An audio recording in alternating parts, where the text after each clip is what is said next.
Okay, hello and greetings to you, viewer from across the tubes. I am Gnarly Quack, although my friends and enemies call me Carl, and I am once again working on Dr. Strangetest, my testing framework for PHP. And as the stream title sort of suggests, we have basically a feature-complete diff algorithm, but I am going to pick up where I left off yesterday. Pretty much I thought I had sort of sorted out all the different test cases that needed to be sorted out, but as I thought about it over the night, there are still just a couple more tests I want to do on it, and I think probably some fixes that need to be made. This is one of the things with something kind of fiddly like this is there's always different edge cases and stuff popping up. And so it seems like when you've sort of gotten a handle on all of them, you realize there's some others. But aside from that, hopefully that testing won't take too long. There's mainly just some formatting issues I need to work out, just some jankiness and stuff in the code that I want to clean up. And that will be hopefully the majority of what I'm working on today. And this is sort of wrapping up the second week of streams working on the diff, so I really would like to get that done today. So we may just go, or I may just go until that's all finished up, but we'll see how it goes. I don't think there should be anything too gnarly that I get into unless I uncover some landmines, so hopefully everything will be fairly straightforward.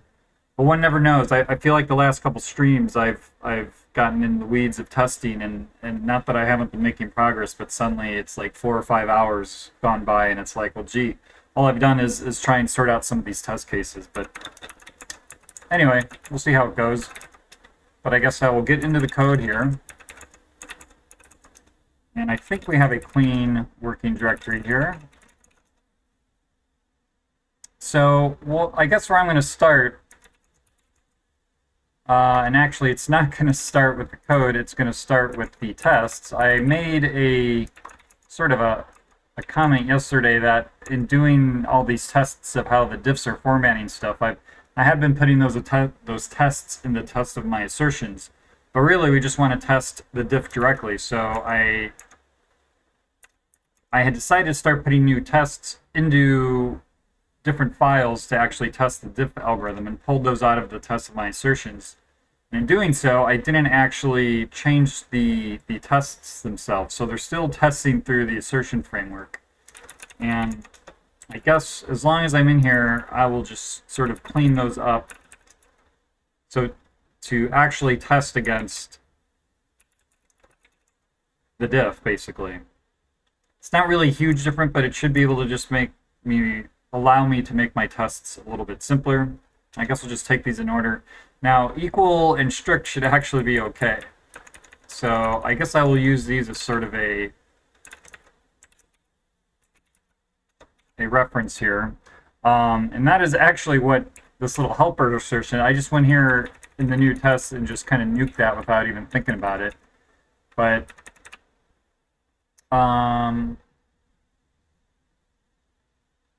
yeah, so basically this is doing all the work for us. And this is going to be Strangetest equal, that's going to be diff equal, this is going to be diff greater, and right. So we'll put all our tests down here. So instead of going through this assertion here, right, all I really need to do is set from is that, to is that. This is what I expect from that comparison, and then we just need to insert diff, and this is going to be from to expected. So that is basically what that is going to look like. Let's just run that and see. Oh, of course, that already fails.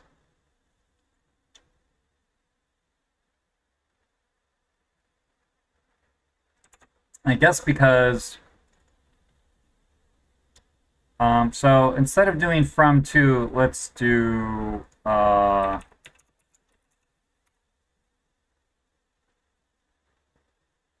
I see. I actually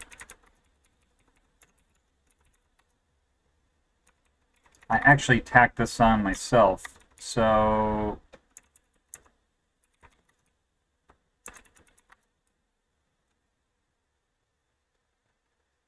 I guess we'll put that in there. What did I do?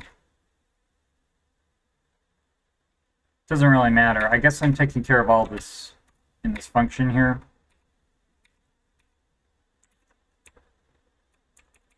So basically, all I need to do is that, I believe.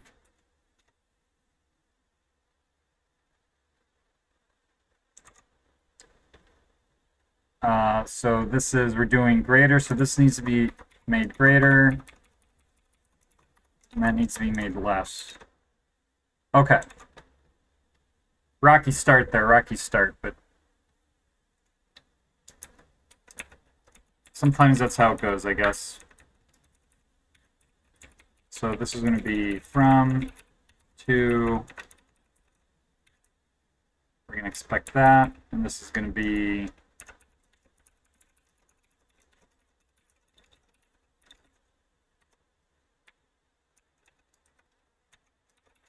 that, I guess. So I should be able to just kind of hammer the rest of this out. So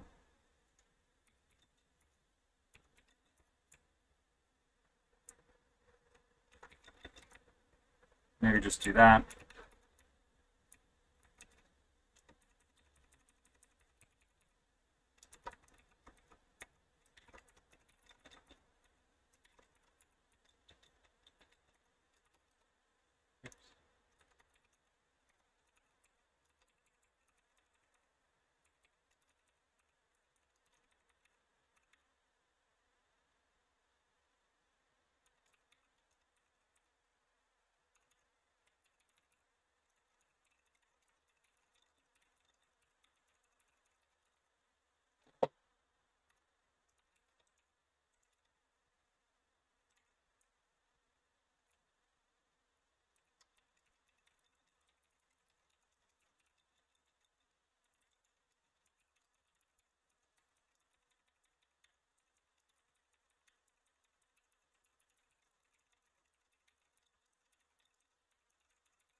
I think that should be good then.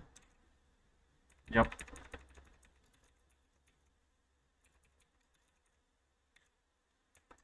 I'm gonna need to keep a little eye on my nuck today. It's another nice day out. Unfortunately, that does mean my little nuck does start to get a little bit hot, but so far it seems to be doing okay.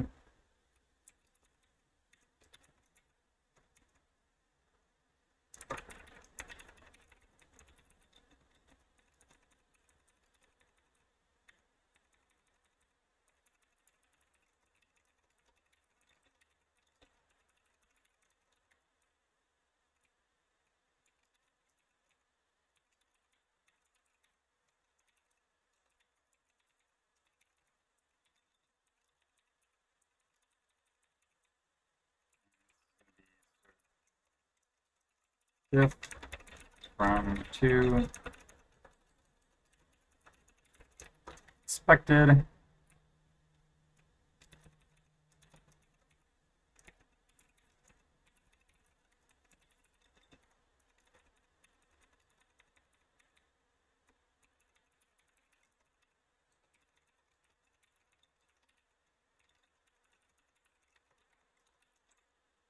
Just make sure that all looks okay. It looks like it does.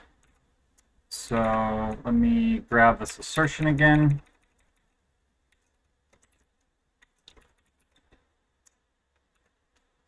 So I guess we'll move on to equal.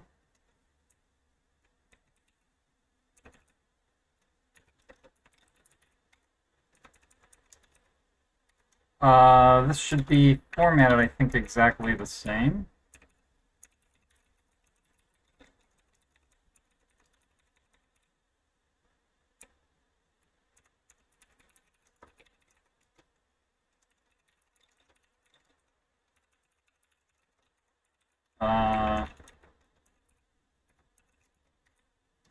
Decided to just shorten up those namespaces too. Let me make sure that looks okay. It does not, of course, because I need to change my operator here. There we go. All right.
I guess that's all of them? Looks like it. Uh-oh. What line is this? 55?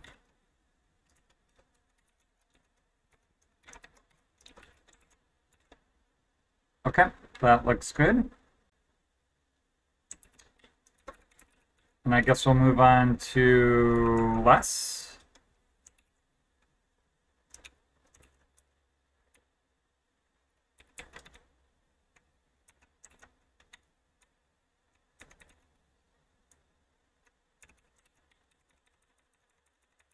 Guess I'll try and remember to keep things on the left side here.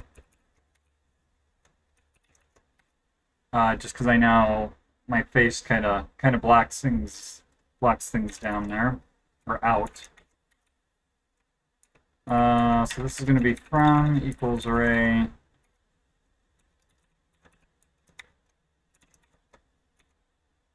three to equals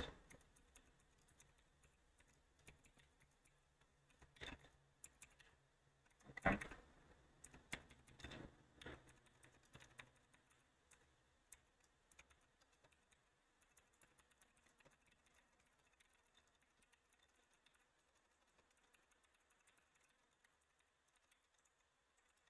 That looks all right.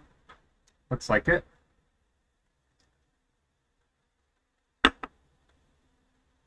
Actually, I have a note in here. And I guess everything will sort itself out. I think there was a test yesterday where I somehow had like reversed the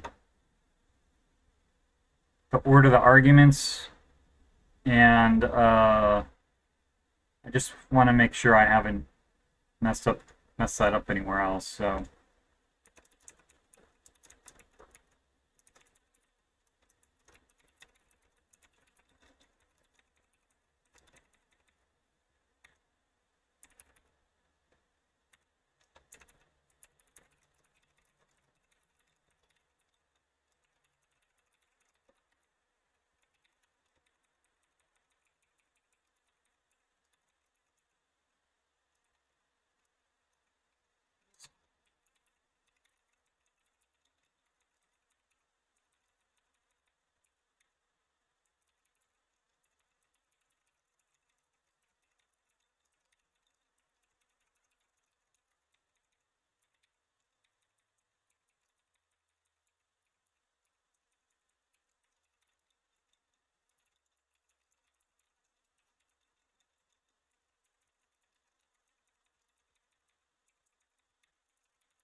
guess that's it with there.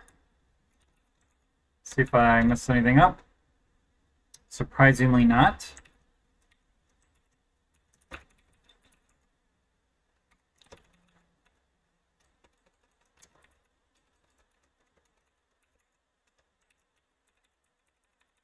So let's grab this out again.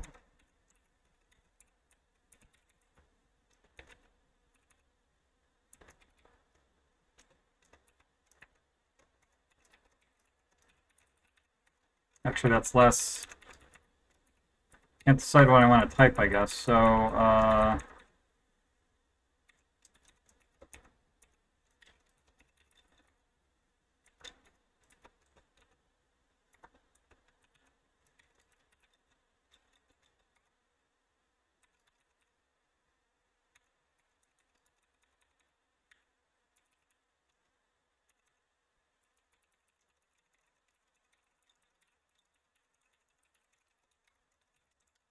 I think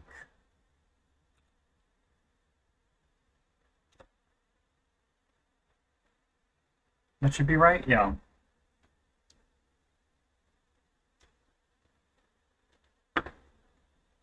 Okay.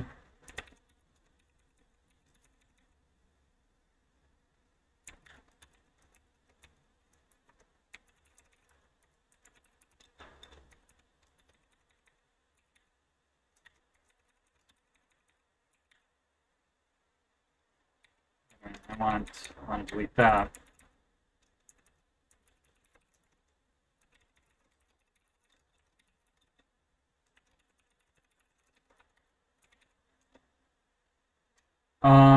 Yes, I wanted to leave this in here for incomparable objects.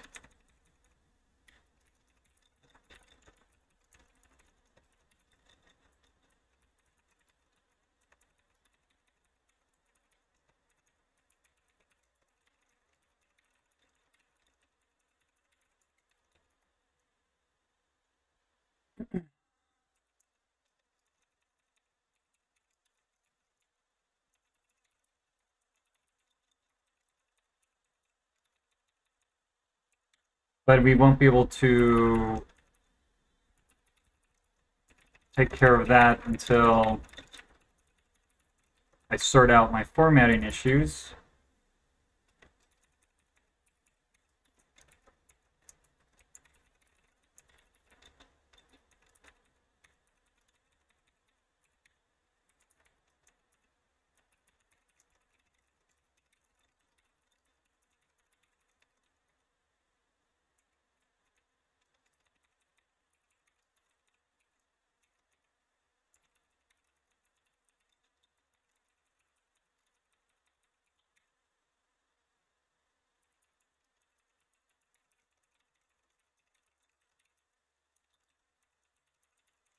I'm getting a little crazy on the comma key over here.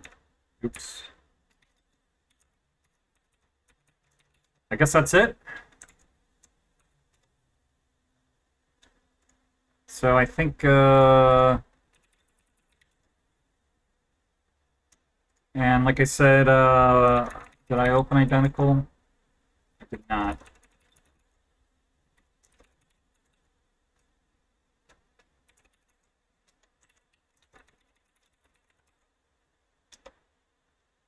So I'm not actually 100% sure. Equal, unequal, unequal objects. Assert diff. Oh, and I forgot I wanted to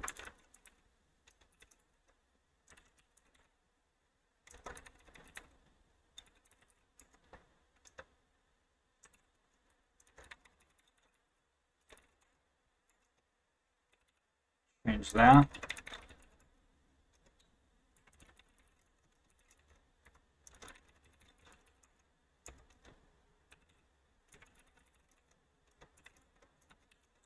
All right.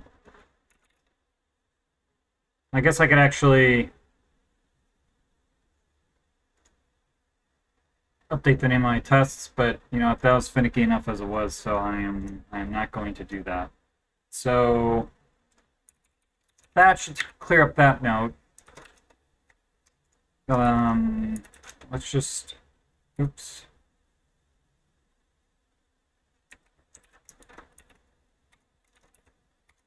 Now what? Okay.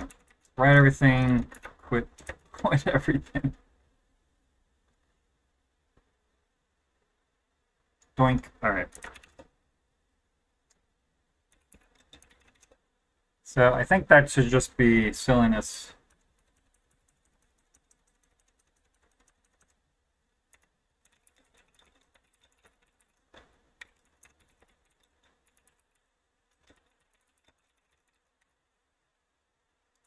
Okay, so that is that. Right, I'm still on. Okay, so now I have one other note on string diffs. So let's pull up.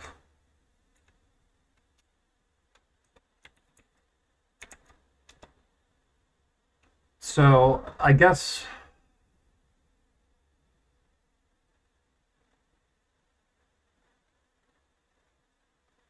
I'm trying to think if it matters for any type of string. So test.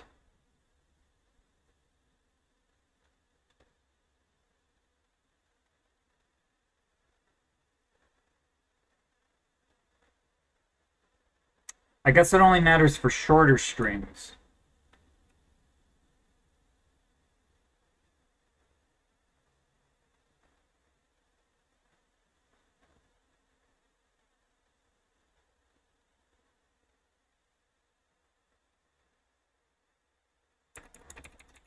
So like here.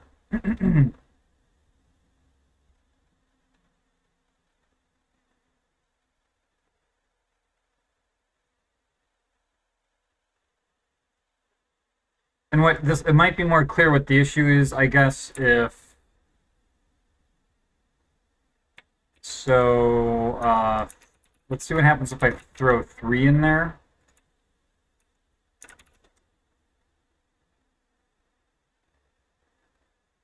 So right, see, instead of putting 5, this is going to put 3 because it's saying 1 and 2. Right, 1 and 2. The lines 1 and 2 need to be made greater than one of these two lines needs to be made greater than 1 and 3. But since that's all that matters, then the rest of the string of from looks okay. So in this case, right, I guess we sort of hit a special condition. This should be, I feel like, the end of the string.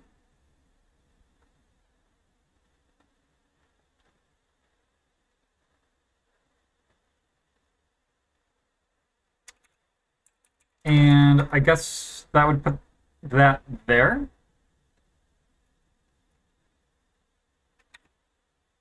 I'm not 100% sure. Because, right, 2 doesn't actually end, but for the purposes of from, that's all that needs to change, right? And that's the string, one of the 2 lines of the from string needs to be made greater than the 2 lines of the to string.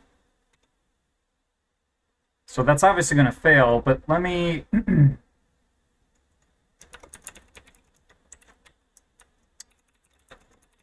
me take a look here. This is going to be in diff unequal values.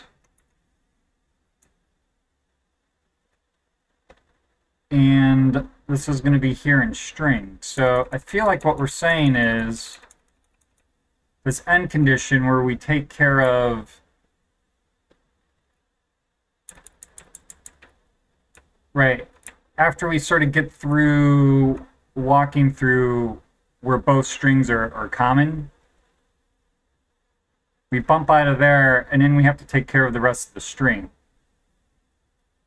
So in this case, right, from is not less than from, and I made an incorrect, or the from index is not less than the from length, and I made this incorrect assumption yesterday that we would only get to the end of from if if from and to were equal up to that part. But obviously, right, if they're equal up until the last line of from, then we would still be at the end of from, and these would not be equal. So I think we need to invert this comparison here, where we say if they're equal, and it was okay that they were equal, then for the rest of from,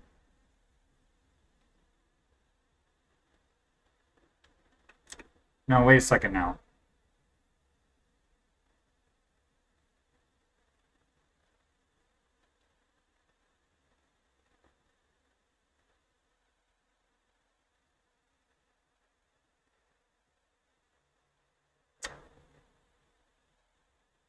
I guess for the rest of 2, right? This would be for the rest of 2.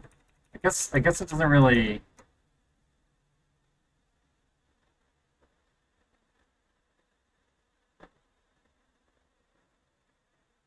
I guess it doesn't really matter, right? So, because if it's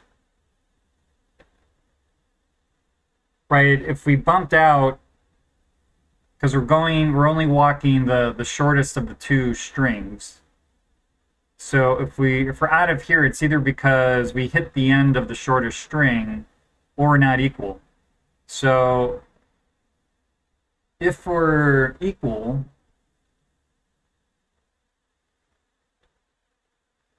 and it's okay that equals was okay, right? Then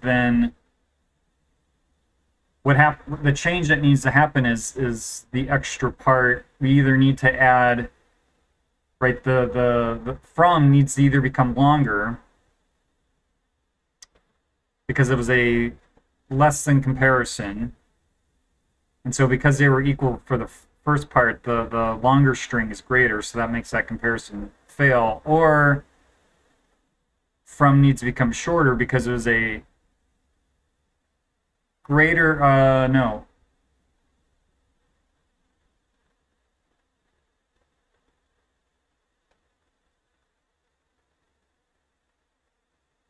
Oh, well, this is a bad example because they're not. So right here, from either needs to become longer because we wanted from to be less, but right, these first 2 lines are equal.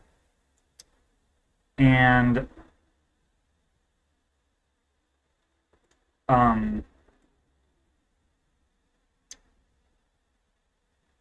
so we need to shorten,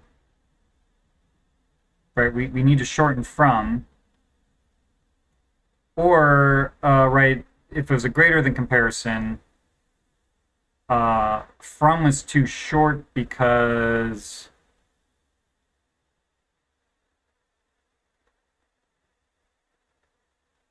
two was longer.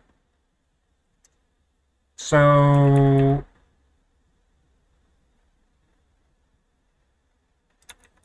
I think we can just, it doesn't matter, right? We'll either be at the end of from or be at the end of 2. So for from, less than from, we want to get the line position.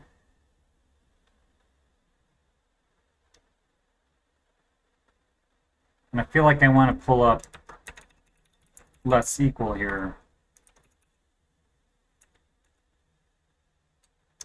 Diff less equal here.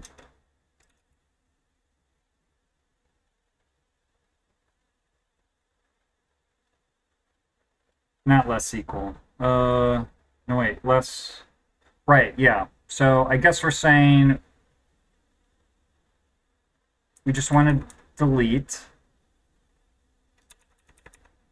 right? And that's the end of that case. And then here for this,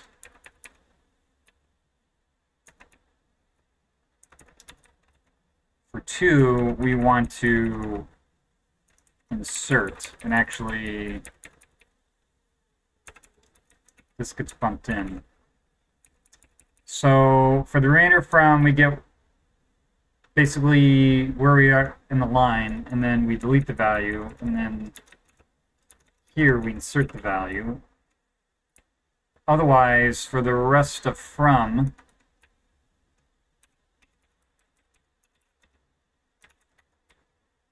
we're just going to get the line position. I suppose I should maybe copy from up here.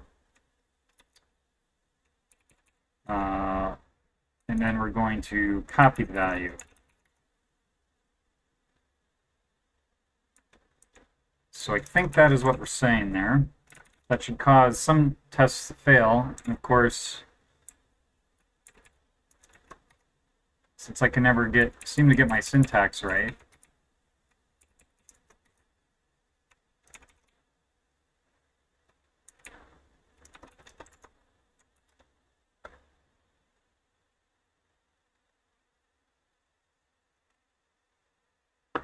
okay, so let's see what we have here now.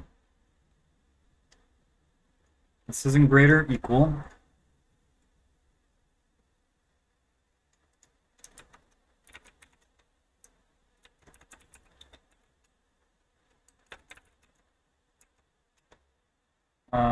test shorter. Where are we here? Line 18? No, line 114.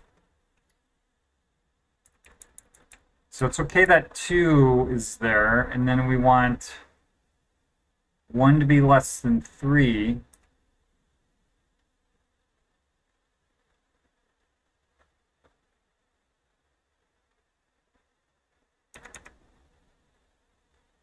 Oh, and we need to fix the exclamation mark. So up here,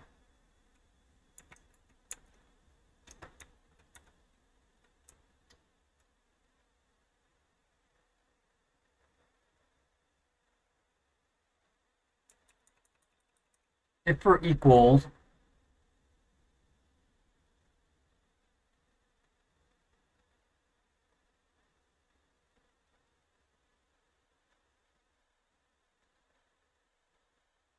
and it's okay that we're equal,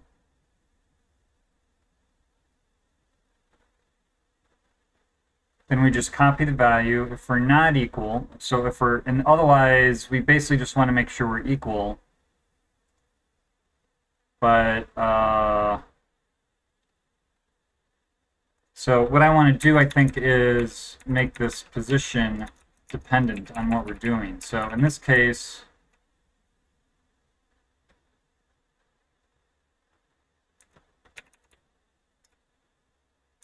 and actually we'll do this. If equal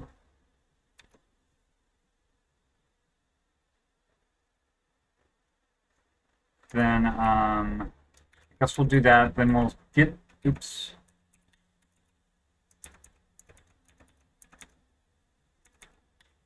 And if it's okay that we're equal, then we'll just copy the value. Otherwise, we'll do this.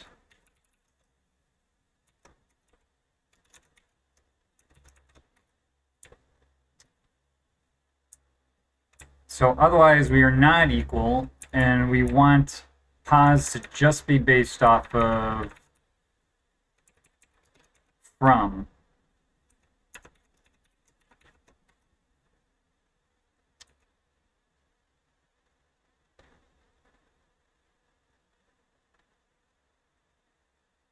That won't be quite right either. I guess we want to actually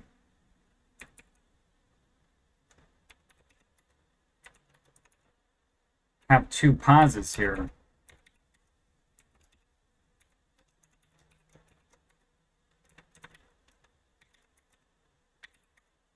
Something like that.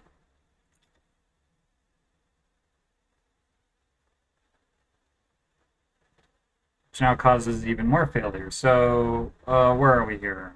98.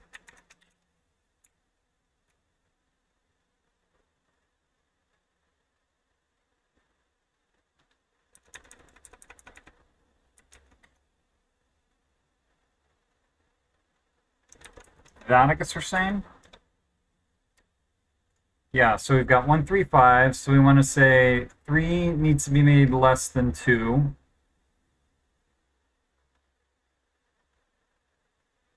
And then 5's okay.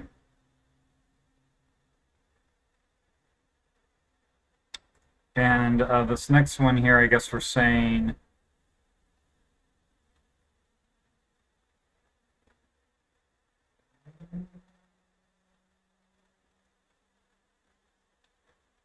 $120. Oh, I guess, okay.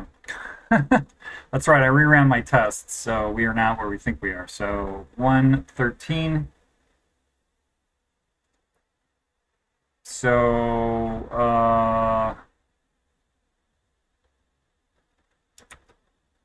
saying that. Is that what we're saying?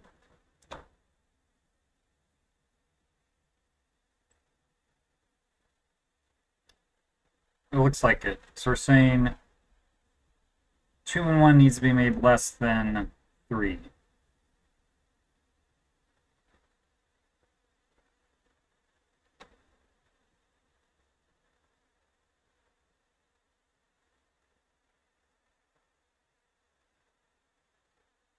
I guess I wonder if that's what we want. So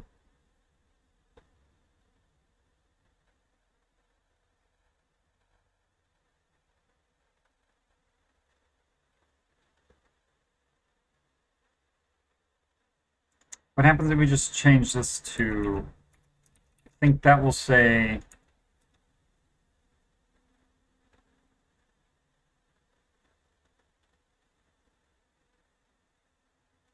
we are in 98 now.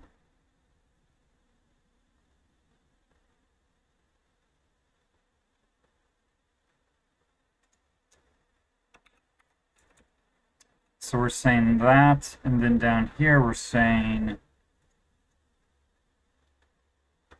1 and 3. Is that what we're saying? We've got 6 failing tests, so that should take us down to 4. So what do we think about that?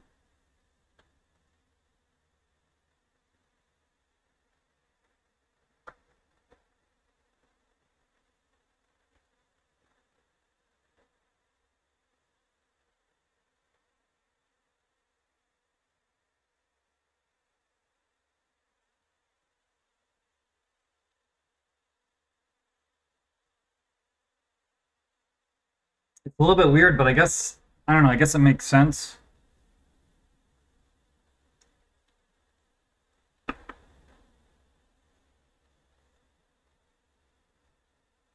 Let's see what these other failed tests are.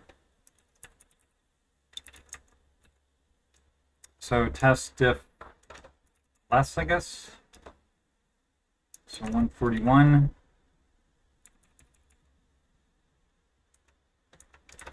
I think this is the only change. We actually got, yeah, and then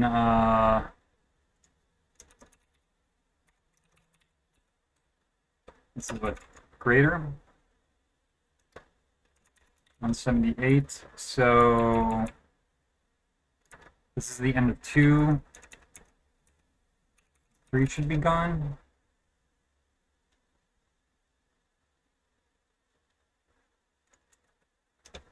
I have a feeling that's not what we got. Why did...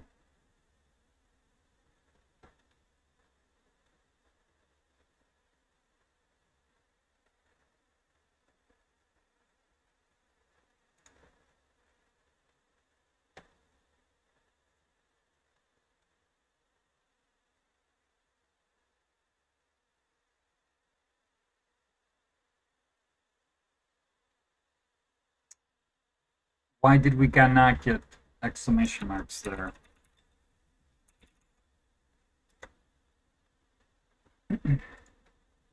Oh. Oops.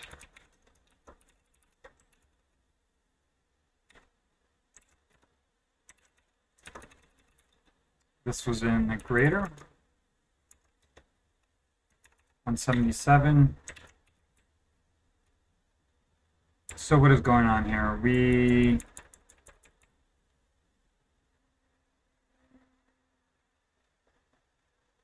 Because we were equal, I guess.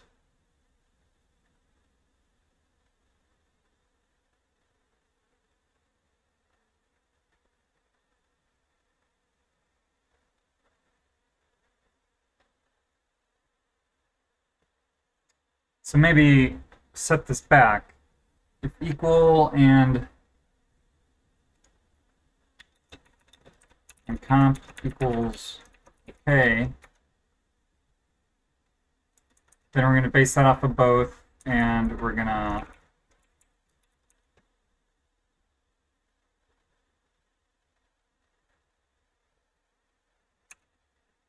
to do that. Otherwise, we're just going to base the line off of from, I guess. Okay, so yeah, that makes sense. So this is just going to go to, we don't need to calculate this twice.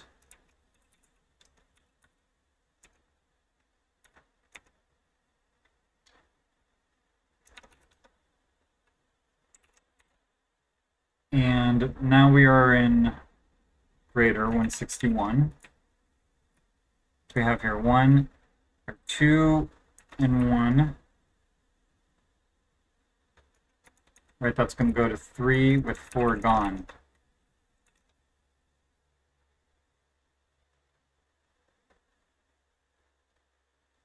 And now we are down to less equal.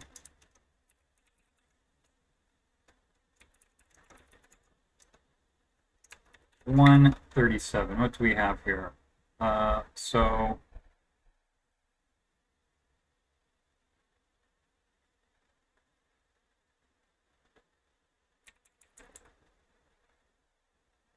right, so that's going to go like that.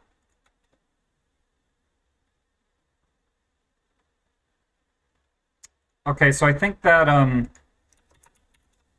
think I like that.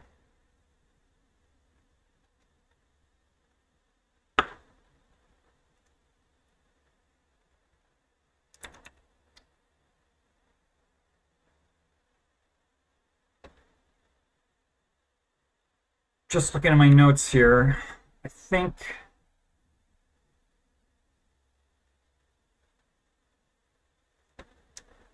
let me just take a look at the oops. Let me just take a look at this real quick. So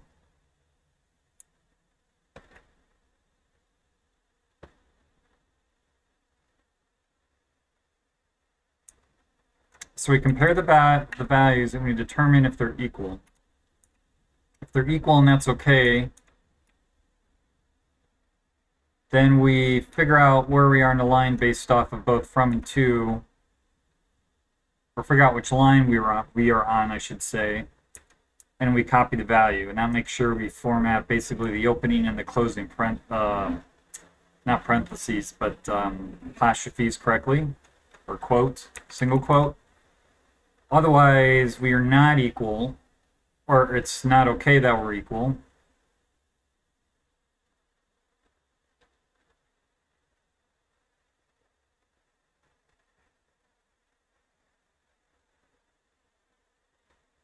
So then we get the opening or closing single quote based off juxtaposition of from, and then we delete from and insert to.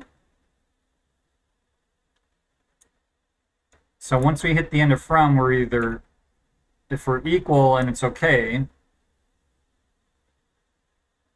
then the only difference between the two strings is the extra part of the string, and that's what determines the comparison. So if we have sum of from left, we basically need to get rid of that. And if there's sum of to left, we need to basically insert. And these should be mutually exclusive cases. So otherwise, right, we bugged out of the string comparison because we had sort of a decisive comparison. And the rest of from doesn't matter, so we just go to the end of from. Then otherwise we're on to basically another type. So that all sounds good to me. And I think that takes care of my notes for strings here.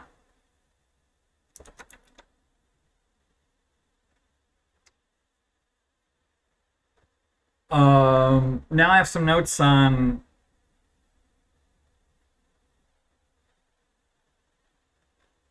handling incomparable matches, or comparing incomparable values, but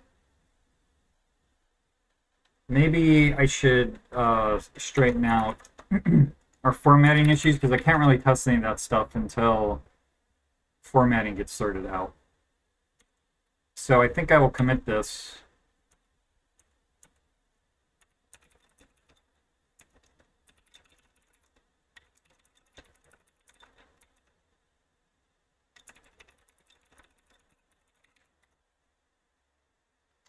Fix formatting different length strings. Oops. Meant to hit ZZ and I hit SS. Okay. So now at our branches, we'll check out formatting.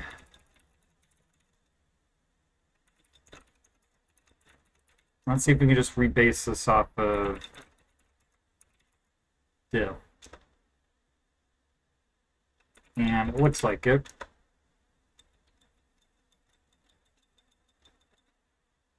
Okay, so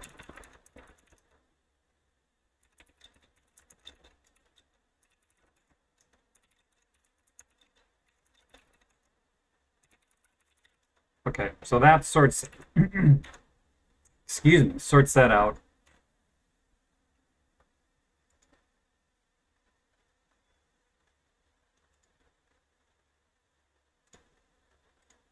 And I may actually take a quick uh,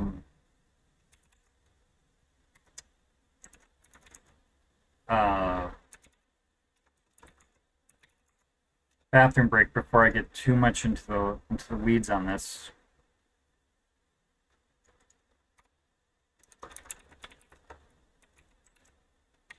So yeah, I guess I'll do that.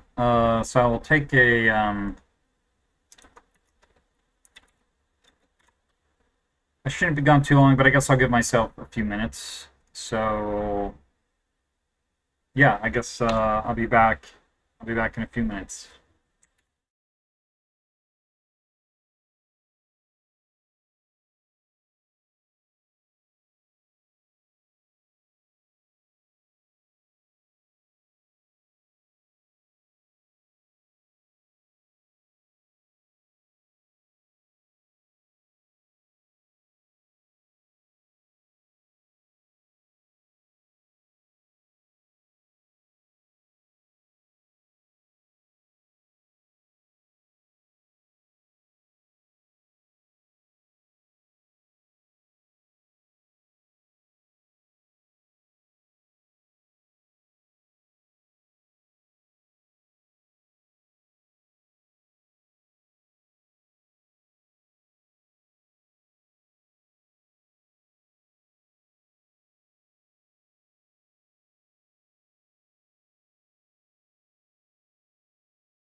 Well, it just turns out I had some weekend plans made for me, so they don't impact me today, but let me actually just make a note here.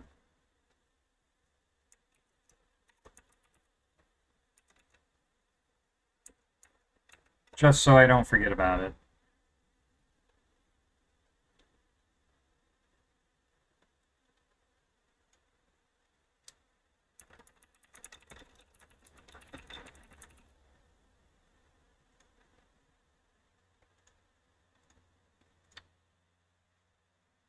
Okay.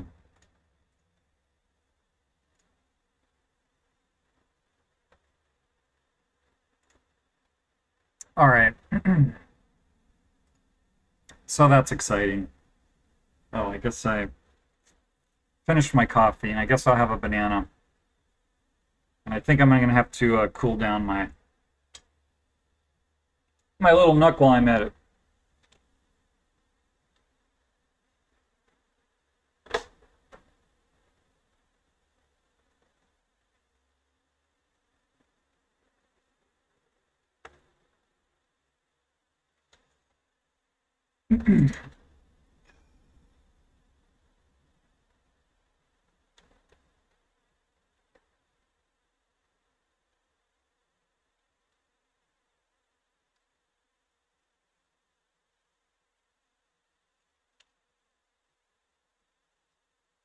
Can't really tell if that's helping or not.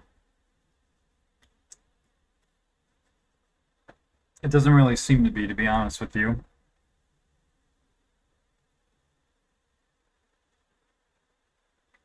So we'll see what happens. Maybe if my computer can't stay cool, then I'll have to switch to doing this offline, or not offline, but at least not streaming it. Though I suspect most people won't mind because I'm not sure how many people are actually watching me. All right, so formatting. So I feel like where everything has gone south here was setting up this this value interface. And so what I think I want to do is just make this a concrete type, and everything we want to know we will just shove in here. And so instead of having all of these objects floating around, we will just have the data that we need, and we can do whatever we want with it. Which usually ends up being a win, I find. So let's go here and process value. And this could also actually significantly make this function either, because part of the thing that's going on here is because we've got all this private stuff, I need to pass stuff around that I don't think I otherwise need to pass. So let's just take a look here. I guess I did not actually need to delete that. So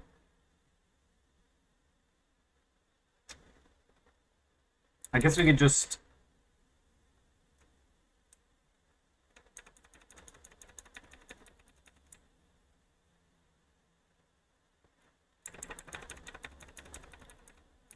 so result is going to be new value. And then we want to determine if we're dealing with a reference. So if it's a reference, then what do we do with reference?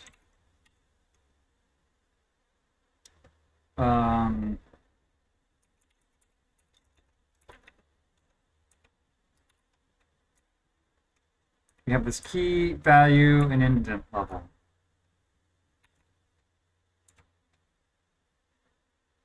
Then as long as we're sitting here, let's just, we're going to have result name equals the reference, result key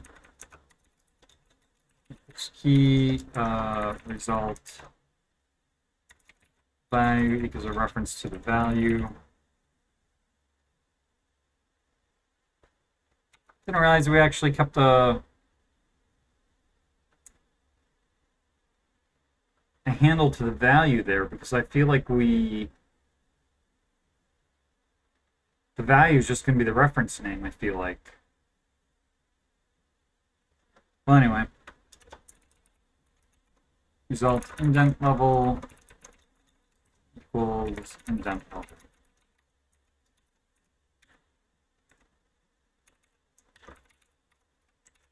Okay, so we said we wanted to yank all this stuff.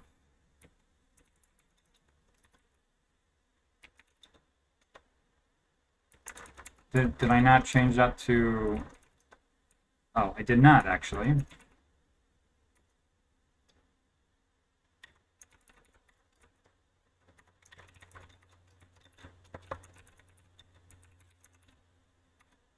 And I think the fact that I...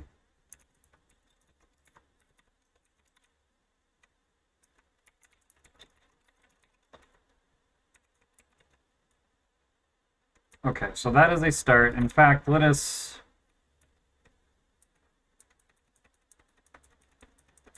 Well, I don't know. I kind of feel like I want to nuke all these interface functions. But so now we have a resource.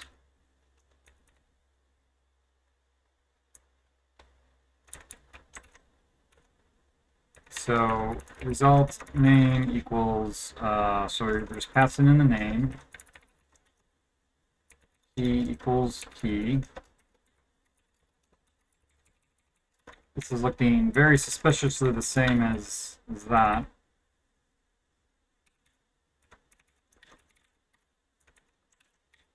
Okay, so then we have no new fields to add there.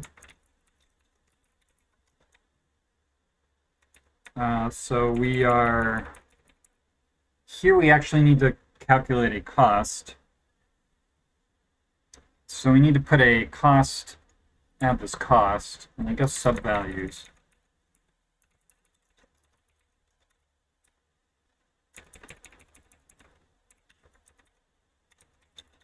And we'll default that to 1, and we'll default this to an empty array.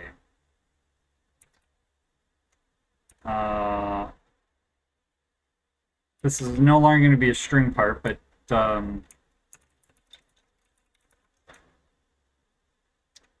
we'll fix that later.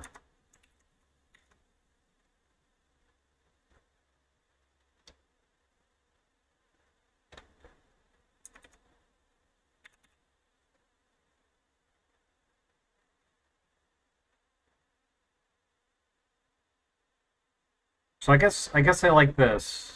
I don't know, we can maybe just explicitly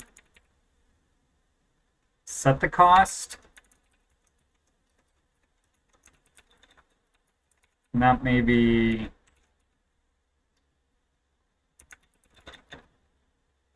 Oh, equals 1. So let's do that.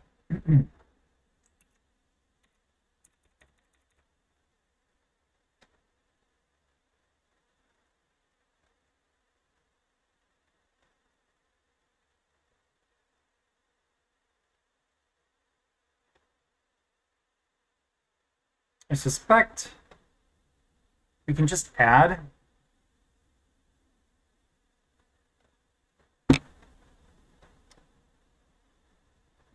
Well, I don't know.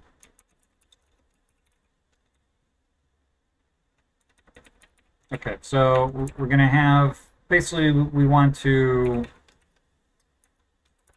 result name is going to equal the name. Result key is going to equal key. Result value is going to be a reference to the value.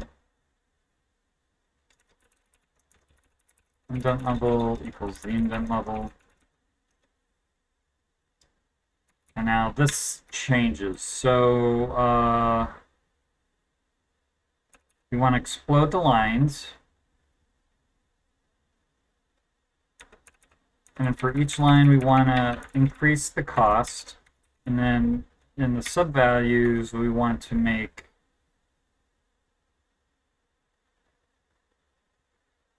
a new string part, I guess.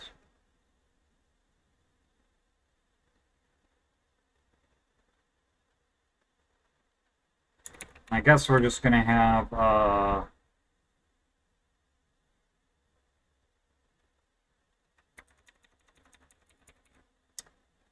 right, that replaces that. So we're going to have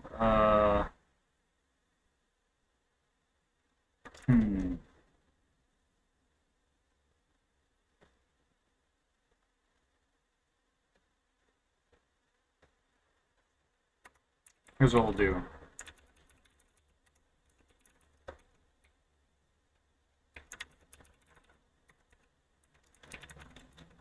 Or I guess I could just do that equals a new... Although I guess I have to set the type on here, right?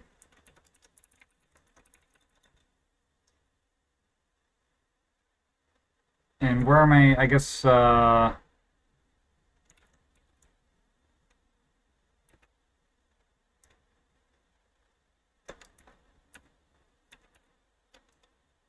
guess that's coming off of value type.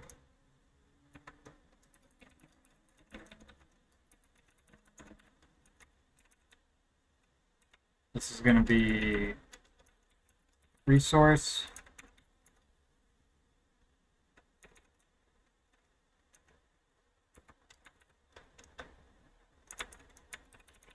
String.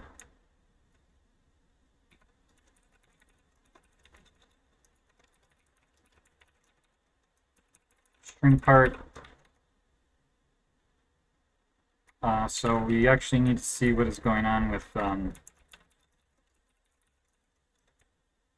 string part.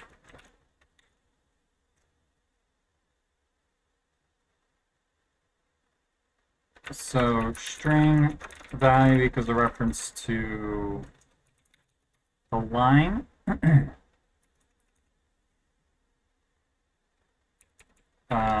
String dot level.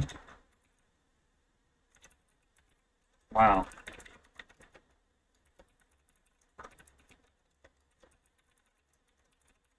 Index equals I, and we also need to set the cost. Okay, then we add that string to the result.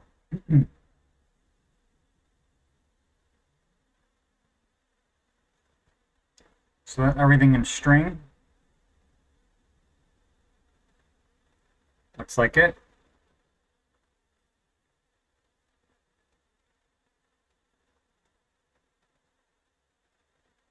Name, oh, we need the, what are we putting for a string type's name? Or string part's name? I guess we're not. Okay, string part does not have a name. Does that make sense?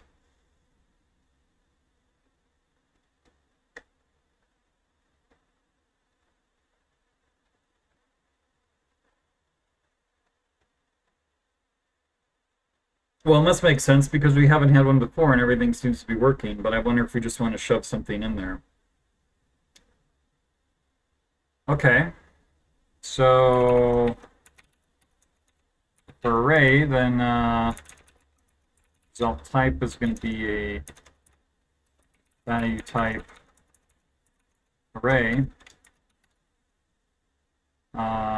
So what are we doing for... I guess that's class array.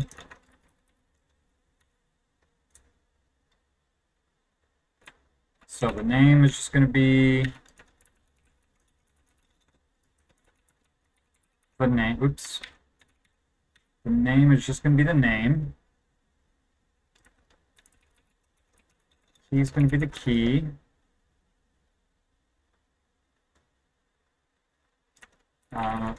Value is going to be a reference to the value, right?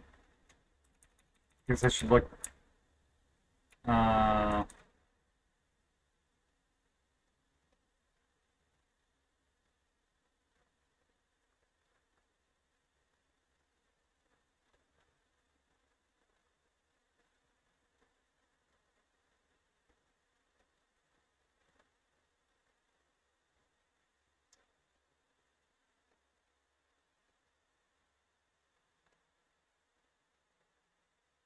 Loose is gonna, so let's just go through here. Loose equals state comp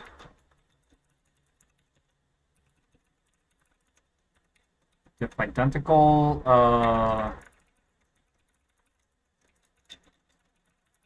Is the indent level. So, oh, we first need to, I guess we first need to sort the array. So then the type is array, the name, I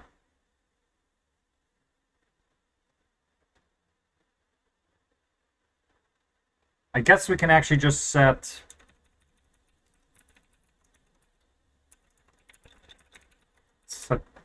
that to true.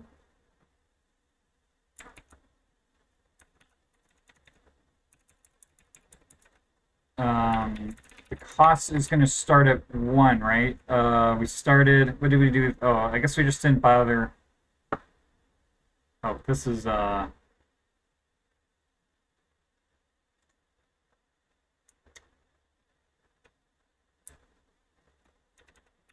subvalues is already initialized, so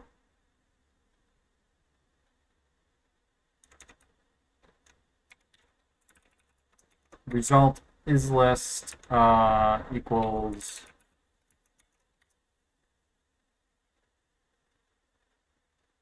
result is list, and key is so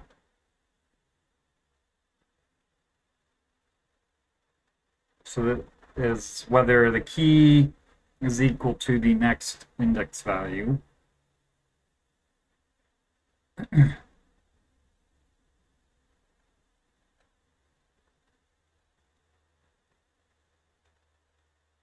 So then we create the subname. Guess we won't mess around with the array keys yet. Then we pass all this in, right? State, subname, subkey, value, indent level, and this is going to go to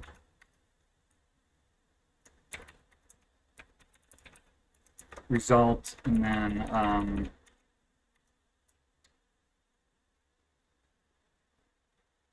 we add that sub value to the result.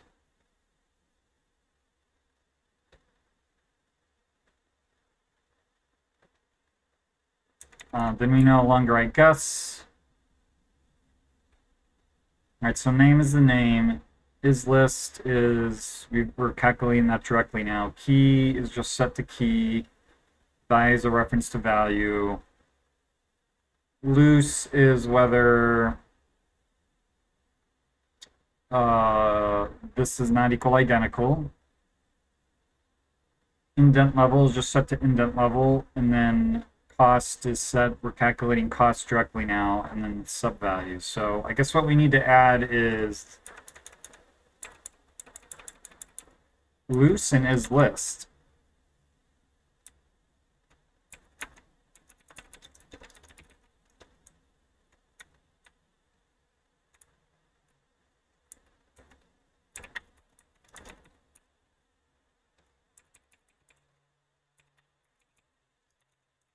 Guess we'll put, doesn't really matter, I suppose, but we'll put cost up there, indent loose, and is list up here. Okay, so then that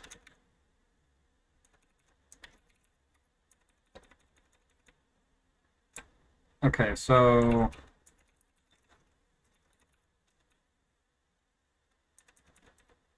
I think we have everything covered then. So result type equals value type.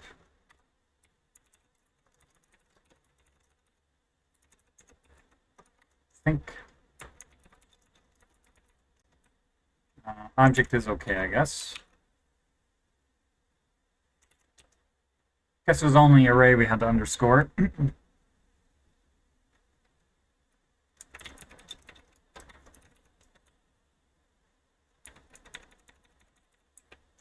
And then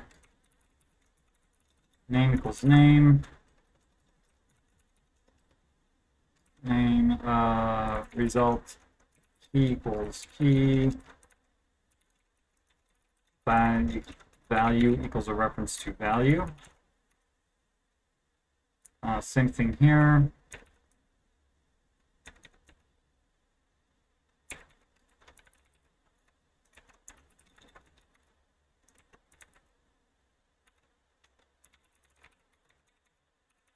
Subvalues will already be initialized.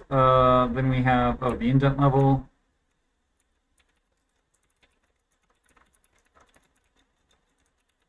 Oh, I was thinking about something else here. Under loose,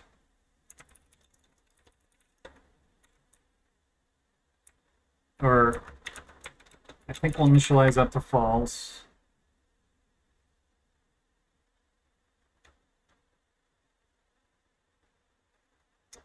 Yeah, I don't know.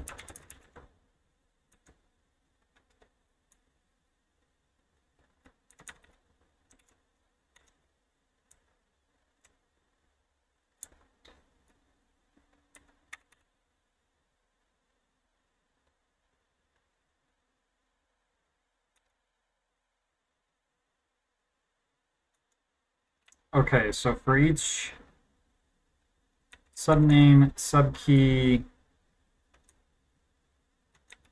all right, so we're going to have result cost equals subvalue cost and result. So let's just see here. So name goes to name, key goes to key, value goes to value, comp is this indent level becomes indent level, cost we're calculating here, and then subvalues. So otherwise,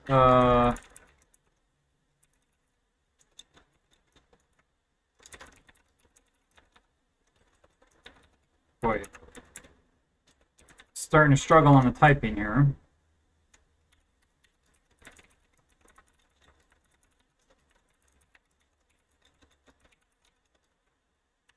Result value equals a reference to value. Result cost equals 1. Result indent level equals indent level. And we will just return the result. So that seems fairly clean. And I shudder to think when I run PHP stan on this, how it's going to blow up. So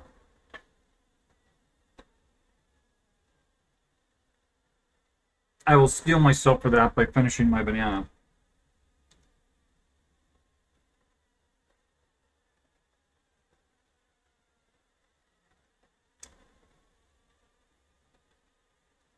And I'm trying to decide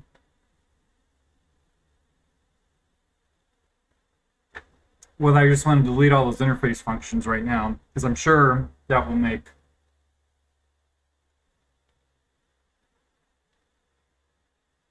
PHP unhappy in addition to PHP stan. And I probably should. So we'll see. Anyway, I'm gonna go throw my banana. I'll be right back.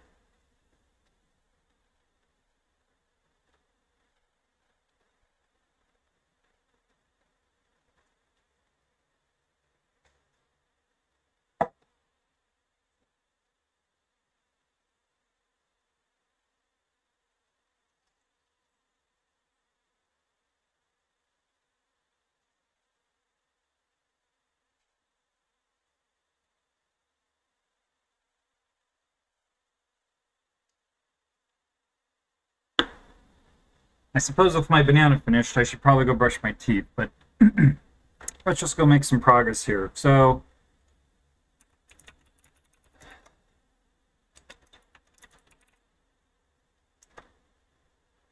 So I guess we're actually going to substitute implements value with nothing.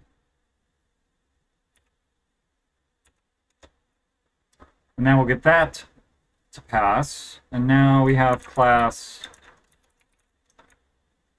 value. Right, we don't need these anymore.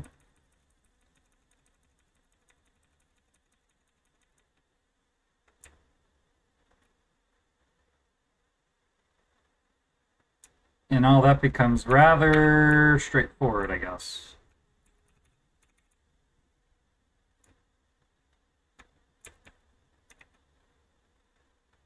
I wonder if we should set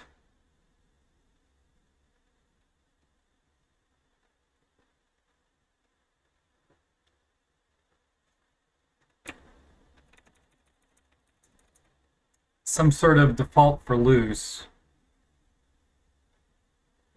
even though it won't really matter. It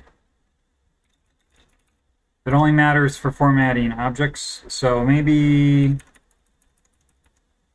instead of loose, we should change this to show object ID, maybe. And actually, I feel like we won't even need to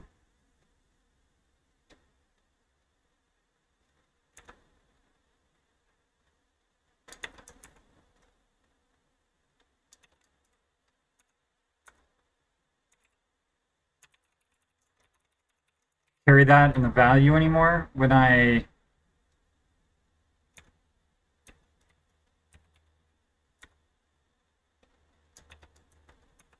get done with this.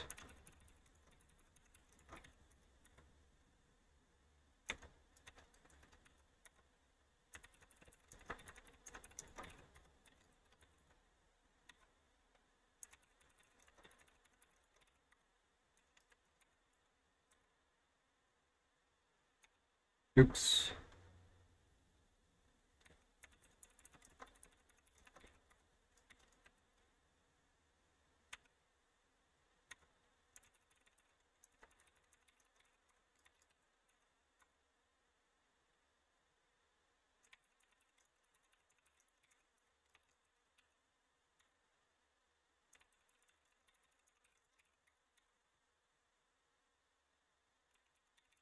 I guess we can't find Lou, we can't find loose, right? So well,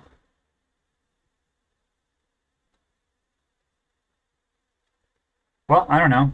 I say let's do it. Let's try it. You never know until you try, right?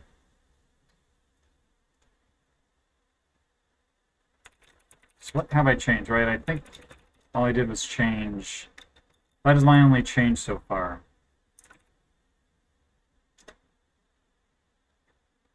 Did not get very far. 1278. Because I really, really hate putting semicolons into my code. That is a lot of broken stuff.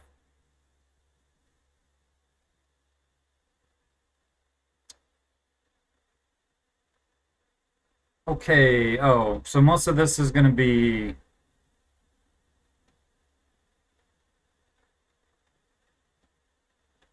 Is that really what most of that's going to be? So I wonder what my ability to sort of just parse through this is going to be.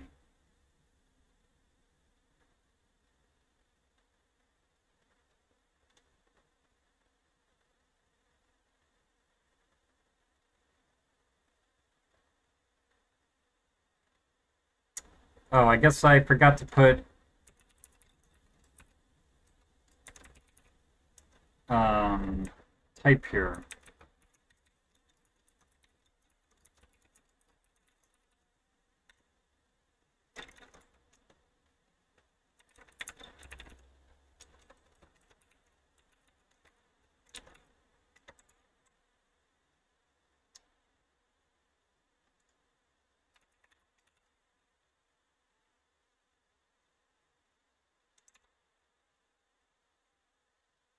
$12.76. I don't see T-string anywhere. T-string? Oh, right, because that's the problem with working from the top down is as you add stuff, it changes your line numbers, and then one can't find where anything is anymore.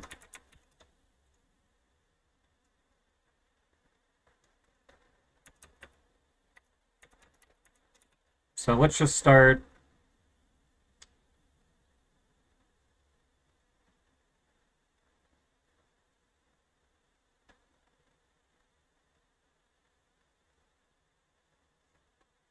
So instead of these instance of, this is going to turn into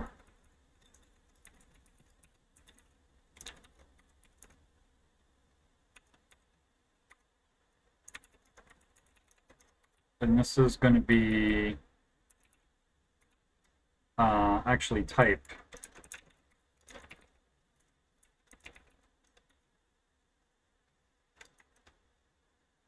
But whatever I did there was the wrong thing. There we go. So value type equals value type.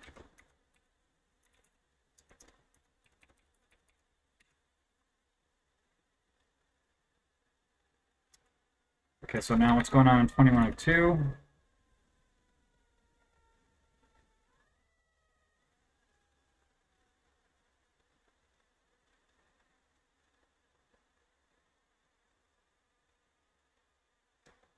What happened to diff position?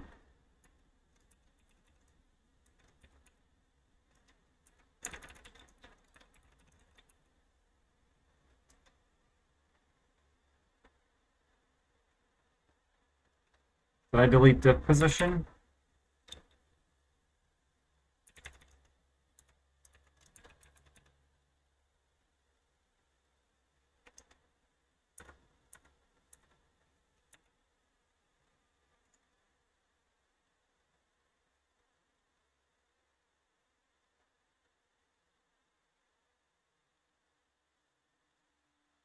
I guess I did, right?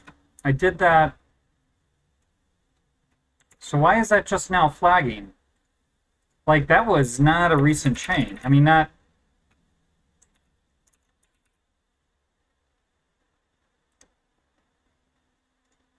Give me 1 second here. Okay.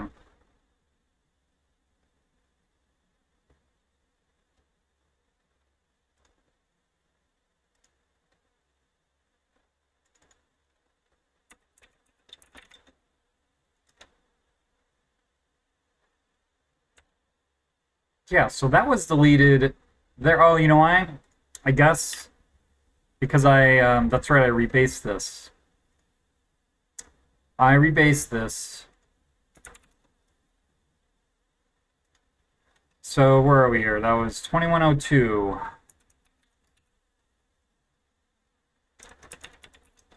So instead of disposition or diff position, we have what?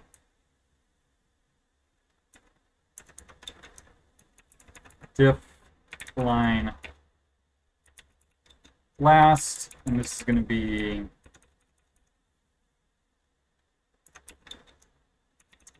diff line first.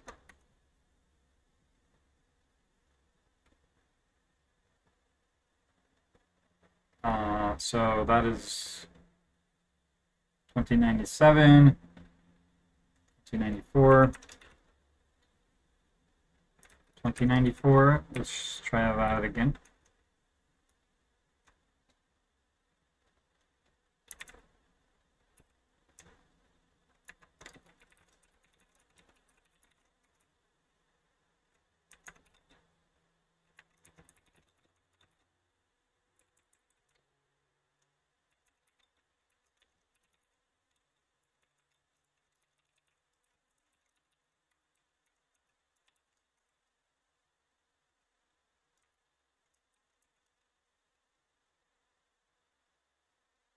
It's 2090, 2084. What do we have here? Position, this is going to be diff line middle, or yeah, diff line middle, or diff line first, or diff line last.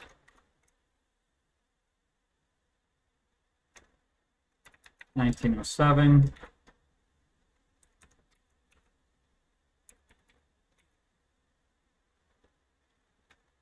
1836. Oh. 1836. 1733.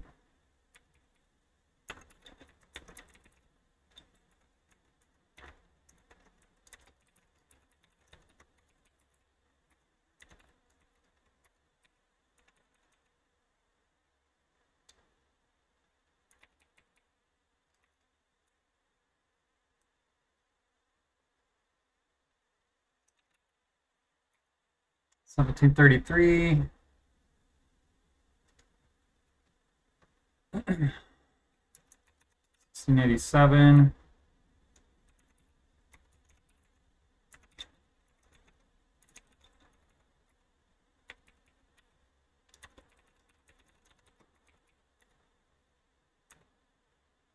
That's what I thought I had done that one time.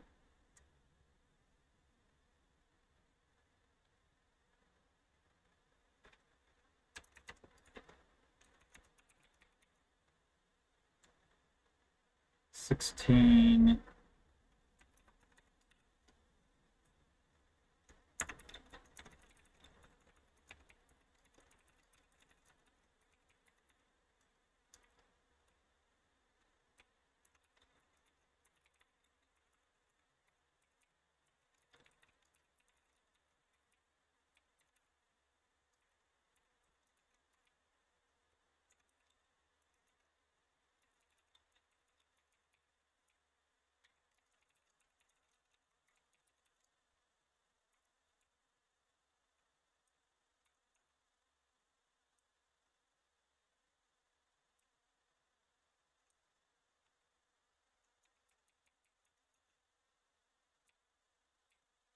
I would just leave all those in there, I guess, because I have no idea. Like, well, I guess I could just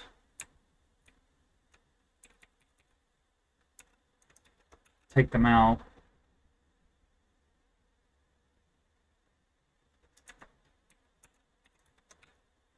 See what happens.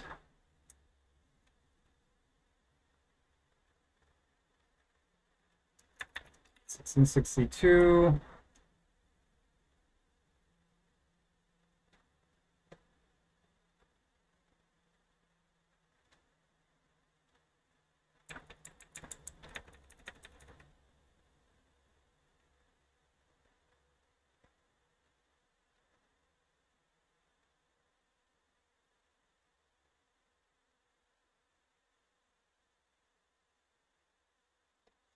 Yeah, well, if that turns into an issue, we can always put those assertions back in there. This is why we have PHP Stan with us, I suppose.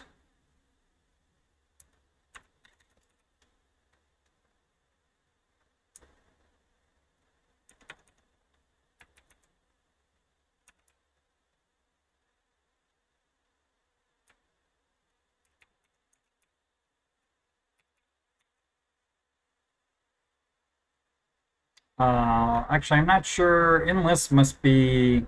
I have no idea. That's probably gonna make something blow up.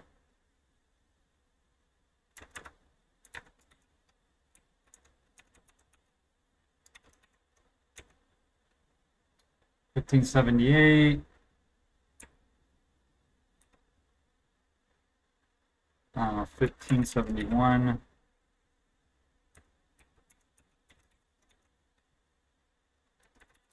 1520.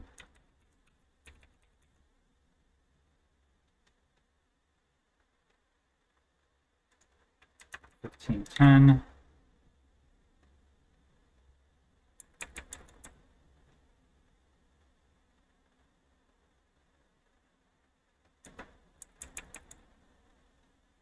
Oh, huh. I haven't even realized I had type hinted that, but okay.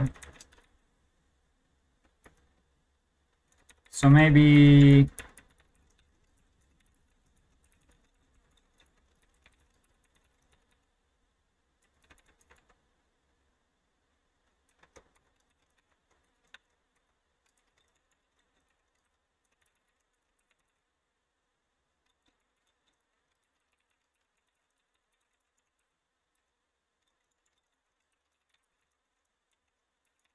hey Bazin, how you doing?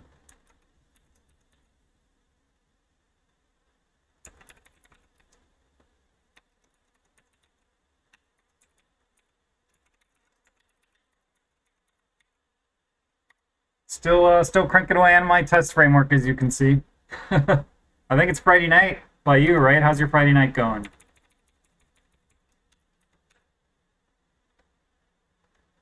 Not too bad. Got a little bit of a late start today, but I'm hoping to get this finished. Not the whole framework, what I've been working on, but I'm doing well.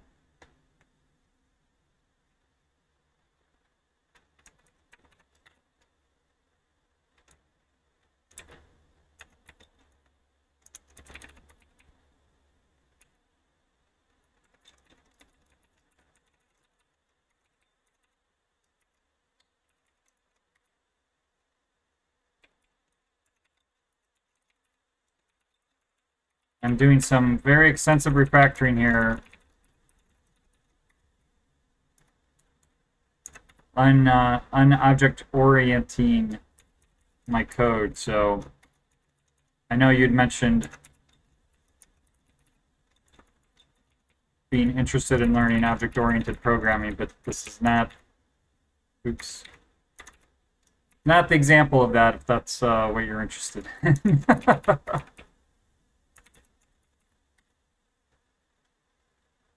Oh, nice.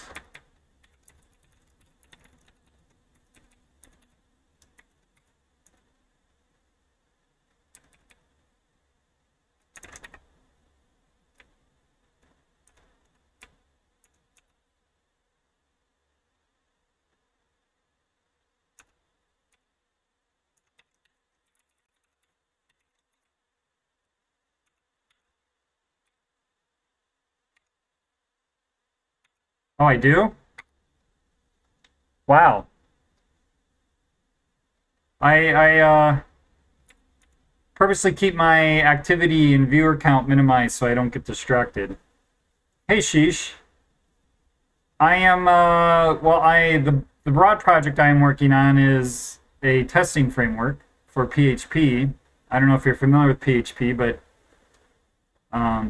or testing frameworks in general, but I'm writing my own testing framework. And right now, the project or the task I've been working on over the last week or two of streams has been extending my difference algorithm. So basically, if one of your tests fails, you need like a message showing you what happened.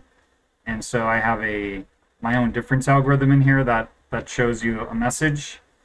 And so I've extended that to be aware of PHP's type system and the type of comparison that's happening. And now I'm trying to fix the formatting to get things formatted the way I want to. Basically, I have like a pretty printer that, depending on the type of PHP value you have, prints it out as a string. And that has pretty tight interaction with the difference algorithm. And so I'm just kind of trying to simplify all this and get stuff working the way I want it.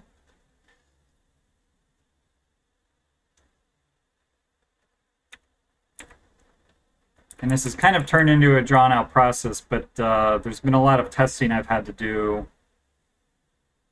to make sure the difference, there's all these edge cases, and every time I think I'm done testing, there's another edge case that I have to come up with. Okay, so now, because I'm doing all these changes, I use, for development, I don't know, do you use PHP at all? Are you familiar with PHP? Or are you just kind of interested in the project I'm doing?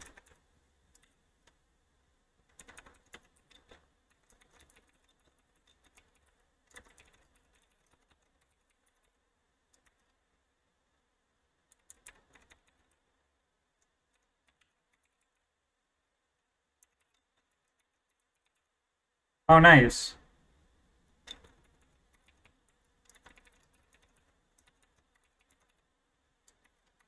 I used to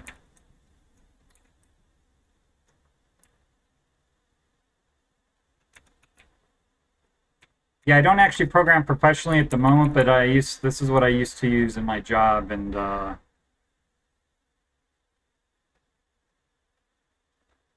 okay.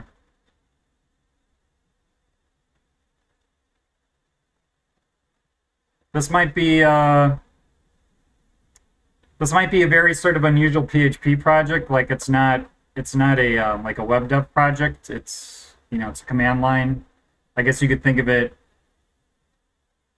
as sort of a competitor or an alternative to, I don't know, competition seems like too unfriendly of a word, but like an alternative to maybe PHP unit. And I'm also have implemented a lot of things from scratch, so it's like my own diff algorithm. And it's not actually very object oriented either. I kind of am rebelling against object orientation, but so what is going on here? I think I'll save and see what PHP Stan has to say about anything.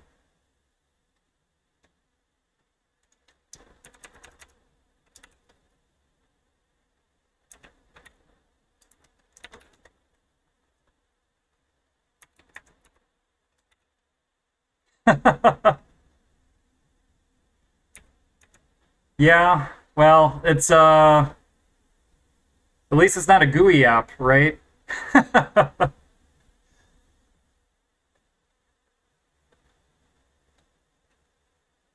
Is that and by the way, hi, is that an I? I guess IRI?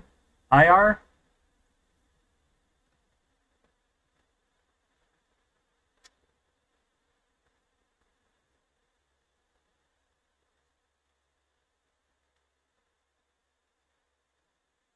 String replace should be all right, so I guess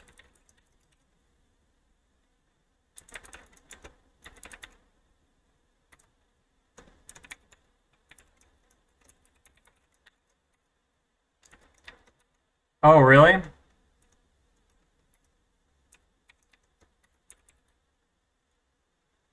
I know at one point there were like GTK bindings for PHP.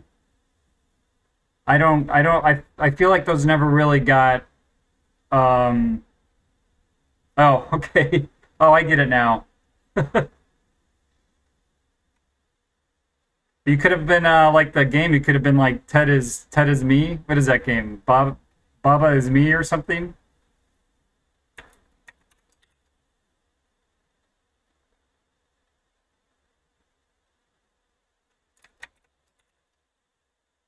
All right, so now oh.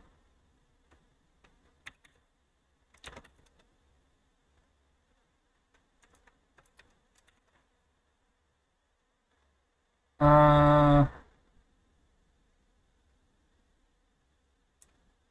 value and value. So this is going to turn into a function call. So let's just put that in there.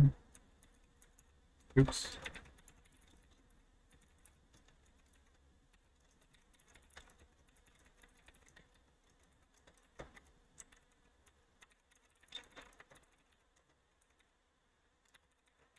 So I have a feeling this is pretty much going to be the same everywhere. Value, indent level.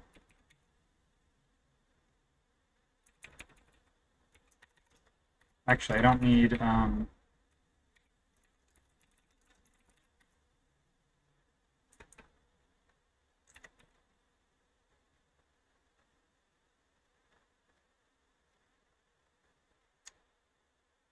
yeah, I don't even know if because you know if you know anything about PHP, I guess it's not really meant to be run as I guess it counts the fact that it's like in a server environment and that after the quest is done, the interpreter shuts down. So kind of having it as a long running application isn't, I guess the language hasn't really, or the interpreter hasn't necessarily been, that could all be old though. but it really wasn't. The interpreter, I guess, was always sort of counting on the fact that after any sort of web request, it would be shut down, and so yeah, using it as sort of more of an application. Me? No, no, I'm not saying that. I mean, it still powers like something like 70 or 80% of the web, although most of that might be WordPress. But and yeah, this is I'm in NeoVim, so yeah.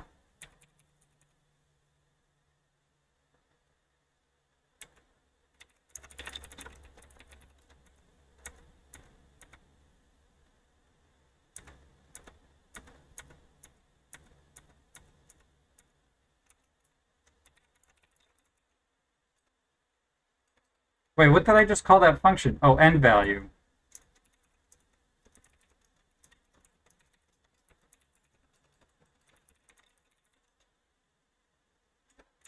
Oh.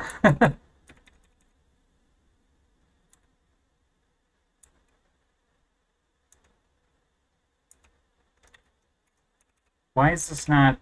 Oh, whatever. NeoVim will figure it out. All right, so now let's see. Let's see if I can get my search and replace.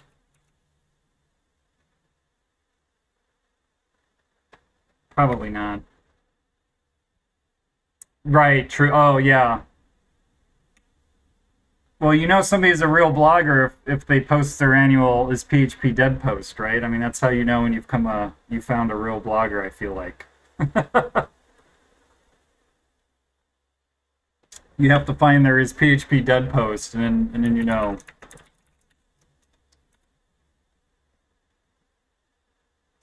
Yeah, I feel like it's pretty late your time, Basin. Maybe not too late, but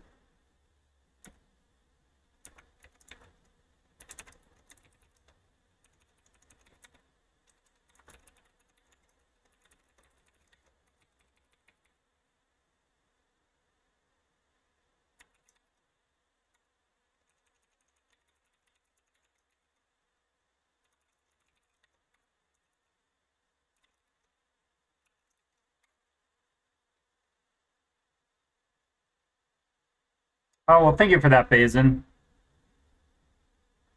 What did I just do though? That's what I meant to do. Have a good night, Basin, and enjoy your weekend. I probably won't stream this weekend because it's a holiday. So thanks for stopping in and yeah, enjoy the rest of your night and your weekend. Oh wow, okay. Well, it's 4 in the afternoon for me, so are you in Asia, Ted?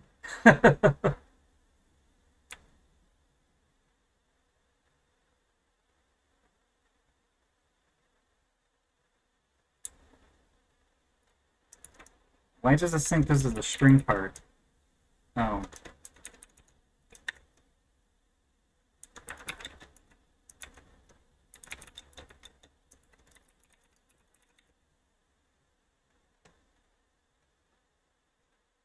Oh, nice.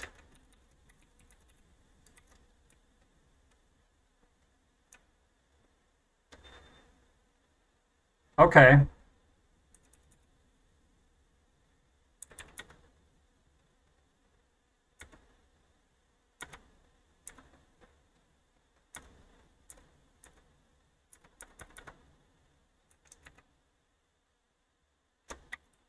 Uh,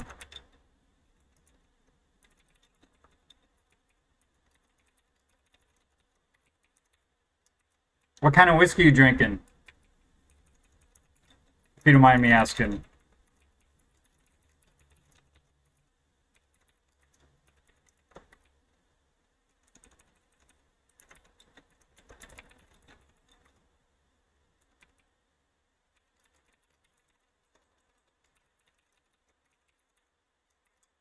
Um,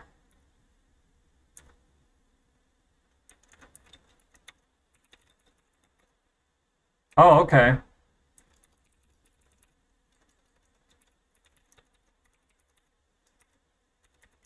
Mainly because I program in a variety of languages, I guess.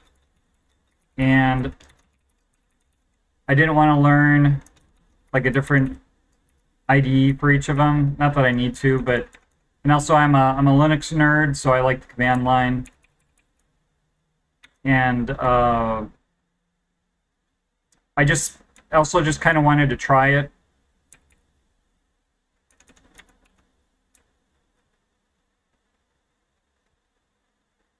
Because you see like people that get really good with either Emacs or NeoVim or Vim, I guess. And it seems like they can be very, very productive in their editor. And so I was just kind of curious to. I wanted my nerd credentials, so I decided to learn it. I've only been using it for like a couple of years, so I know just enough to. I joke I know just enough to slow myself down with it.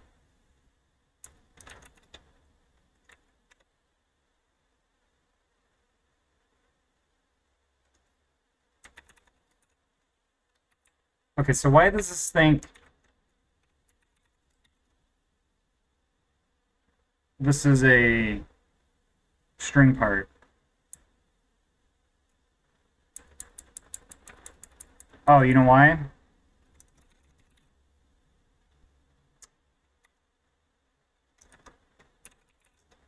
Because that's how I have my value type hinted, I believe.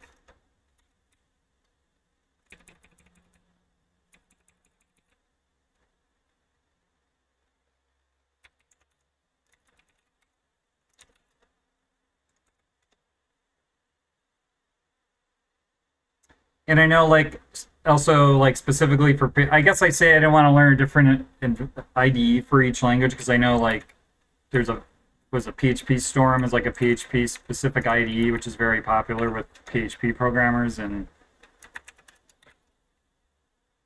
now we need a start value.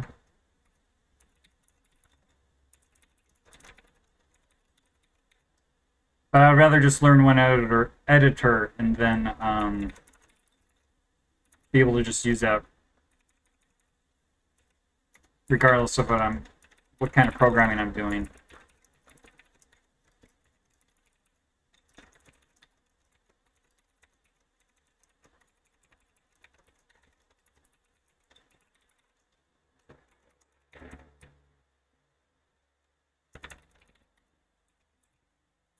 I guess we need show key.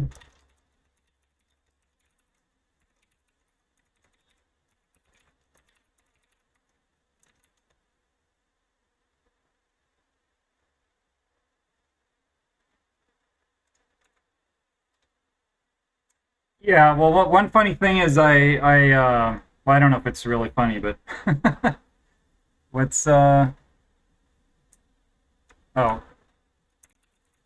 is it forced me to learn correct touch typing. Well, I don't know if it forced me, but when I started to use it, I mean, not that I was a slow typer, but I never learned like proper touch typing. And I sort of figured, okay, well, all the commands in Vim are probably assume that your fingers are in the right place, so that also incentivized me to do like an online touch typing thing. So I've only been doing like correct touch typing, I guess, for as long as I've been doing Vim, but I have to say it's helped me also become a faster typer. So yeah, I guess that's my story. No, there's not much else to that story.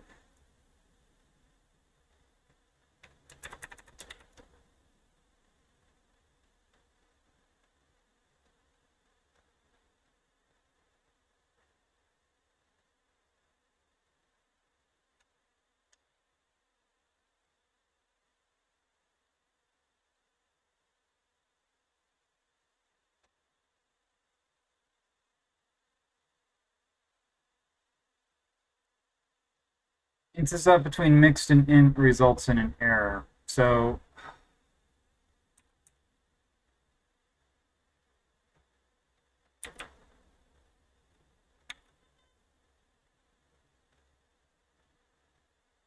this is going to make, what do I have a value?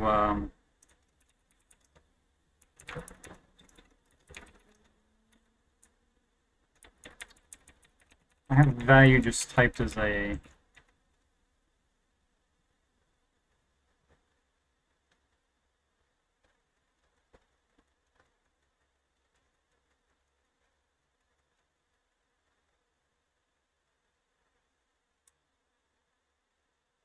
I think this is making PHP Stan unhappy. Let me just save that and...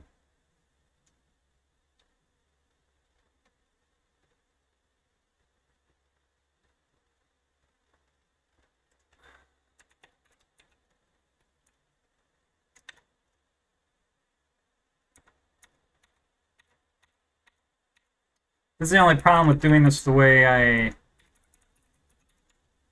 want to do it is...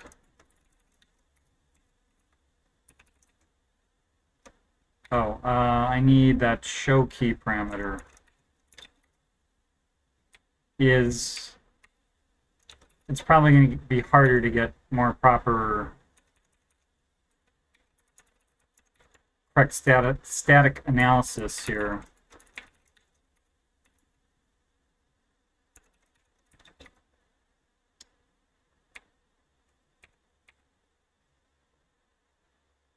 And where else do I have start value?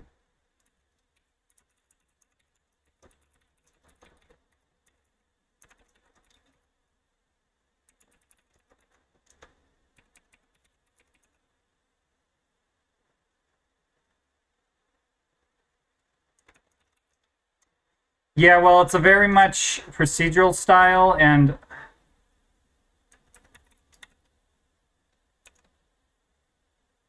oh, which I know is not really in vogue with PHP. But what I do is the whole point of that struct thing is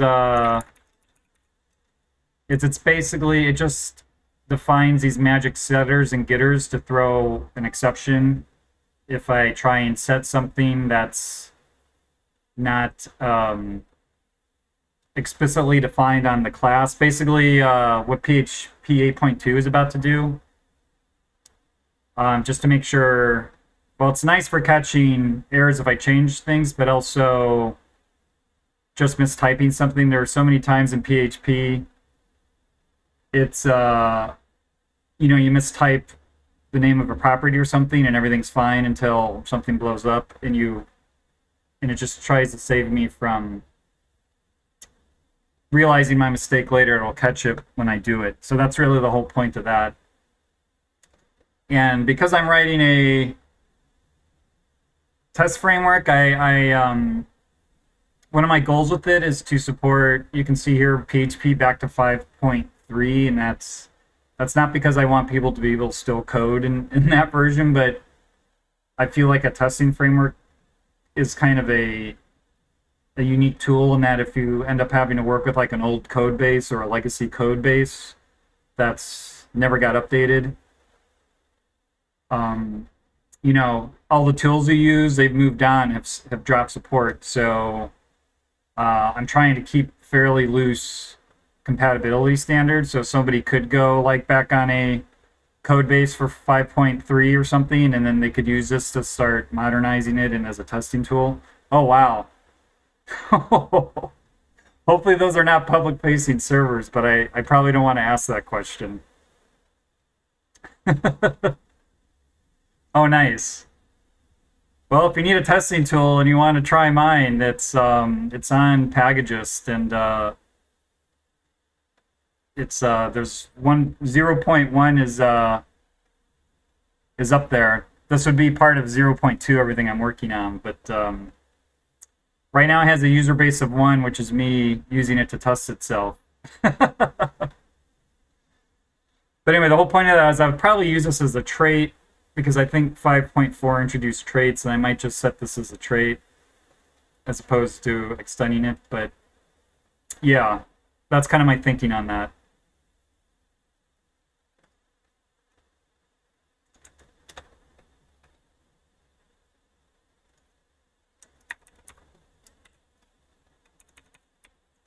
I had more of these in here than I thought. Okay.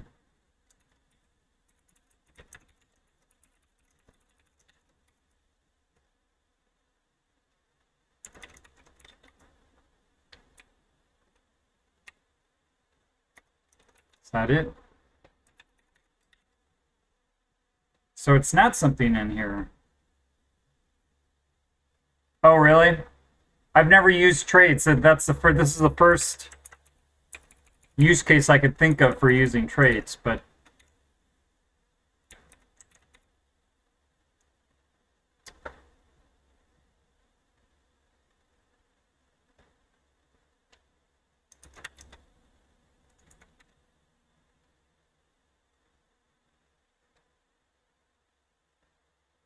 so, oh, okay. So it is this line here.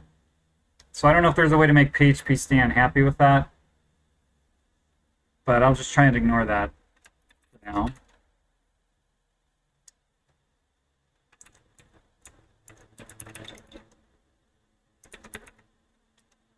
Oh, it's an interface. Interface key. Oh, should probably get in the right file. So it is in list.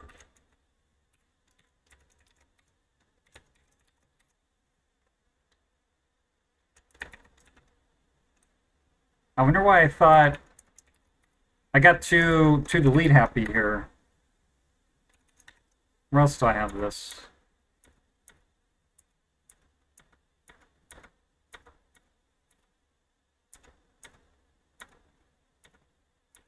Okay.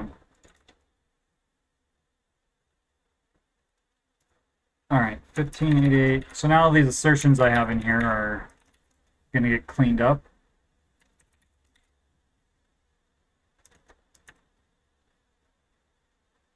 What was it?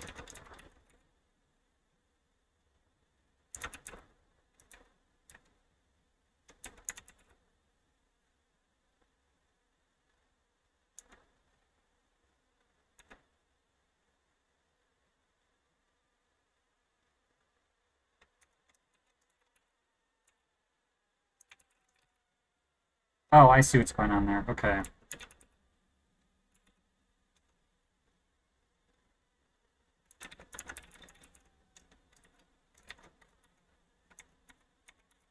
Those ones I did not want to change, but oh well.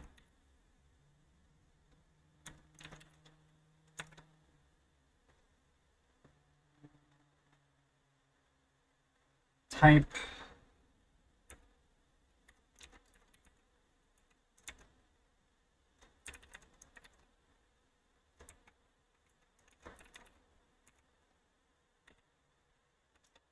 And then we want to do that with key.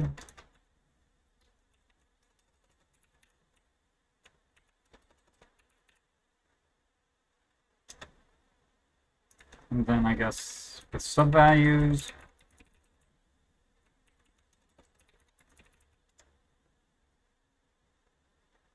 And then with values, or value.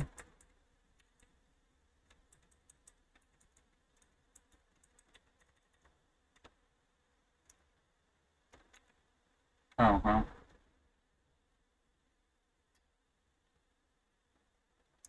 Well, let's just save that and see what kind of mess I made.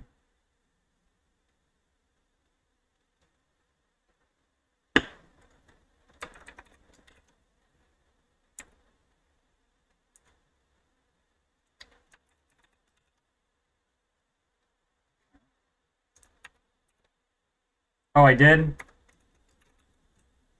Oh, nice. Okay. Thank you. This is the advantage to actually having people watch you. You get pair programming, I guess.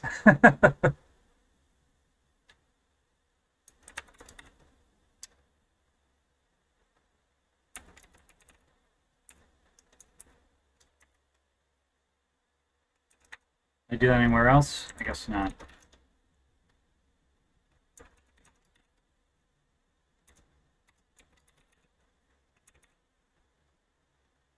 Uh, 1373.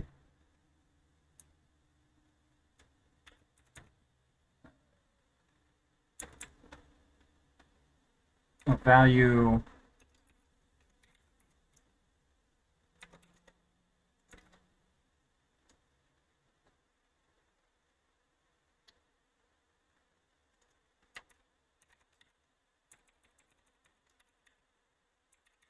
It's nice I can get all these assertions out of here. What line is that? 13.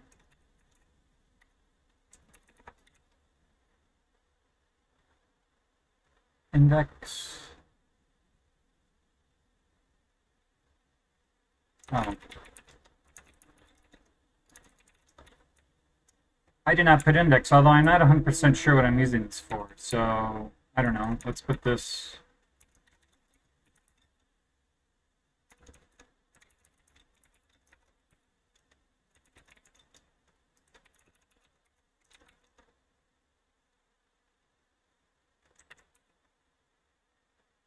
It's 12.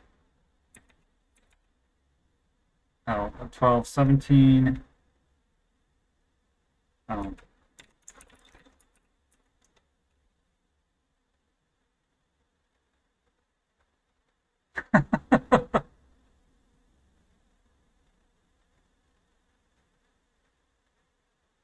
Where did I miss a space?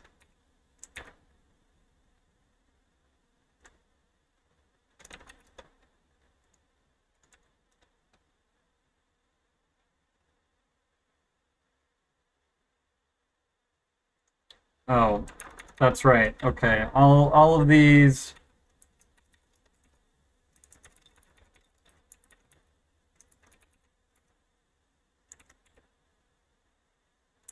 Up here.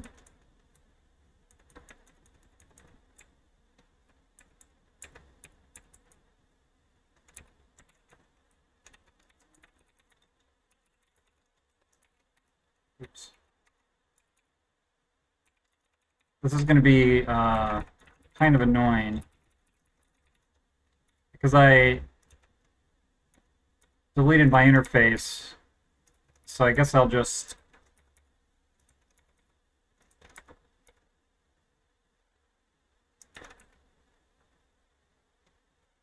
Oh, I do. I'm amazed I didn't notice that. Usually that kind of stuff drives me crazy. Yeah. Good catch. Good catch.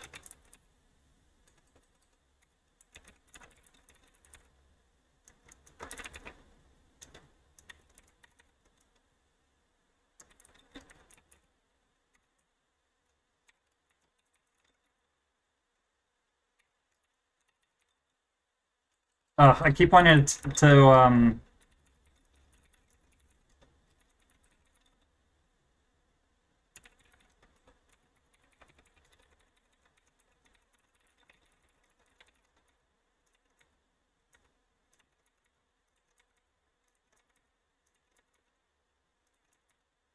I feel like this is the path of least resistance against PHP Stan. All right.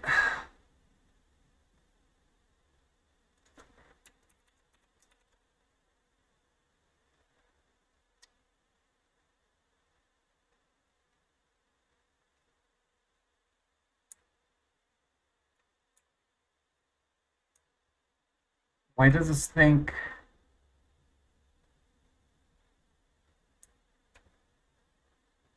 Oh.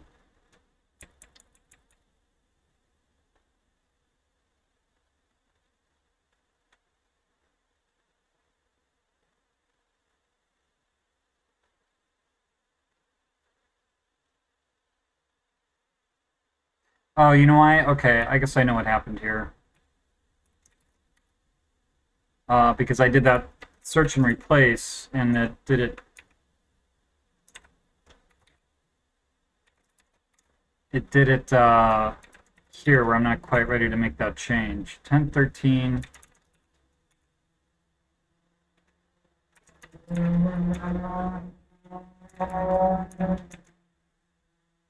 581...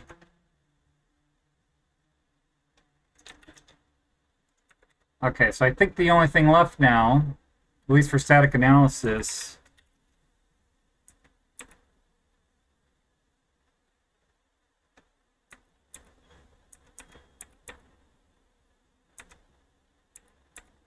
is this 1730, this because it doesn't know what the types of value is. And this is the same thing going on here. So I don't know if I'll be able to fix that or not. Oops, or not. But let's just refresh our baseline. And now we get onto the test suite. And I have a whole lot of failures. So for anybody still watching, this is now the my actual test program running here. And all these diffs that you see here, although I wonder if I broke my diff functionality, these could be wrong, but this is everything. This output here is what I've been working on the last couple weeks in this formatting right now is kind of what I'm trying to lock down. So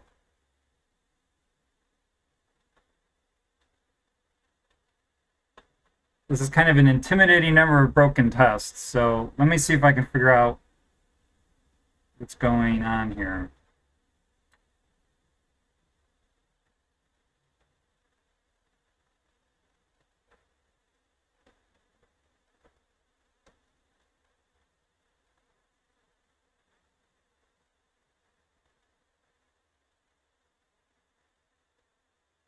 So we expected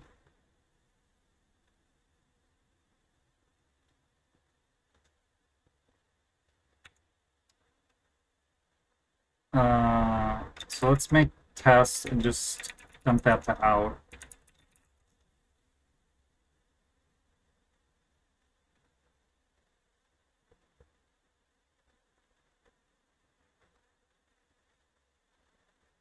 Well, I think I broke something, right? Because this is the actual code that I'm working on. And so I may be trying to use broken diffs to figure out what I broke in my diff.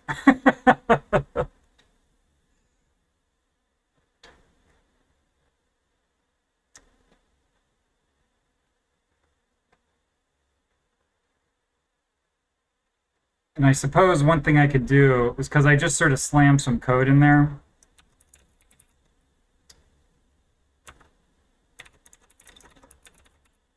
is I can actually see if there's any differences between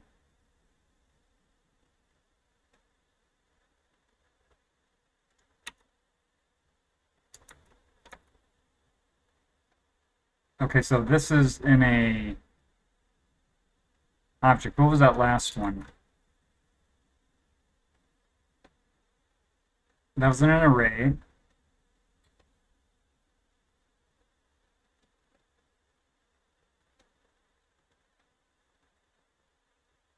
So format indent.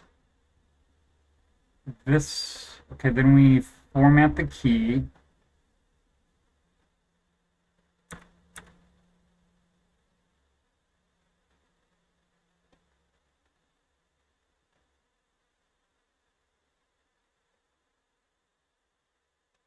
So that gets tacked on to the, oh, I totally missed that. Okay. So there is something different here. So,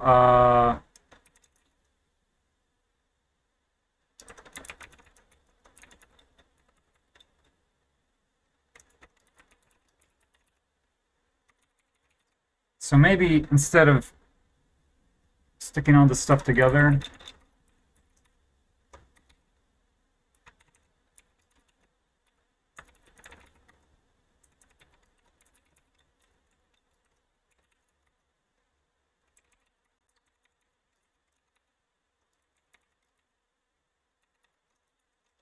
then we want to tack on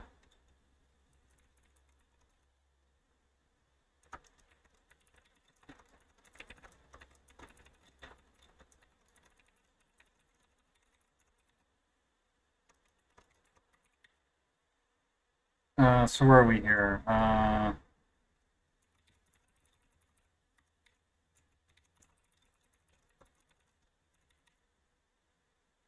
So that's array, this object, and then this is going to be result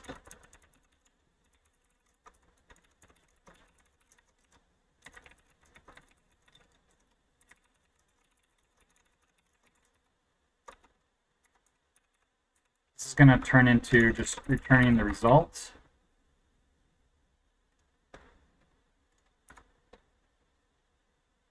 Three, four, five, six, 7. So that should probably fix that. Let's see how many tests that made pass.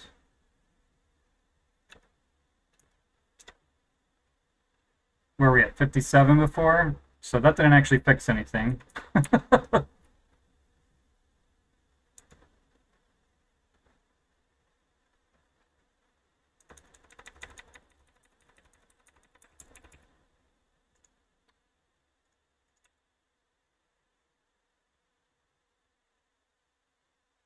Test shows reason for failure. So actual expected.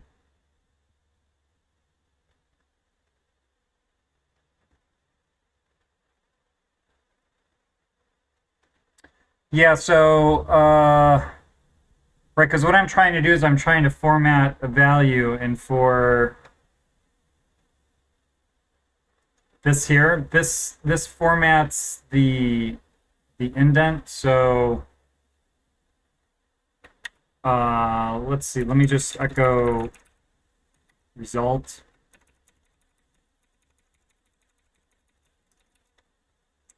So I should be able to get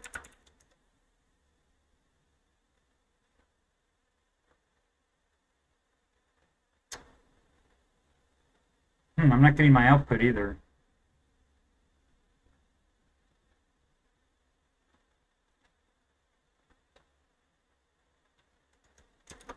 So I seriously broke things here.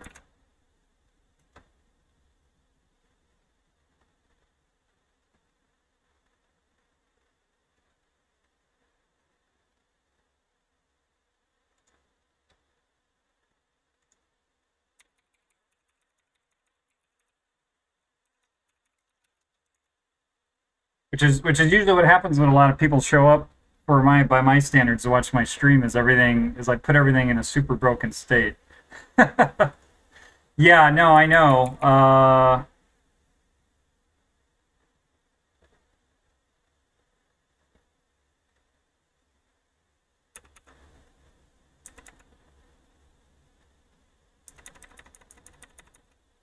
But the way the framework, like if I echo something out, the framework is supposed to show that, oh, there's output. Oh, you know what that means is this is only getting called in one place. So where...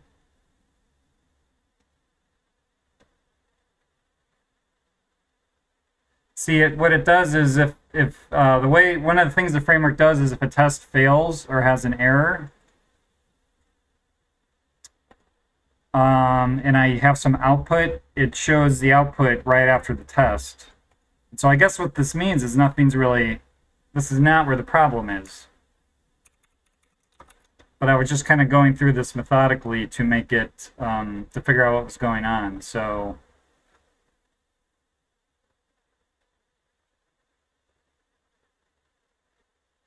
but there seems to be something going on with my comparison. So what I guess I should do is actually look to see what I changed. I kind of just went through all that to make PHP Stan happy. So actually,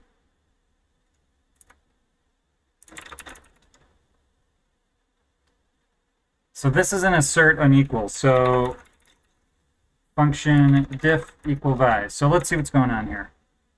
This is where I actually generate the diff. And this is the bottom level where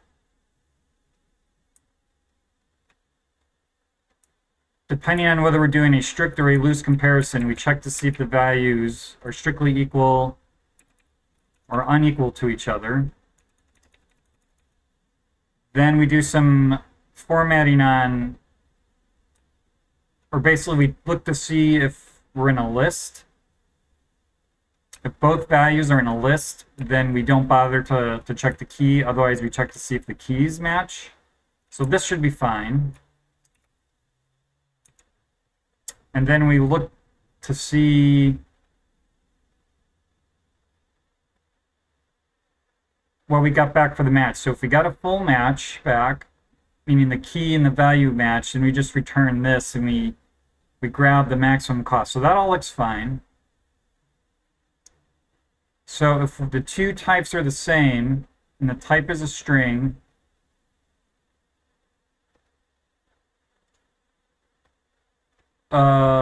we shouldn't. This is kind of a bogus assertion then. So if either of the strings have a cost of 1, which means one of them is a multi-line string, then we go ahead and then we do a diff on those strings. So then if they're both arrays or they're both objects and they're both instances of the same object, then we start with the longest common subsequence as 1, and then if either of them are non-empty, or both of them are non-empty, then we figure out the longest common subsequence of the two and add that and return that. So that seems okay to me.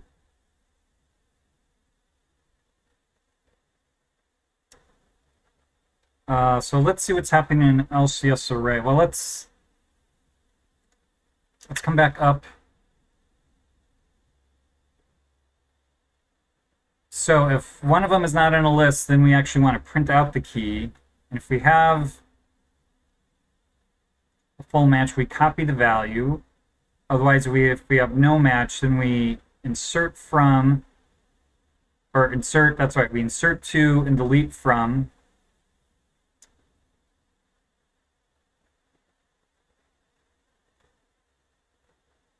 And then this is the problem here, I think.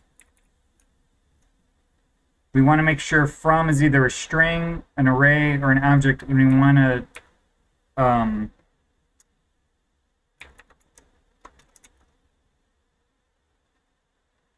oh no, not value.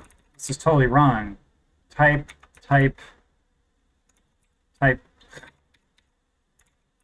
So where else did I make that mistake? So no wonder everything's so broken.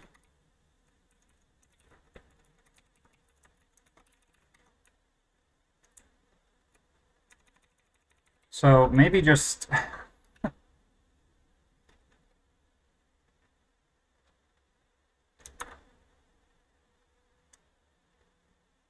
so let me search from, or value equals, yeah, I totally screwed that up.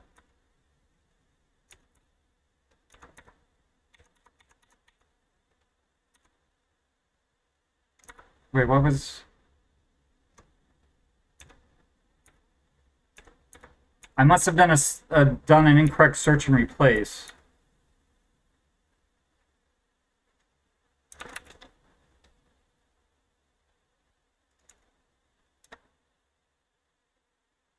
Now we have some errors.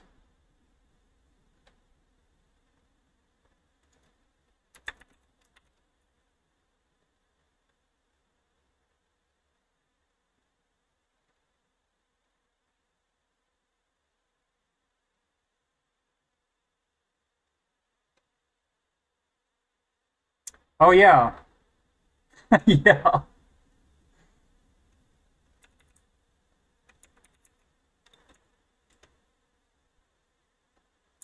So we're in process value.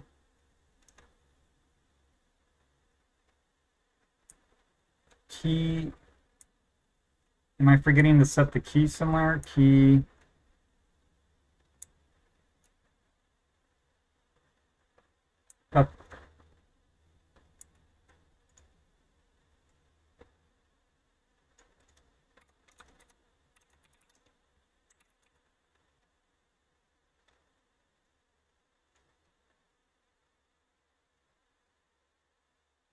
Yeah, I think trying to make a game is fun, whether you want to stream or not. I guess I don't have any strong advice on streaming or not.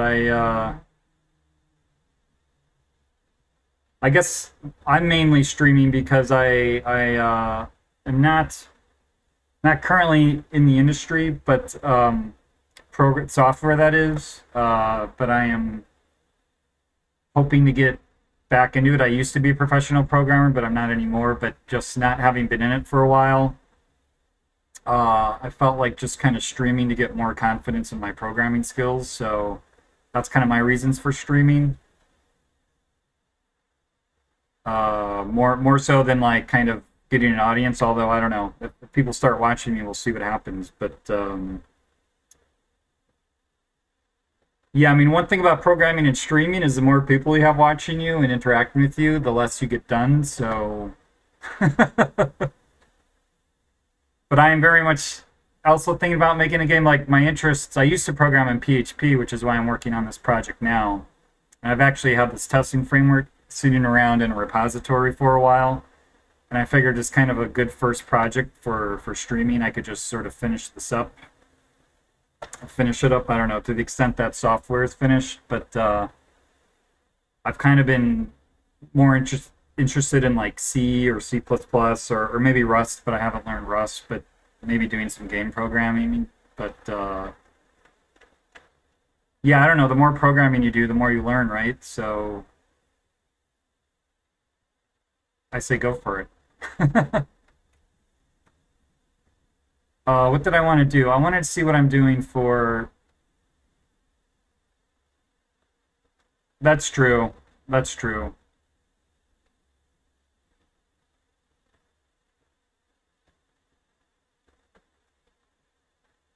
This is a string part, and I thought I said string part doesn't have a key. String part does have a key. Oh, well, except I'm not in the right class. String part does have a key, and I neglected to set it. So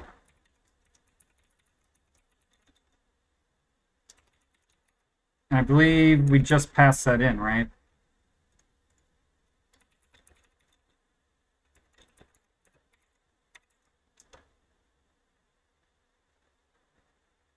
Let's.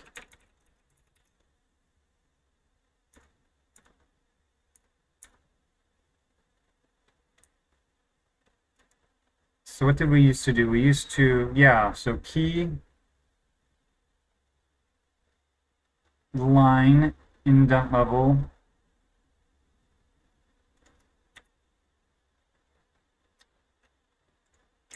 Oops.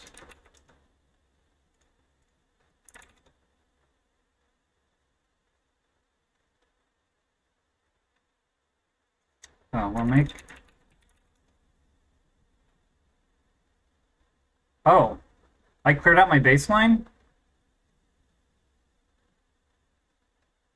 Sweet. So what's in my baseline?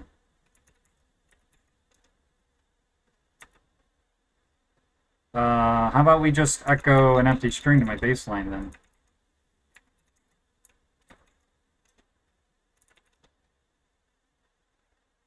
Okay, so the errors are gone. Are we getting more sensible failures?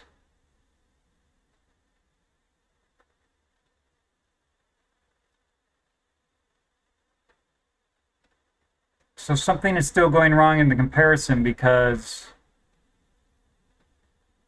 No, wait, this is what we actually got. This is what we wanted. These are supposed to be equal. But we're getting an array printed out twice for some reason. And what is this in? I don't know why this is showing...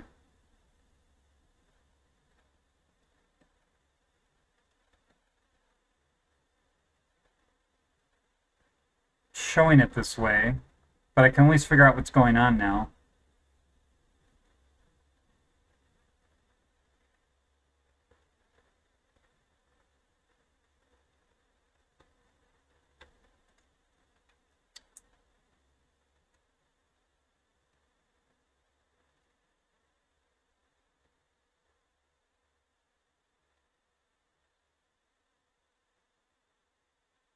Let me just make sure I'm increasing my cost.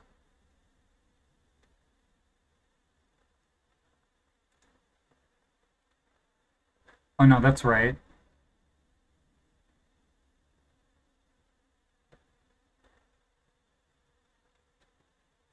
Cost plus equals. All right, so function diff.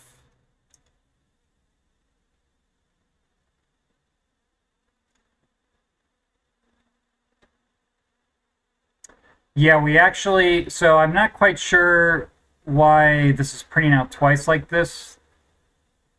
I feel like this should not be happening, but I can at least see this is what I actually got. So minus is actual, and for some reason I got array twice here, and this is what I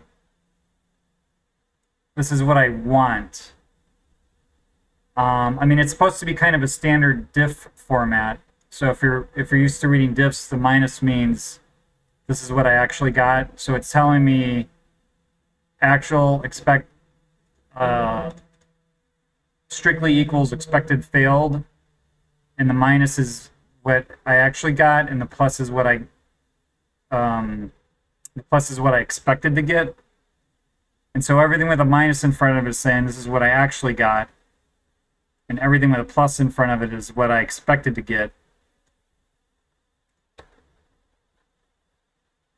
Right, no, this is what's incorrect. This is why this is failing, because I'm not supposed to be getting that. This is what I actually got.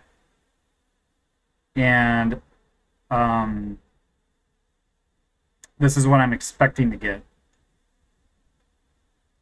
Right, this test is in asserting unequal, but these arrays are not unequal, so that assertion would fail, and so it's supposed to print out that the arrays are actually equal.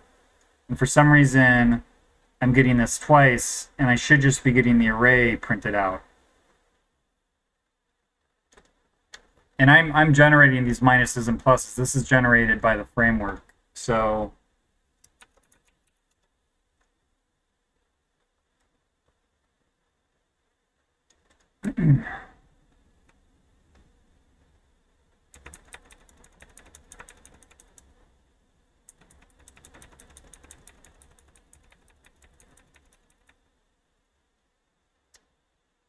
again, oh,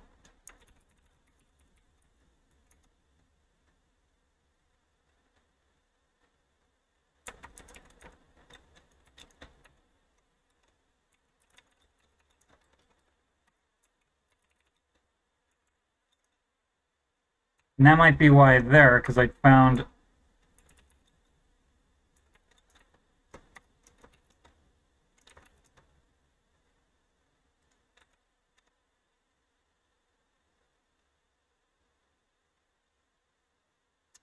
so that did not fix it. So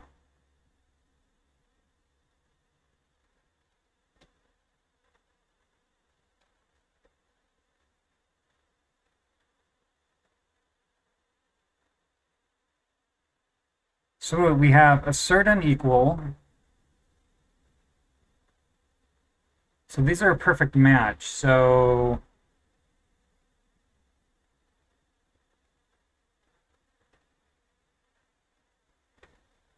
I didn't think I had.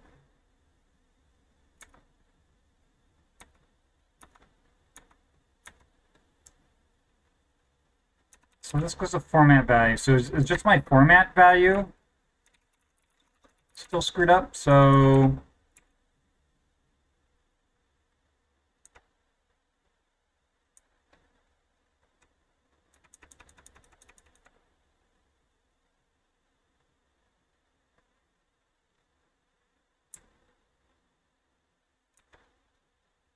right, maybe there's one test I can.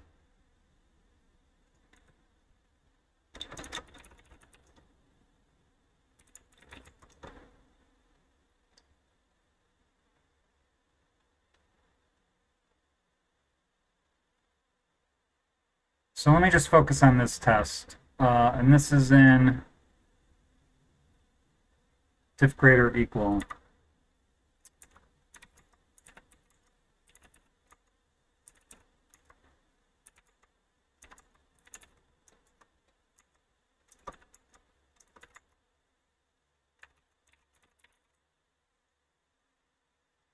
I need to put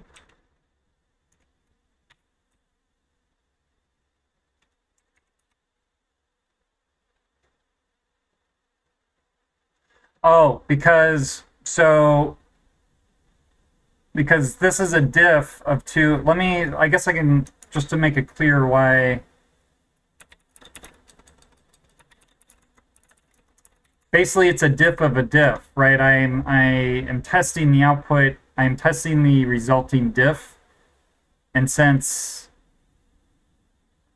the diff I'm actually getting doesn't match the diff that I want, that is being diffed. Where's the test? This is on line 773. So I'm saying this is what I want to get, and this is itself a difference output. This is the output of the difference function, but that's not what I'm getting. I'm getting something else, and so it's sticking that into a diff. So this is saying yeah, it's a diff and a diff, and for some reason there's something, I don't know what's going on here, but also this should not be right. This should look like, yeah, I'm trying to figure out what I broke, because this should look something like, all right, these lines are the same. Oops. Those lines are the same, those lines are the same. So it should really be giving me, right, those lines are the same.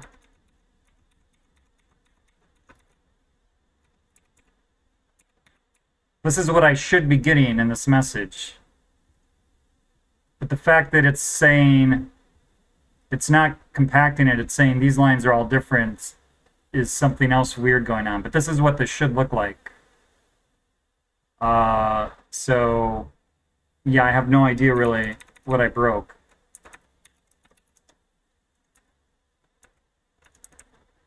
And so now I'm just going to try and run my framework on this one test to see if I can narrow down what's going on.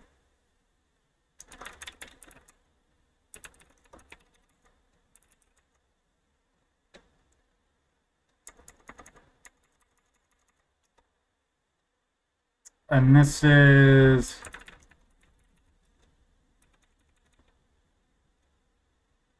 okay, so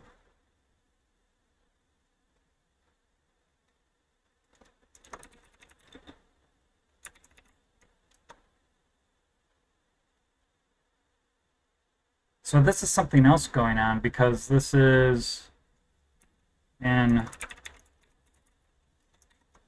diff unequal values. So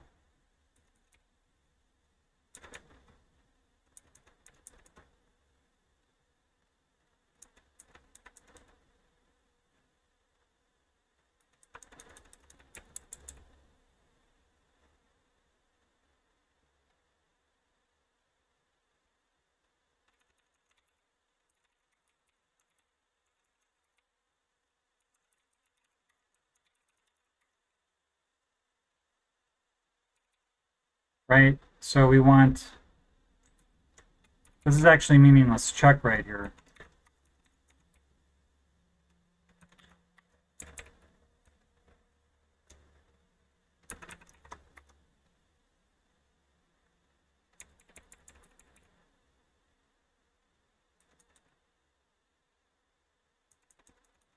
So basically we want to check if these are a string, or it's an array,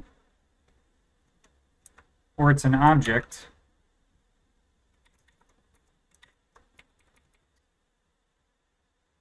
And no, this is a value that was correct. It's an instance of from value. But we do want to check if from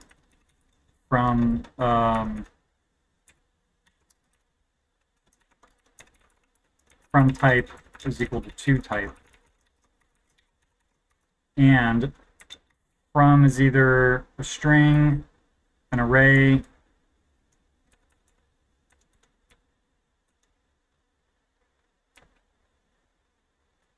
or an object where the two values are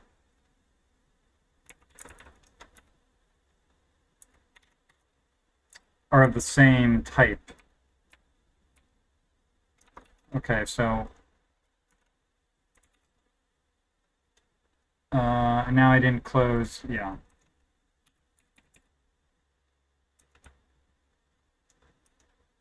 Oh, I wanted, just to be sure.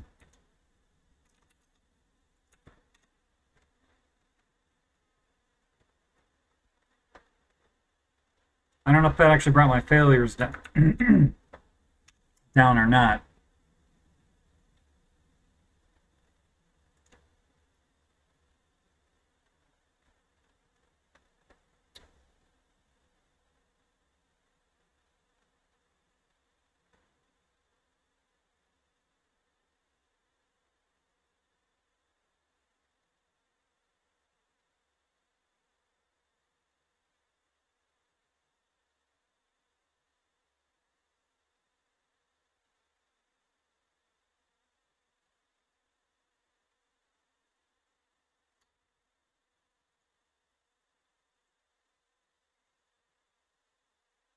So do we actually have a difference here? Minus array.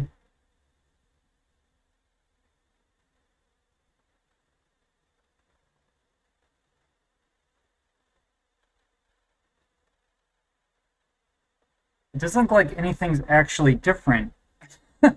So I don't know why this is printing out twice here. So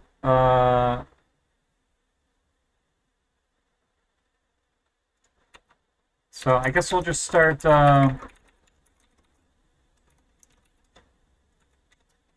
doing that. So show key is 1, right? Okay.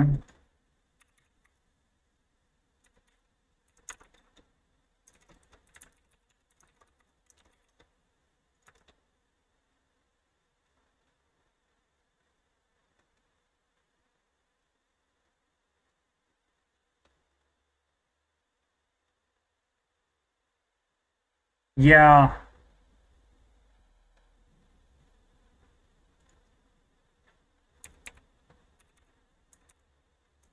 So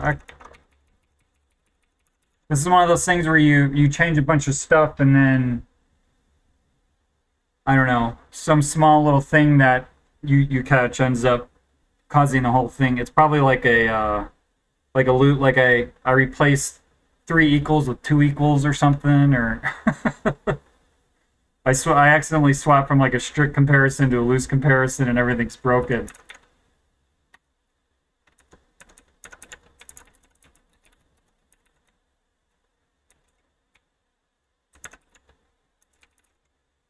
Values.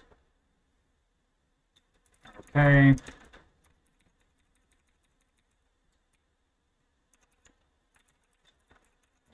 Doing sub.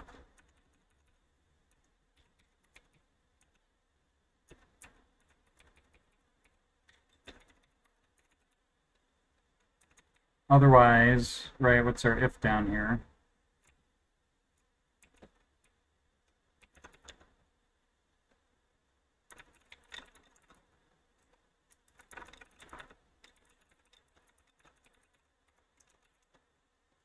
So what we got.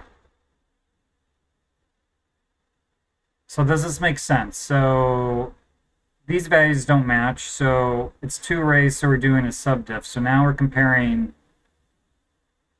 1 and 1. That looks okay. We're comparing these 2 arrays.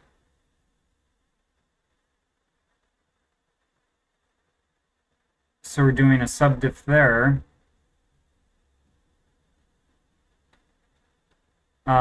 2 and 2 are okay.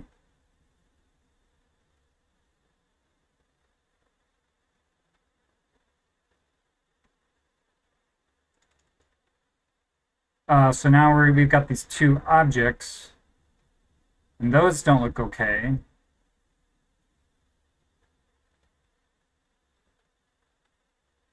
So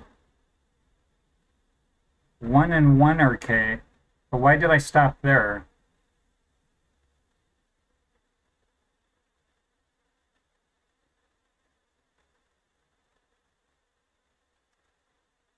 Why did I stop there?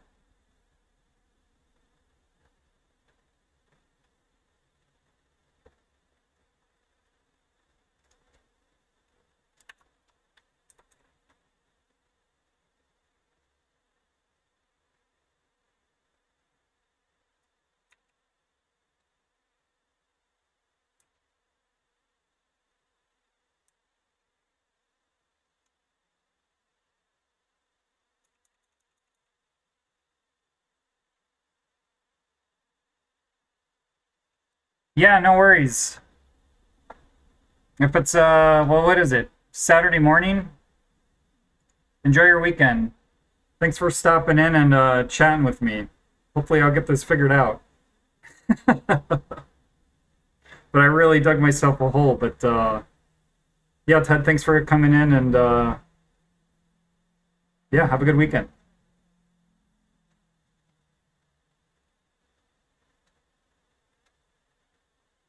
Thanks. If I can figure this out, it'll be a lot more fun.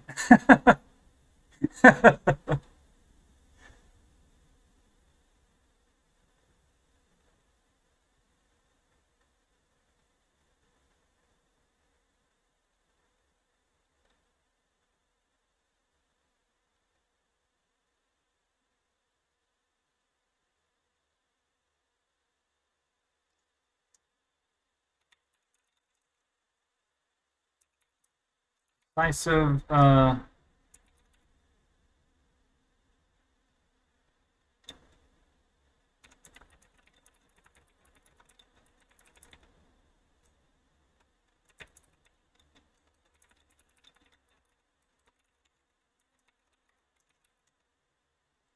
See what that does.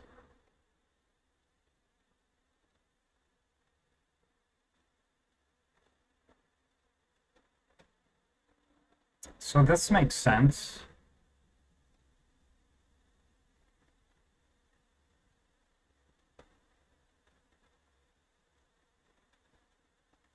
So all that gets printed out, but now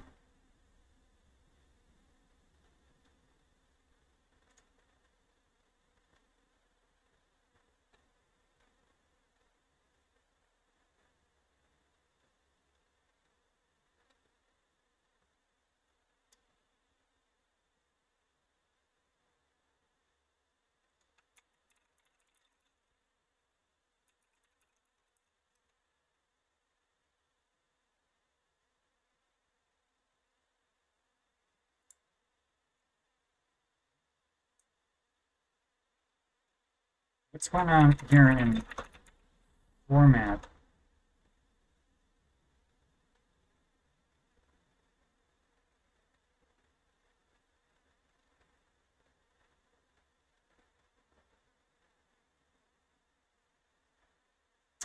I guess I still don't understand why I'm getting this twice now.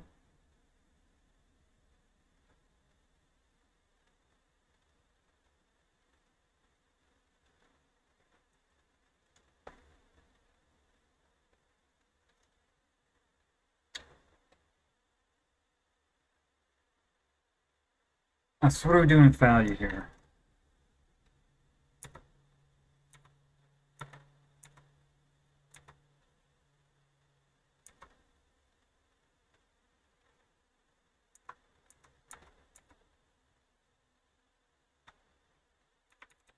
Equals.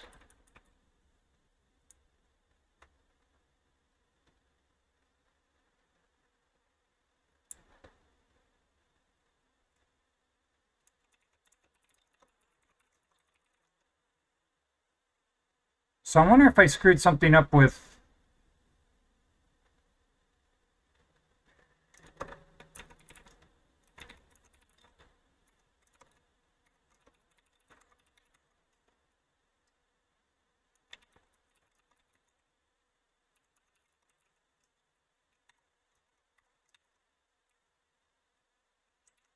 references here.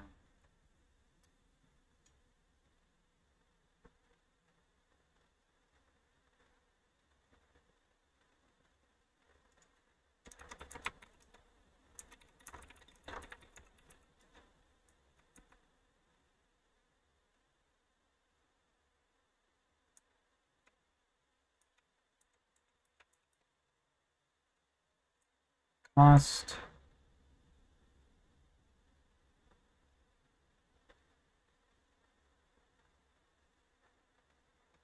cost, cost, plus equals cost, plus equals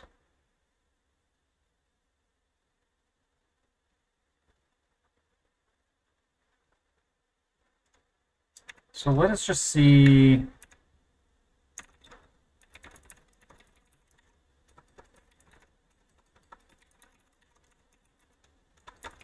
what we got from there.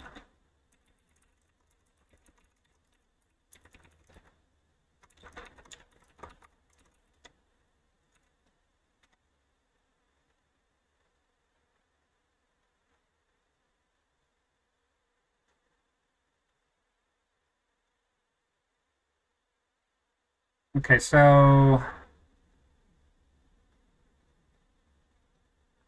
value equals the string.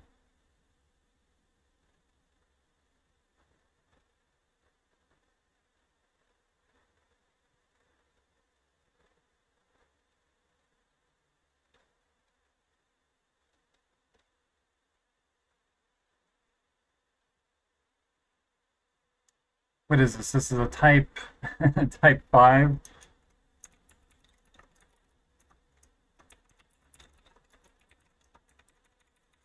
So that's a string. Cost is 19, so that's a 19-line string. 1, 2, 3, 4, 5, 6, 7, 8, 9, 10, 11, 12, 13, 14, 15, 16, 17, 18, 19. Yep, so that looks right. Index level.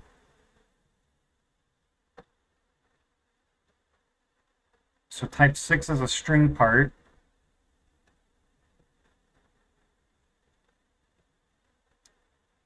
So these are all the individual lines now.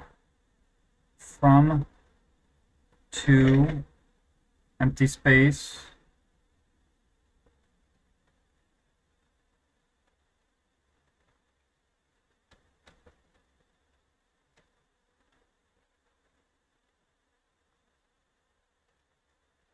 Right, these are in sub-values. So I feel like the values are getting processed correctly.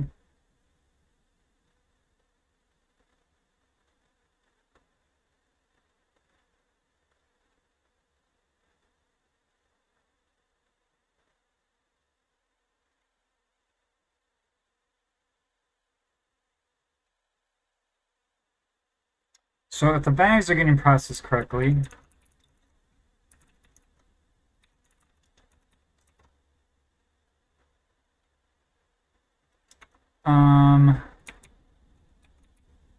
what are we calling diff unequal values? So let's just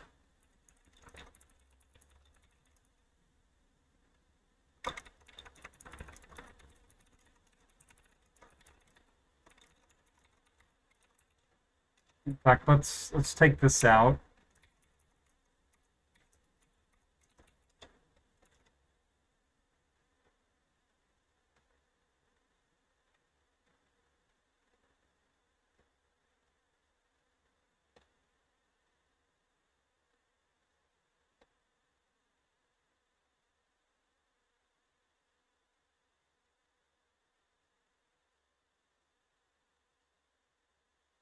Why is that printing out twice?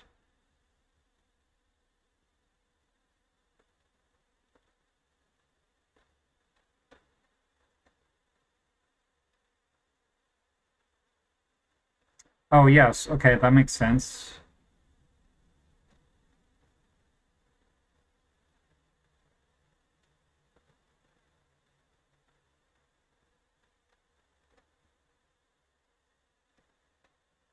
So what is this?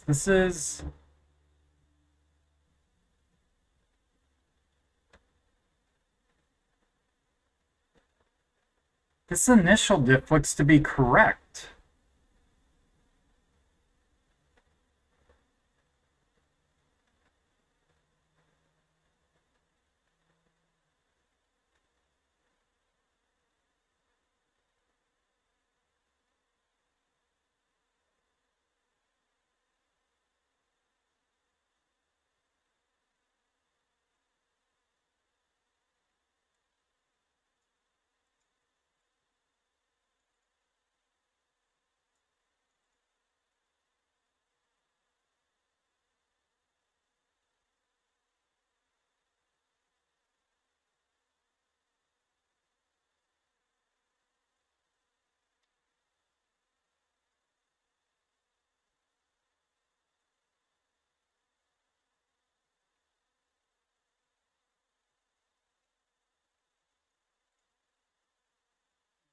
2, 3. Okay.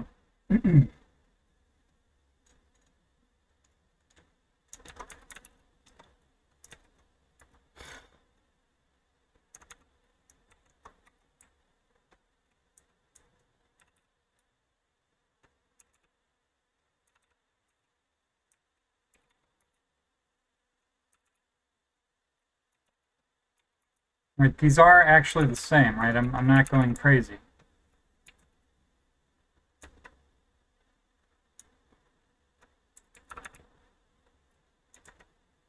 They appear to be the same.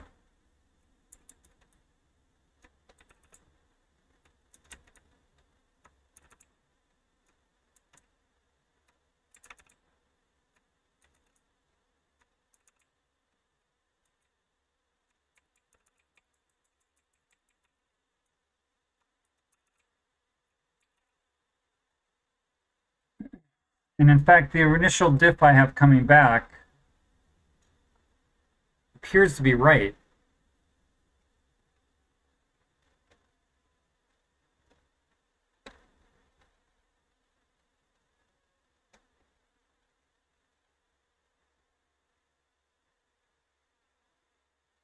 So that is extraordinarily odd.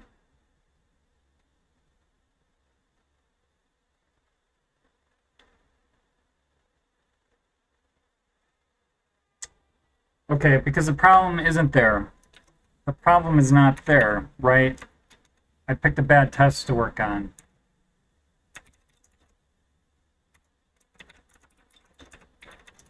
The problem is in my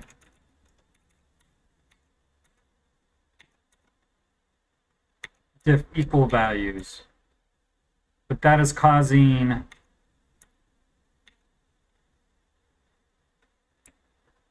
because in that test, I finished that test of doing a identity comparison, which takes me to, well, where the heck am I? To diff equal values. So, okay.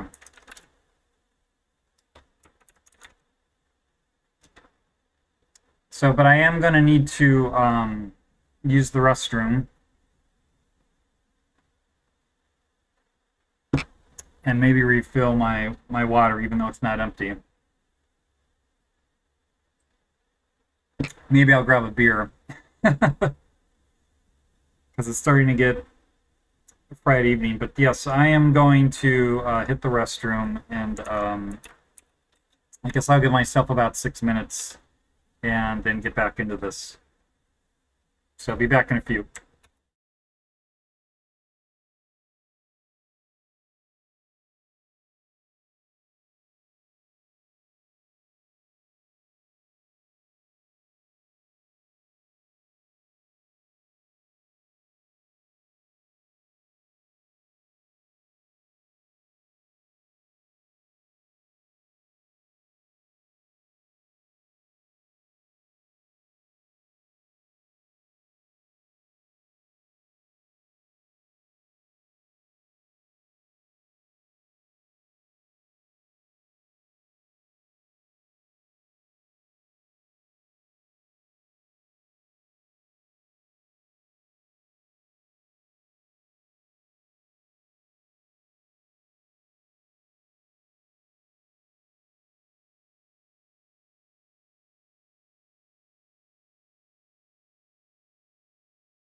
All right. Well, I am back, as anybody watching, I guess, can see. Sticking with water for now, but I did get some pretzels.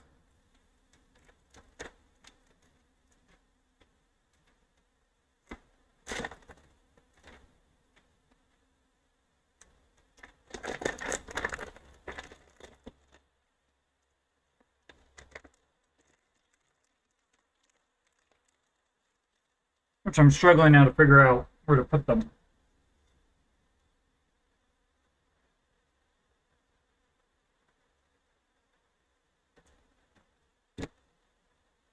Okay. Let me take another walk through this.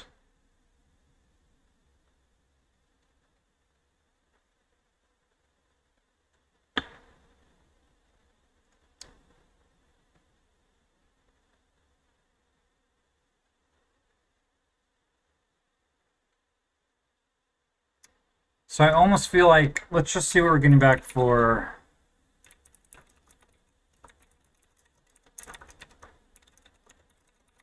the comparison here. Nothing is matching.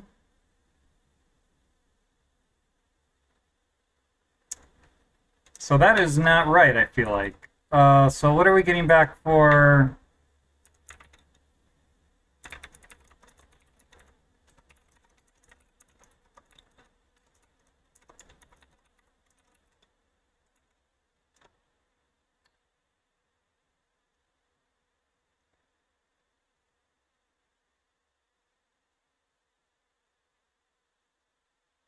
Zero. So did I?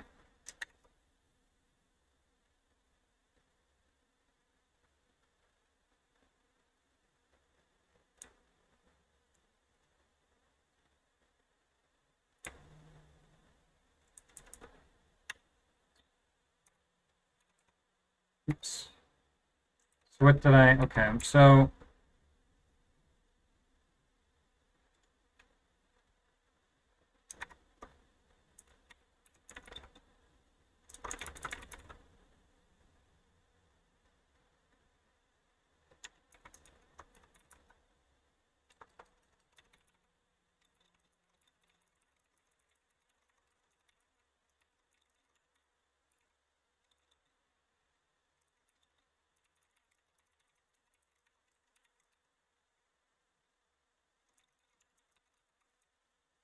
and let's see what the result is.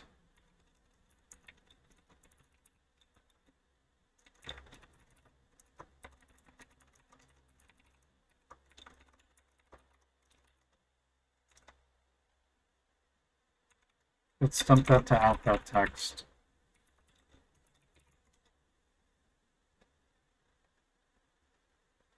So comparing from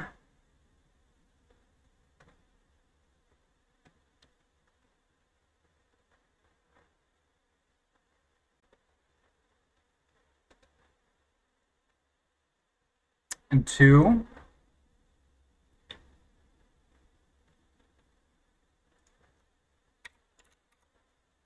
and the result is 0.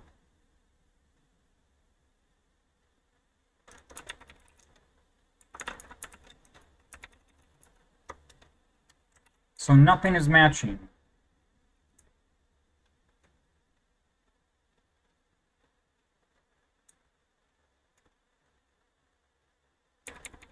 So why do we think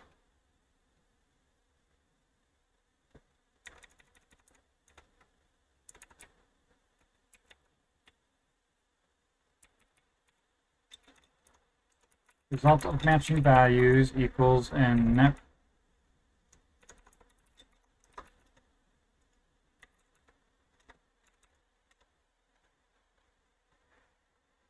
Well,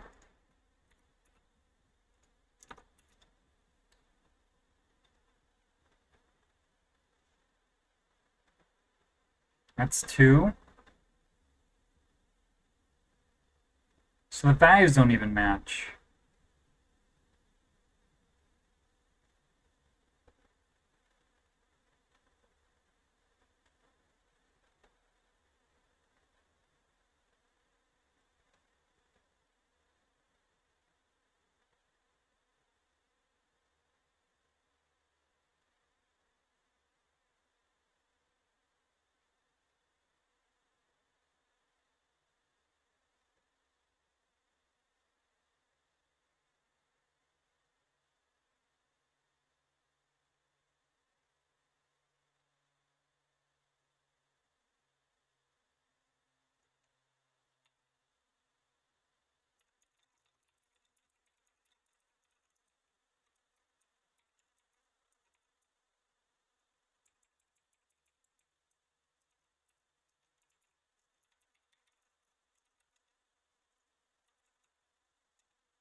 from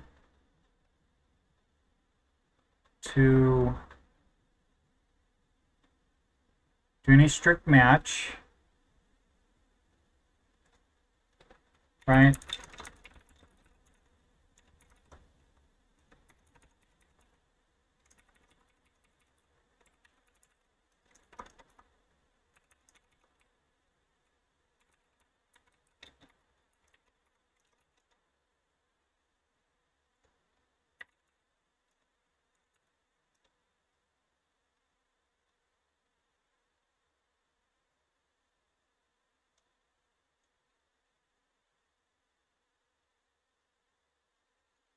So why don't the values, I don't even know what I just did there.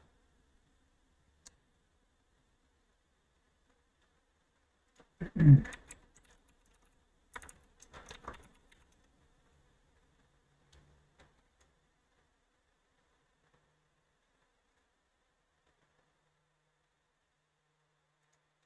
me just, I don't even know what I did there.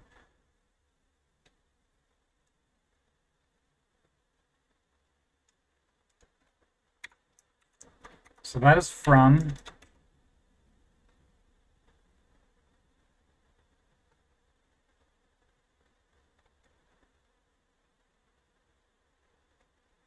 And this is 2.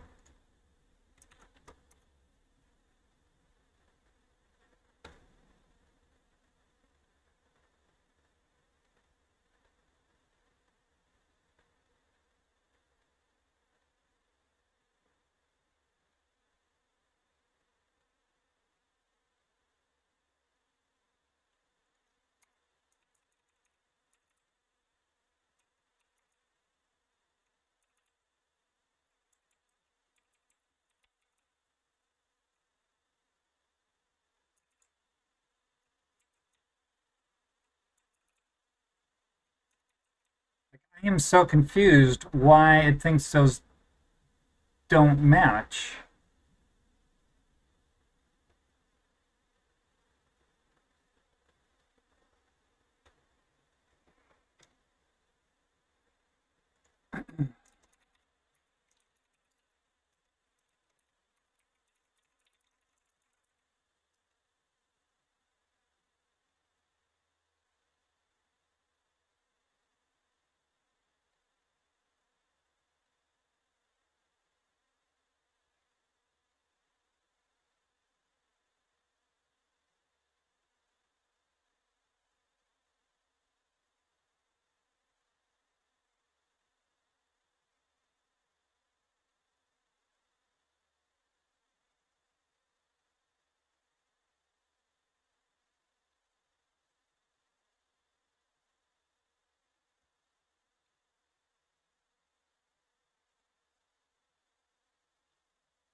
It's saying they do match.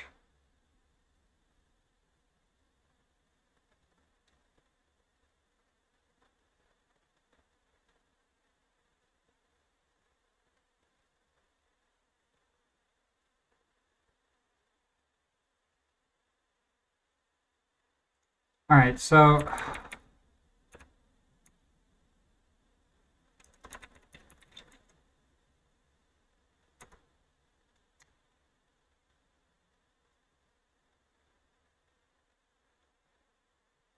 this is 2.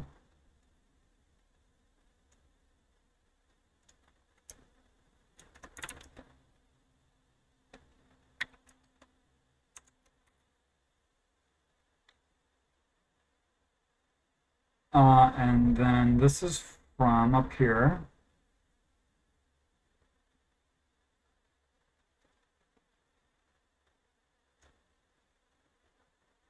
Right, and I'm not doing something stupid like formatting.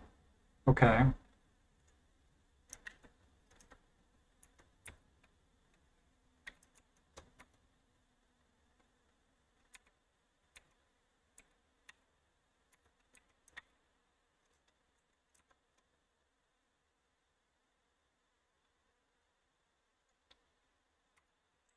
Okay, so let's right,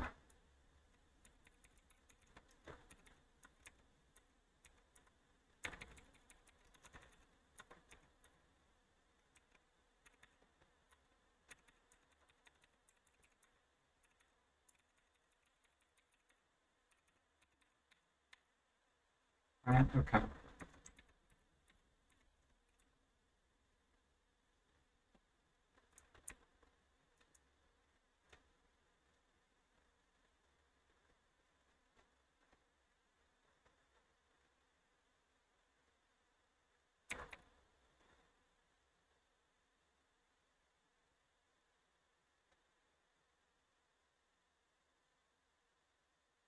Two type equals value type object and two type equals a string. And the wrong function.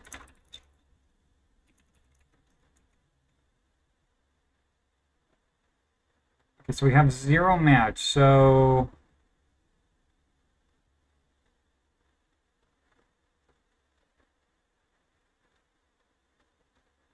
that's the from type equals array and two type equals array. Or from type equals an object.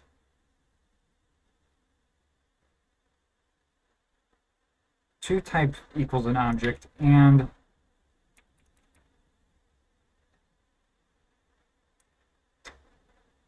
from doesn't matter, right? This doesn't really matter. To value is an instance of from value.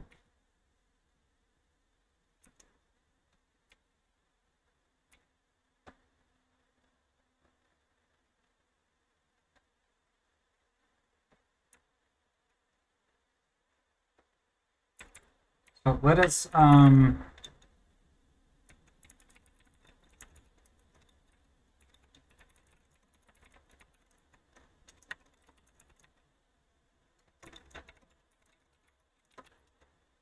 see what we get for the cell CS.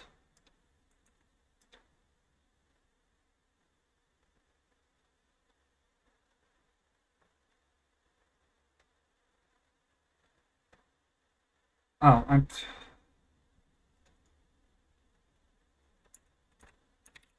I want the edit, not the LCS.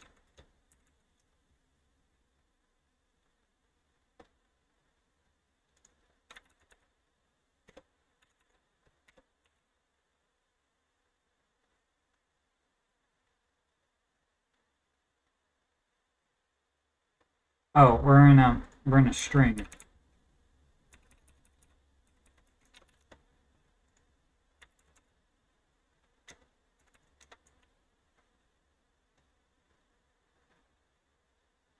This is saying nothing is matching. All right, so I must have messed something up in CS array.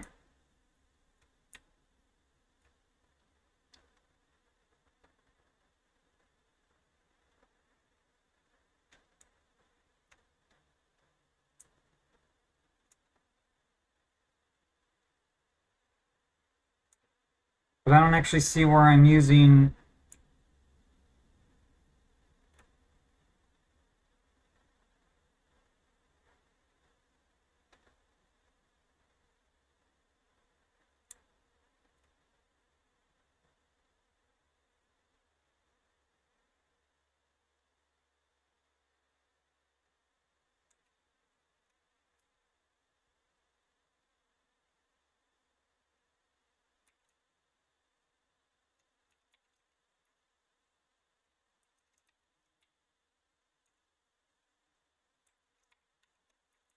So we want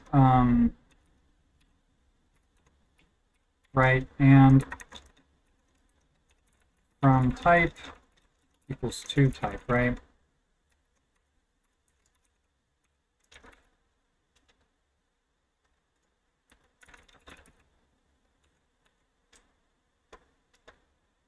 Okay, so that at least ran.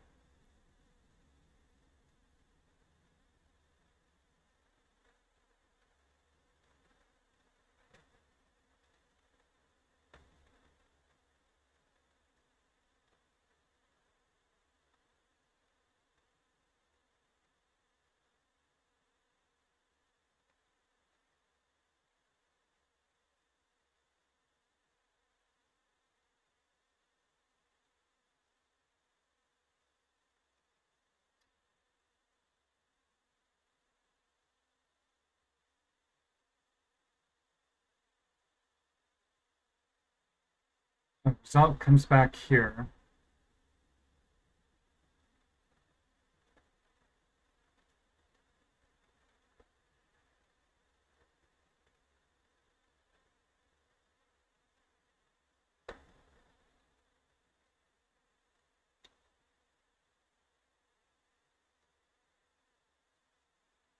Um,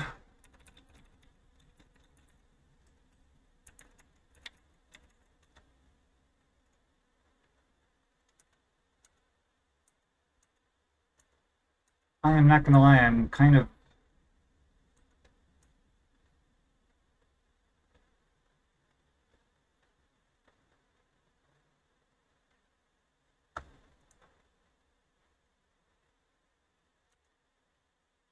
befuddled on this one.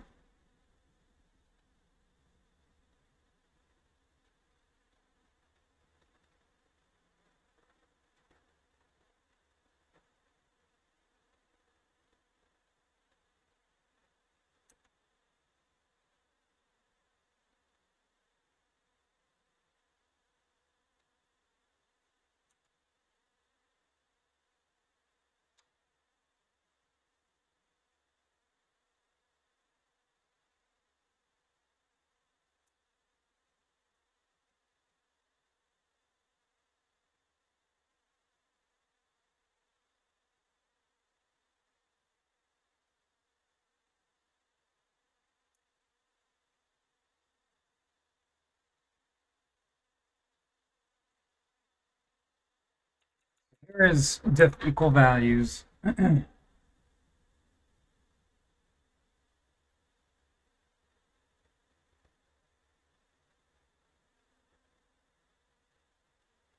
So from this one, from an instance check to a type check, an instance check to a type check, and then an instance check, and then two is an instance of from.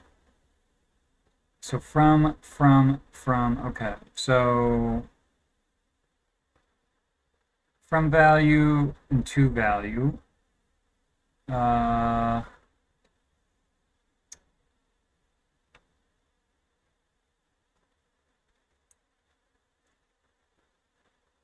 Format to array from.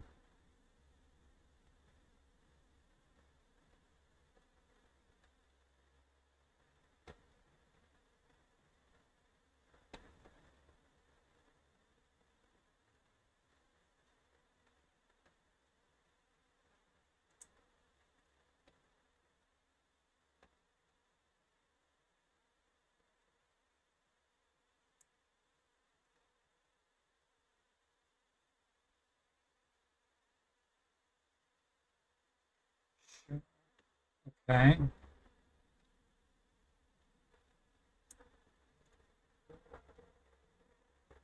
From subvalues to subvalues, edit.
we're not even getting this far. That is not right. But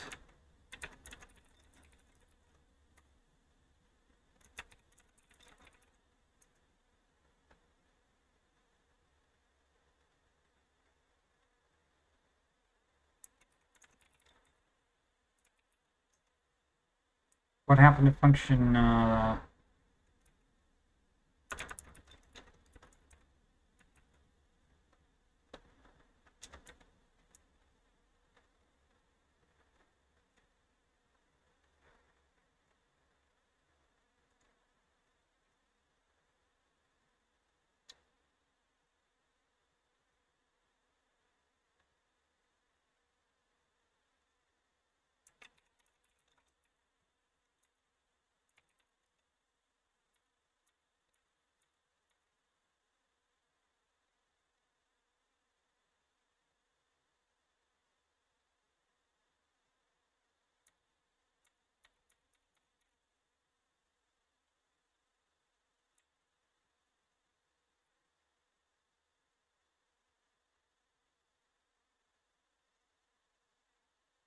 So all of those value functions just return the value. So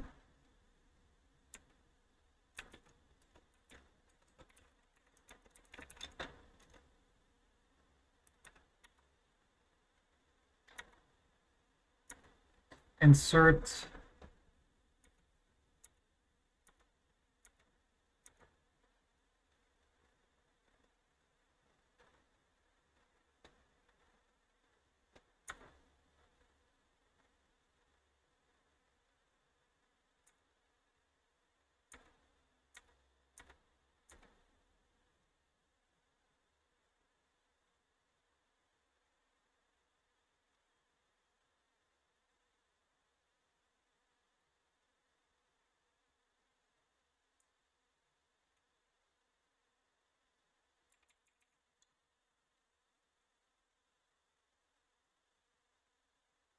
um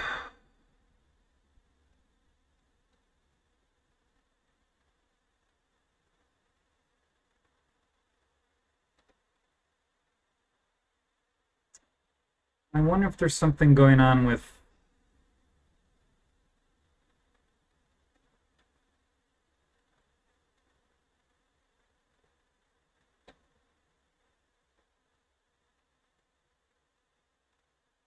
So I wonder if I should just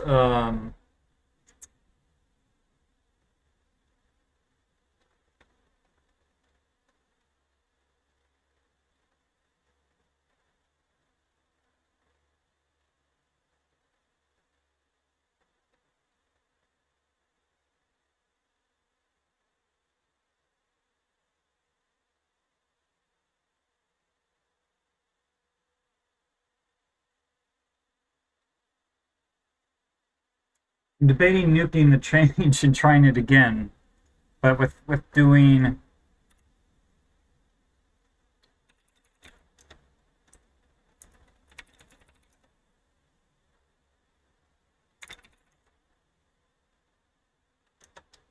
But trying to be a little bit more conservative there in the change.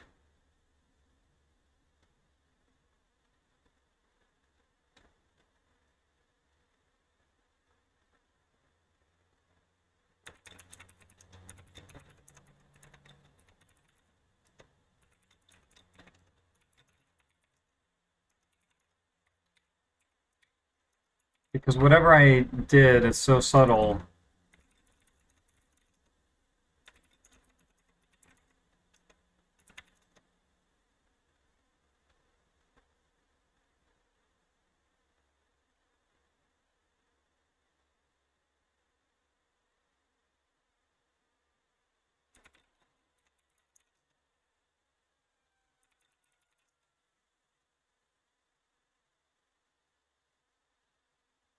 Oh, you know what? I never. Okay, that's right. So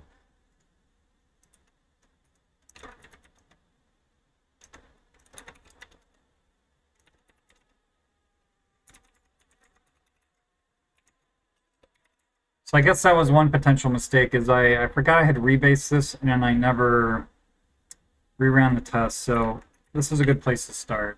So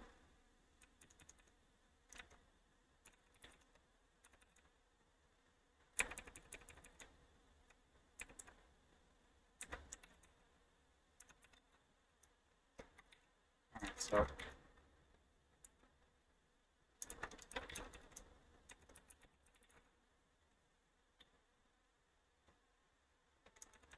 let's change this to diff line.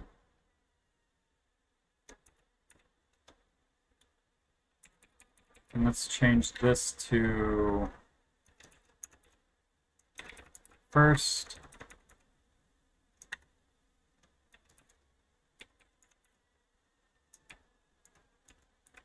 Last. Let's see what that does.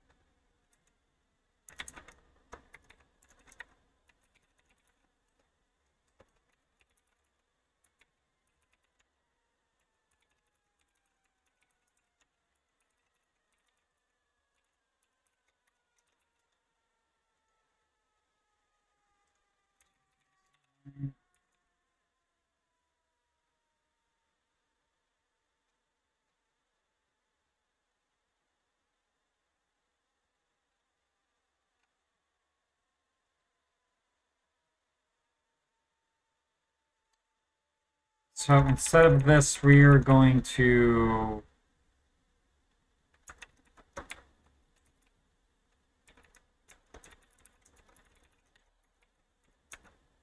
be a little bit more subtle with that change.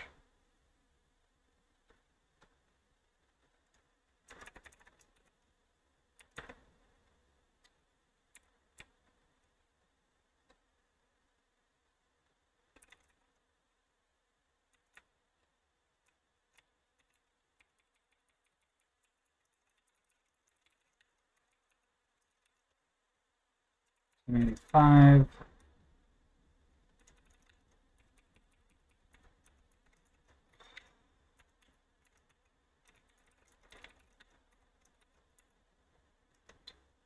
$19.18.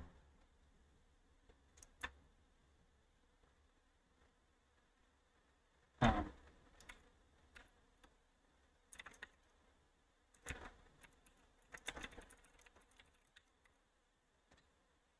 1908.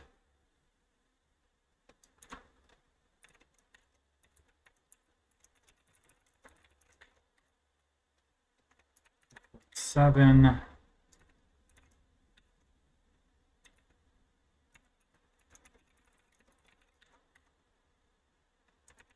$37.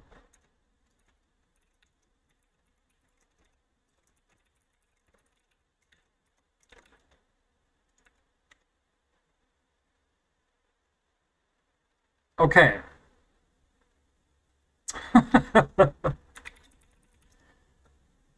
Aye. So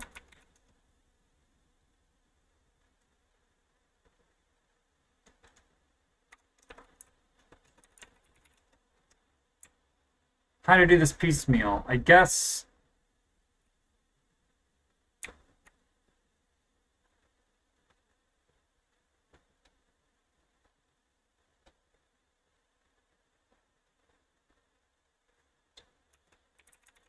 scope interface value, change this into an abstract class.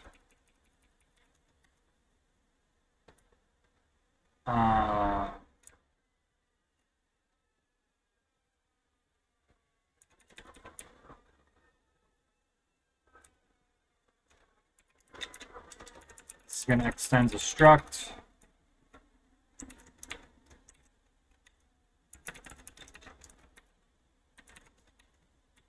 So now this is gonna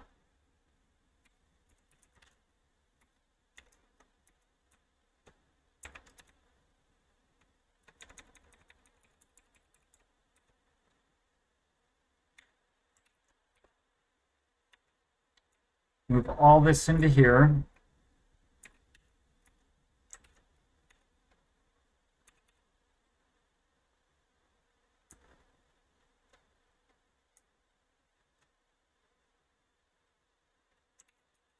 And basically do that.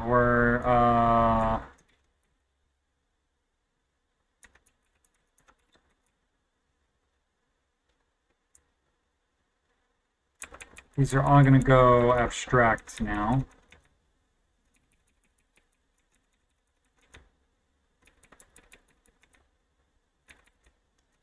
Abstract, abstract, abstract. Okay.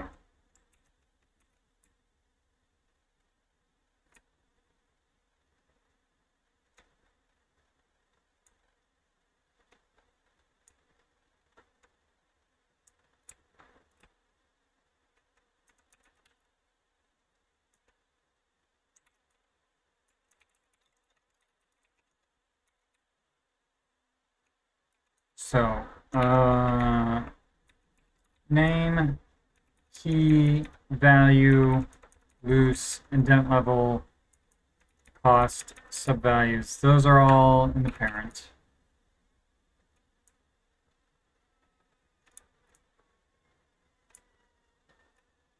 Name, key, value,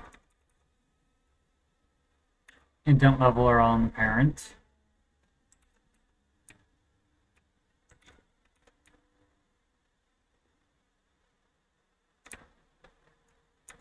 Name, key, value, indent level are all parent. Name, key, value, indent level on the parent. Name, key, value, indent level, cost. Subvalues are in the parent. Key, value, index we need to put in there. I don't quite know what we use that for, but that will get sorted out. So let's see what that does.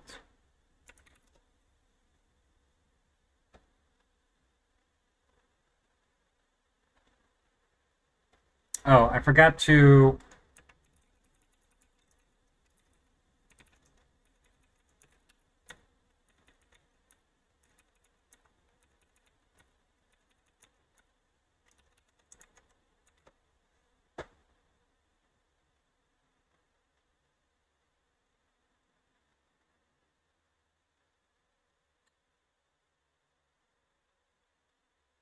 Okay.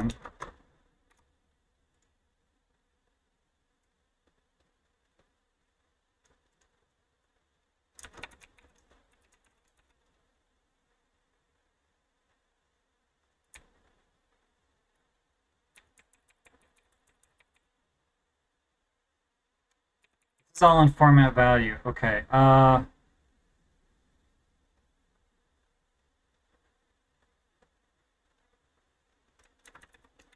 Let's get out of there. Two.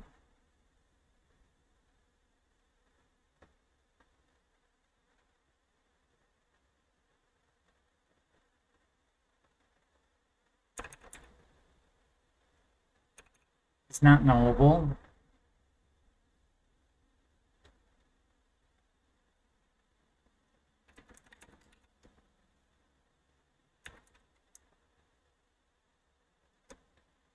So this is strange to me. This is oh,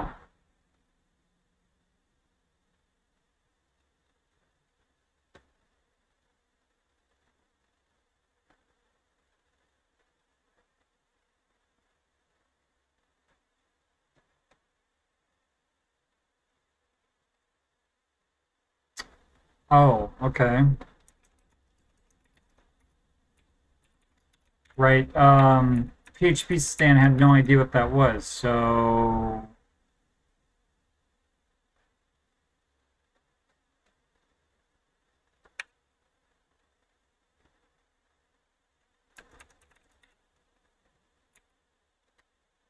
1251 and 52.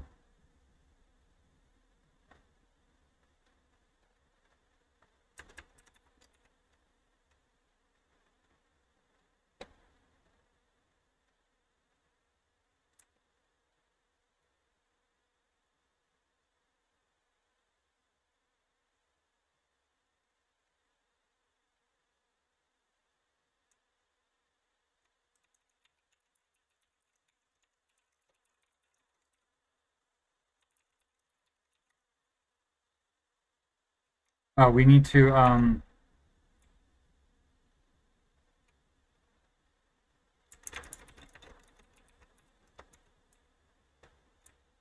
value is mixed.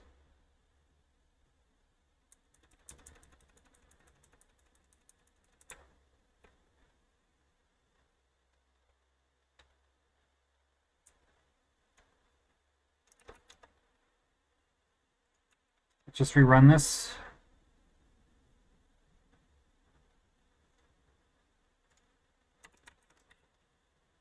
Okay, can I just like comment this out?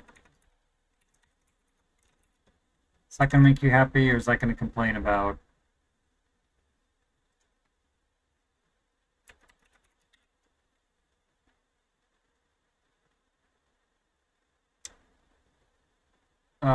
This expects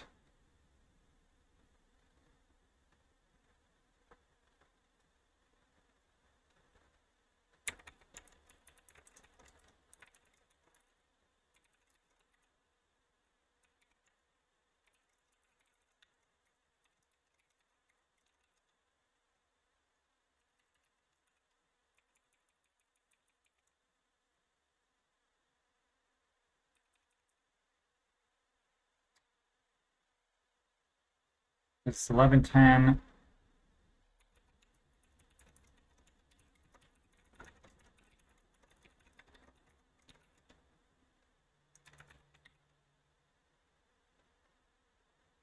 Whatever.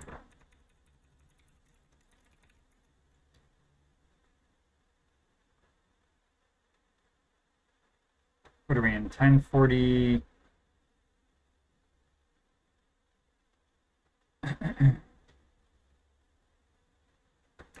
1030.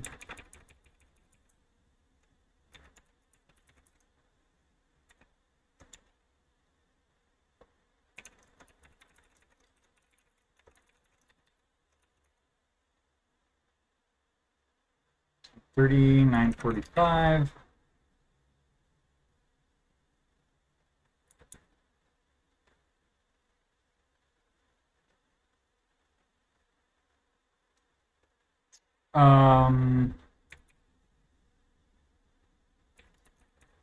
So I just get rid of that type hint. Yeah, 865.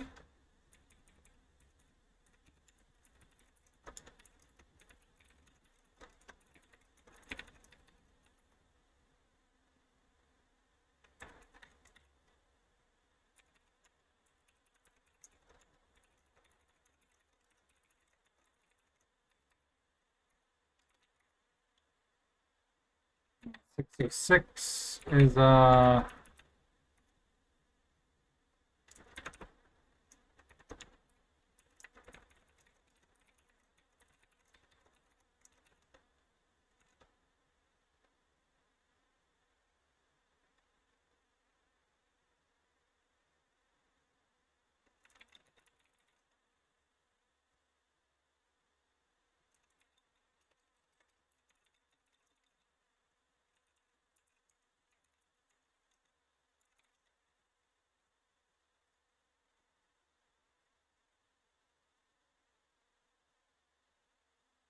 okay, we are still passing.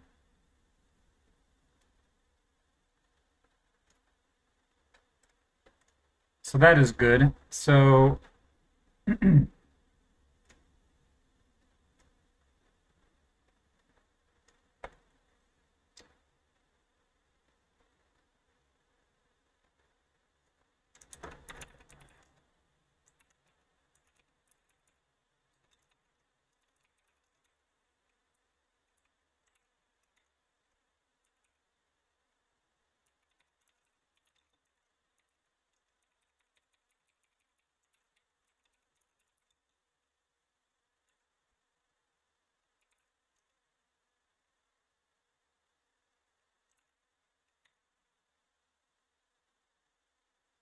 So what happens now if we just start pulling this stuff up?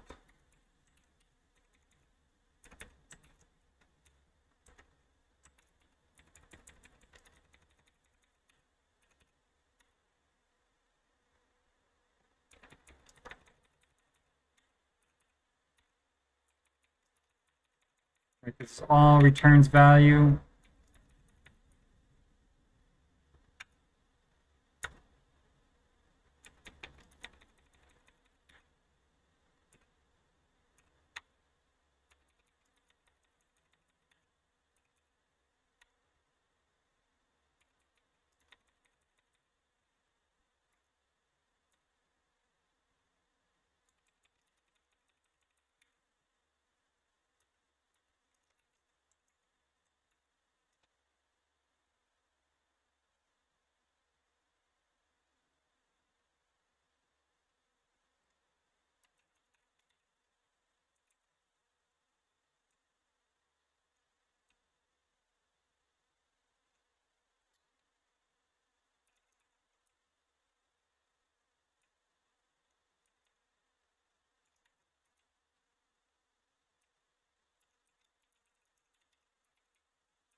I feel like that is going to, okay.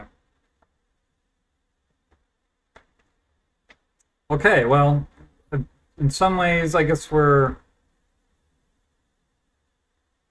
off to a better start than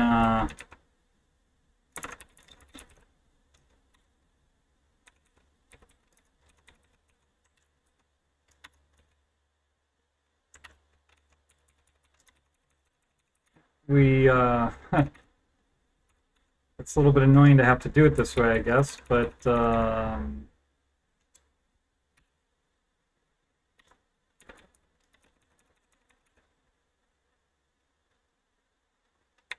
so one thing I need to be sure of, though,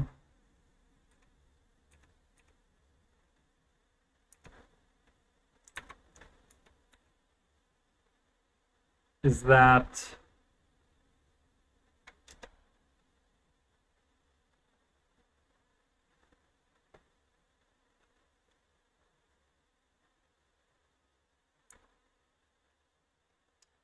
so this is array.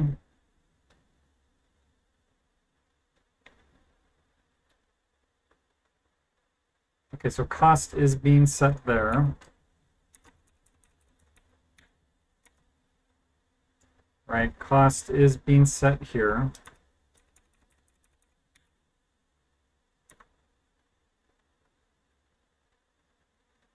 Cost is not being set here, so we're going to have to set this cost equals 1.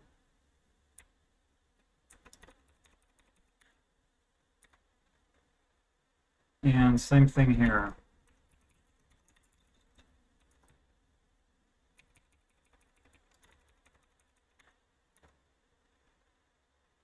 And same thing here.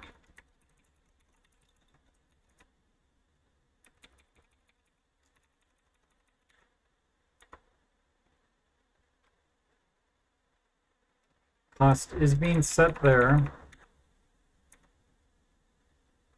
And set cost here.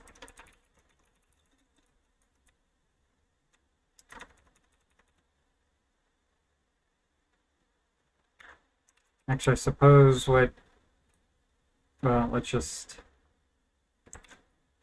leave it at that.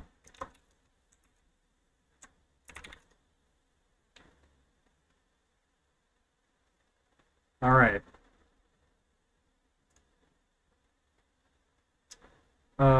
So now I guess I probably should just do these in order.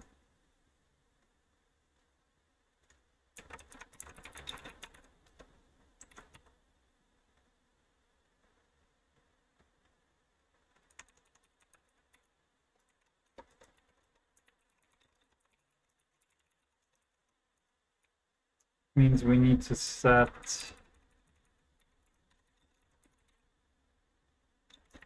what is this value type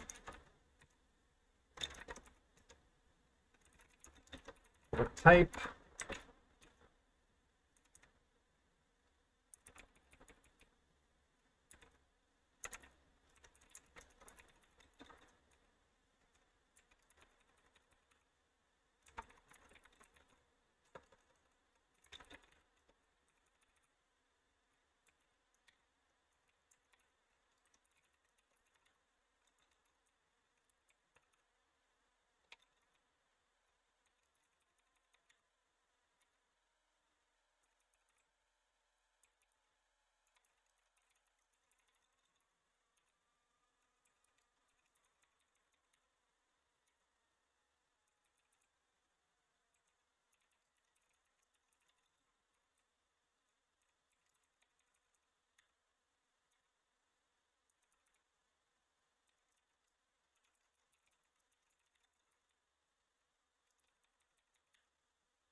All right, function key.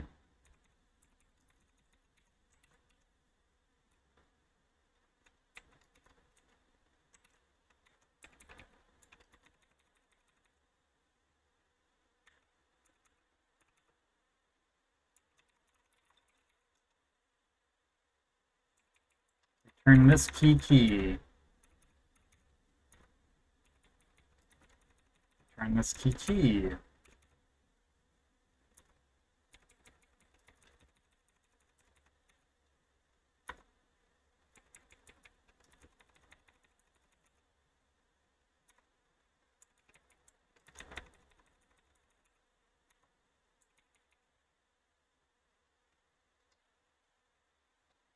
And this is in a string private, right? So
what were those classes I just deleted that from? Ray.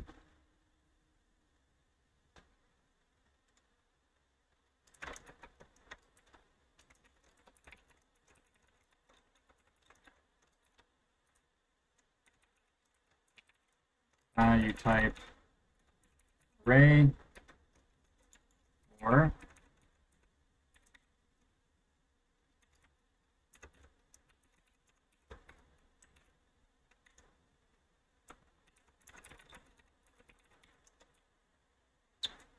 right.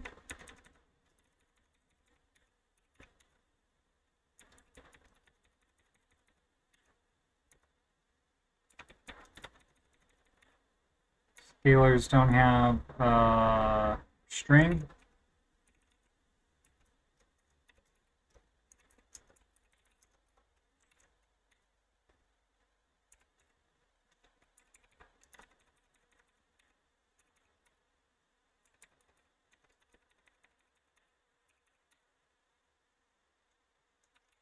Okay.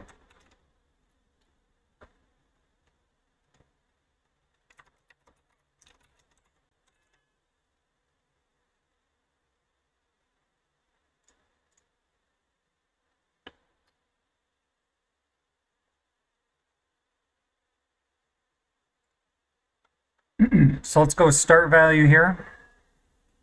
Actually, let's go with end value.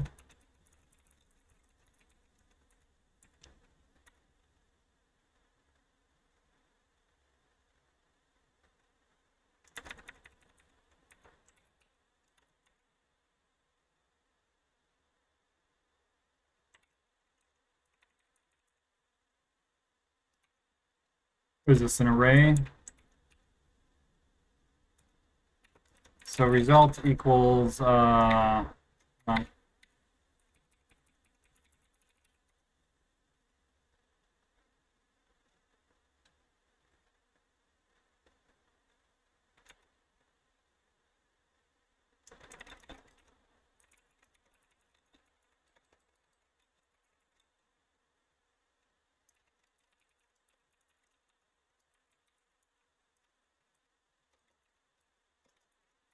then we're gonna put a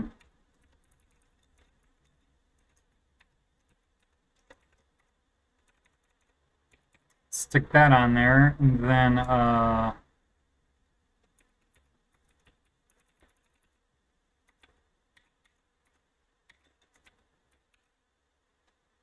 we'll return the result.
This is what now? A string part?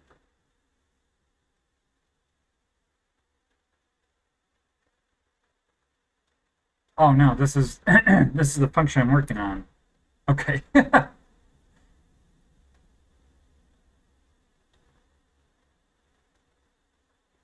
So well, I guess we'll try that out. Uh, as usual, I forgot a something somewhere. Okay, so now let's do start value.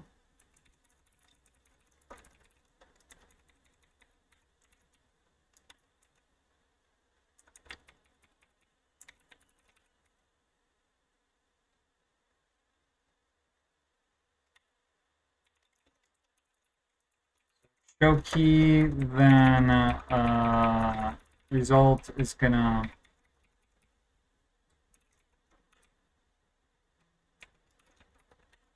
we'll tack on the,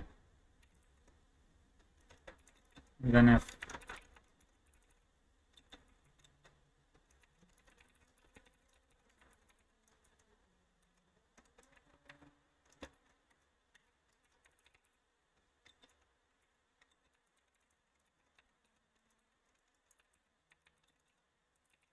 we've got the result or the indent, the key, and then whatever, and then we'll return that.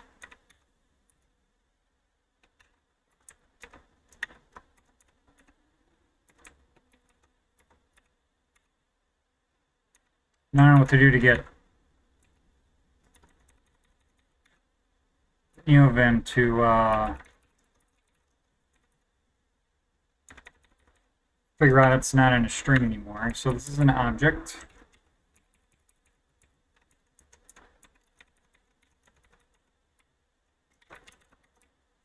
Actually, this I did do that as else's, right? I think this is gonna end up having the same assertion in there.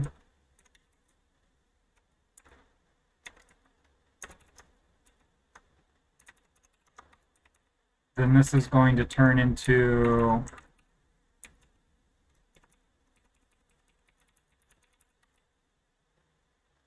yep, that'll be fine.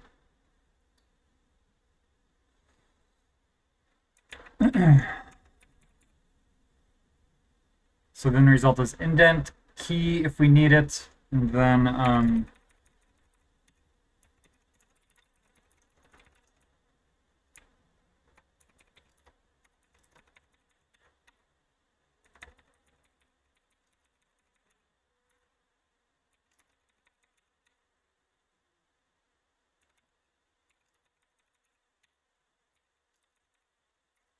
right, that was okay.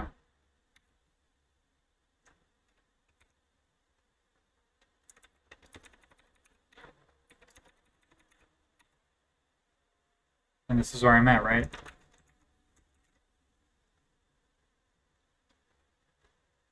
Oh, something, okay, well, so we found something. We did something wrong there.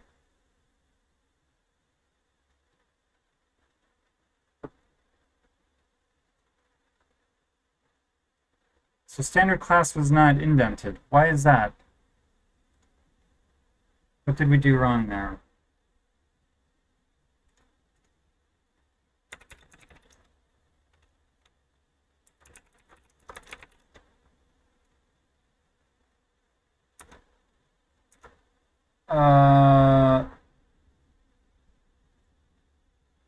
Just move that over there. So this indent level, show key, right? Then we stick the key on there.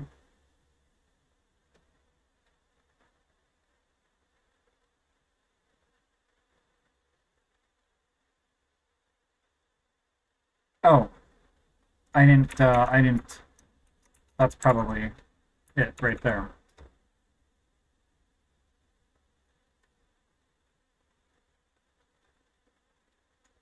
Okay, and now what's our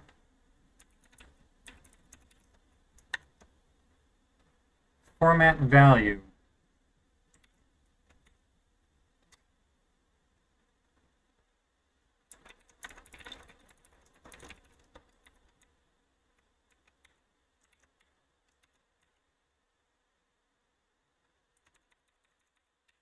So if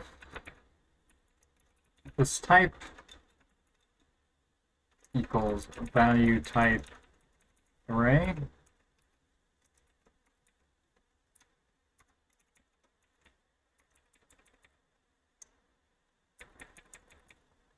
so this is going to be the same thing. Result equals that. If show key, then we're going to tack on this format key.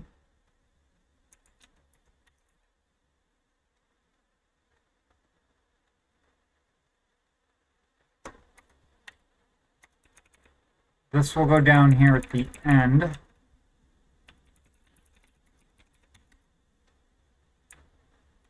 Then we'll set up our values for formatting, and this is going to have indent key result and align them. So we just now return result.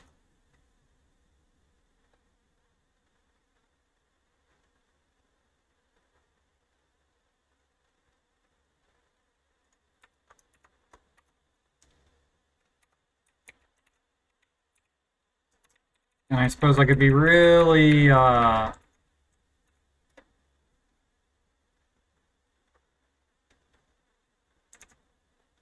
safe with this indent. Where's indent?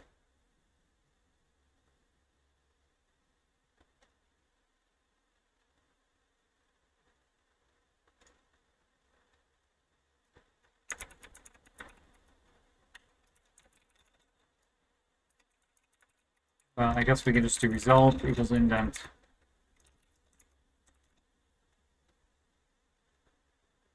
Okay.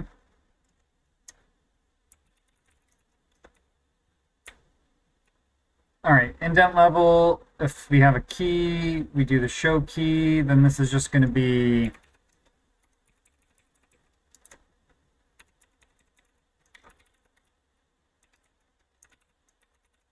object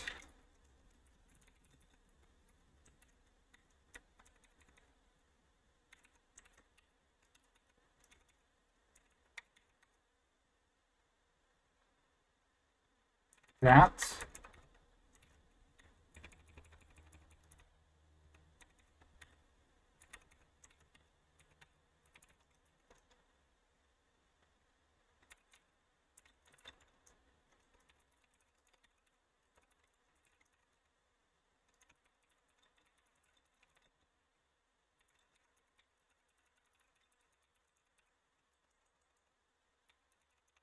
Oh, it doesn't matter. This is just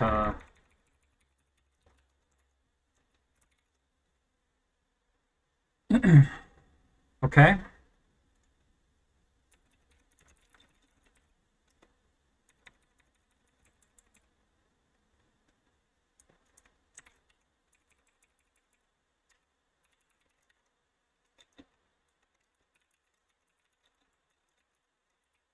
You typed, what do we have here? This is a reference.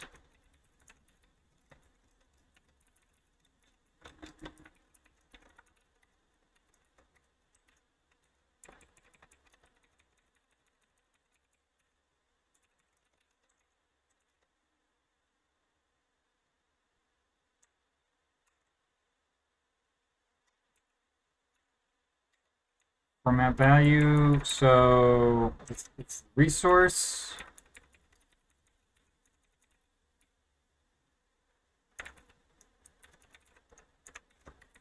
This is going to be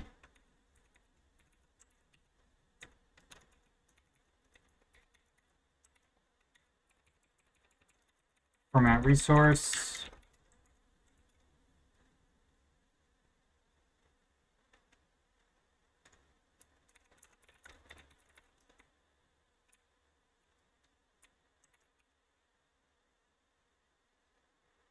I think this is probably going to end up being the default, is formatting a scalar. Word I cannot say, so let's do that. Guess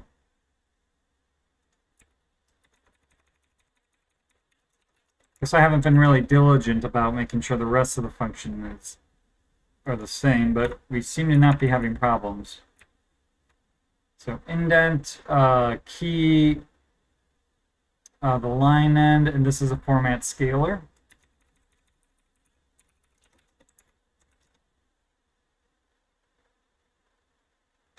Okay, so now string part is going to be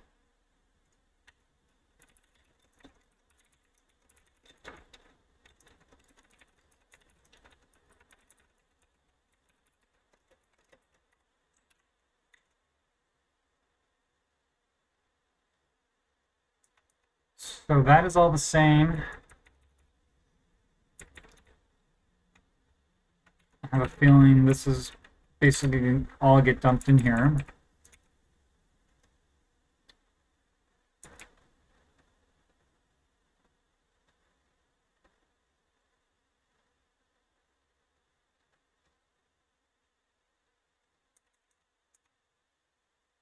So basically, if this is the first line,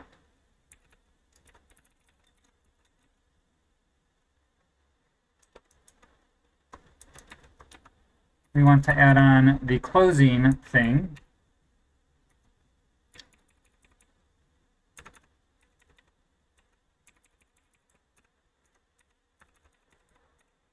I have a feeling we're going to need this assertion, but then we're going to add on the formatted string.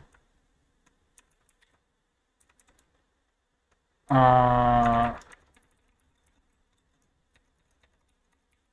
if it's the end, the last line, we're going to add the closing thingbobber on there.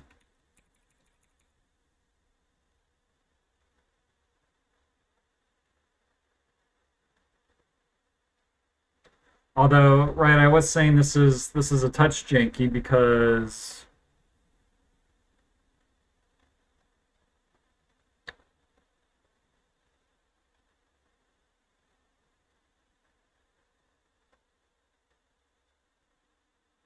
we're gonna want to not put the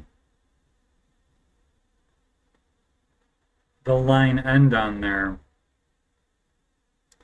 So let's just do that. We'll format this line end at the top here.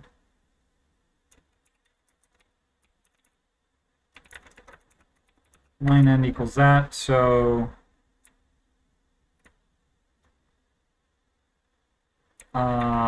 result, we'll tack on that line end. But here, if this is the first line, we'll set line end to the empty string.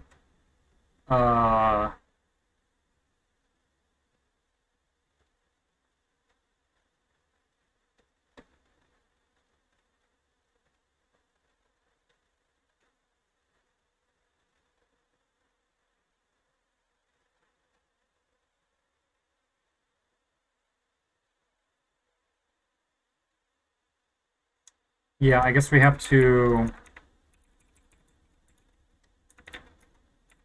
So I suppose it doesn't really matter where we do this. We can do this at the end here.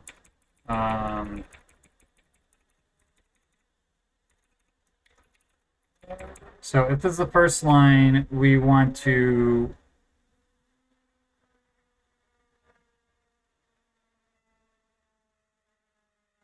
add an opening quote and unset the line end, which we've already pre-calculated. This is the end line. We want to basically set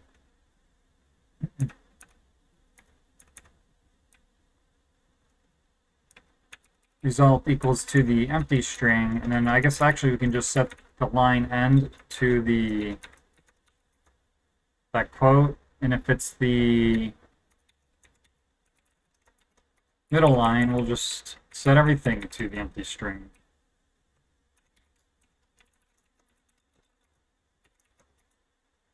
Then we'll format the string and tack on the line end and return it.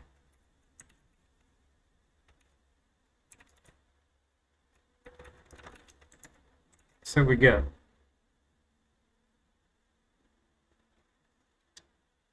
Yep, and we need our assertion back.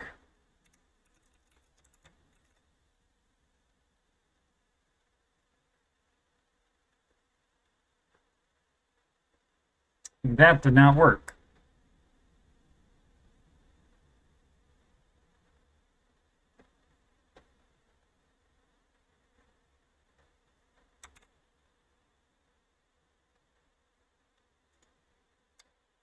That's right, we want to put this before. I guess we want to put that before line end. Okay.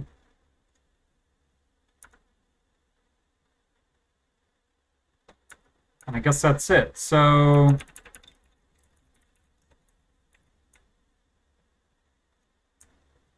there should now be no functions in any of these.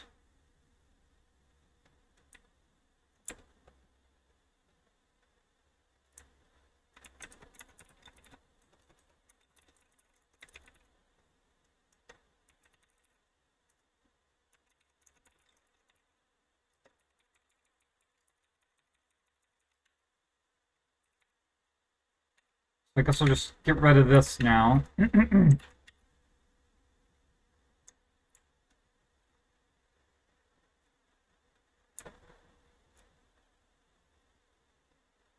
And the next thing I suppose is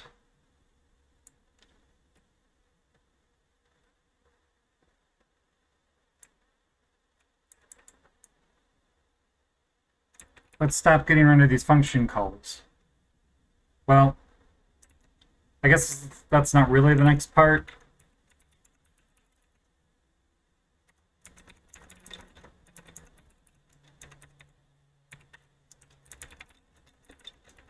I guess the next part is to make sure we are now constructing everything correctly.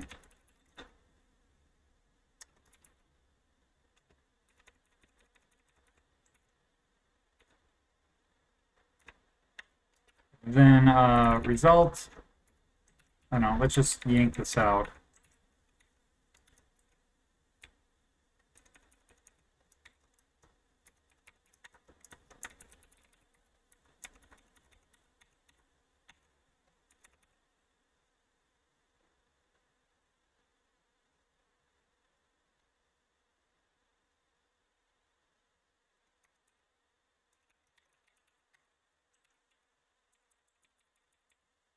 And we'll get rid of this class. Well, actually, what we'll do is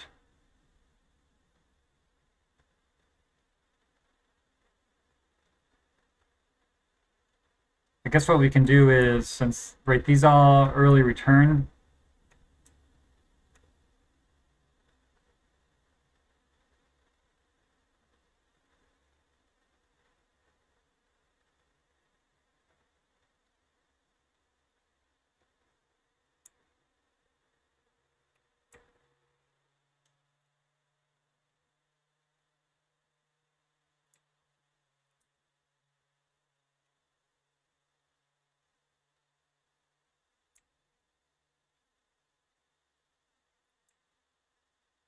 Um,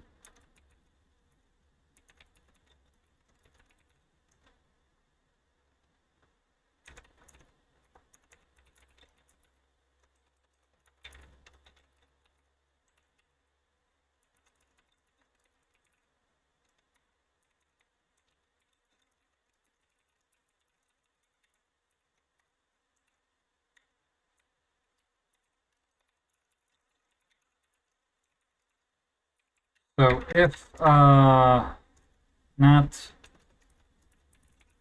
result type, so if this doesn't have a type yet, we'll just return that scalar. Otherwise, good lord, we'll return the result here. So let's see what that does. Oh yeah, value no longer needs to be abstract.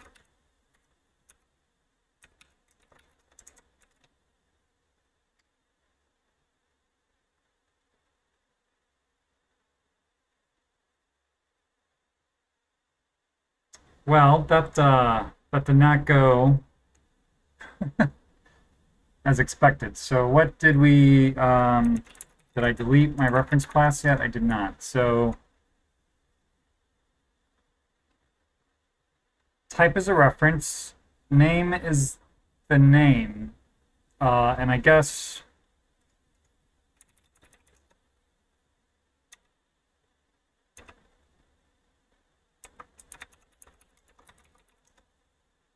where did I, let's just stick this back in here.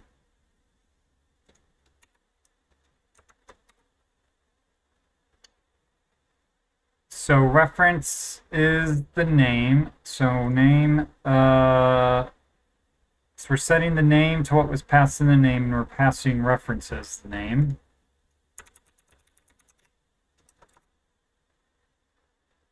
Key, we just pass the key in and then set that to key. So that's right. We pass in value. So that gets set. We pass in indent level, and that gets set, and we set the cost. So let's see what that does for us.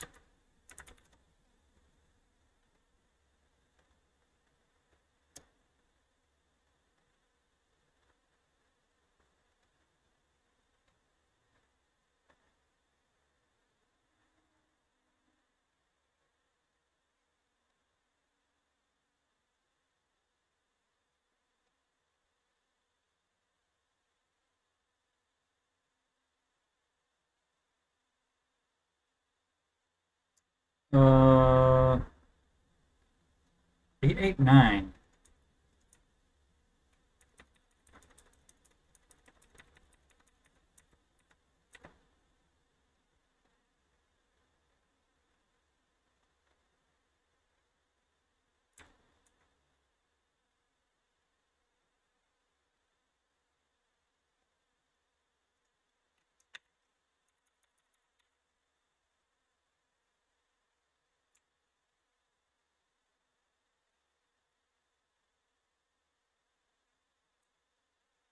I guess probably the way this is set up, we need to just return this result right now.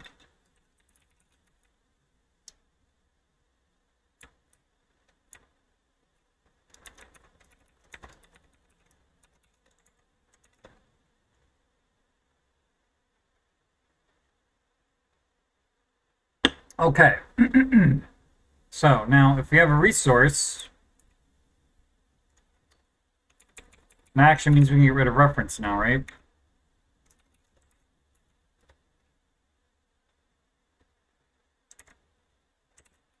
Okay, so resource.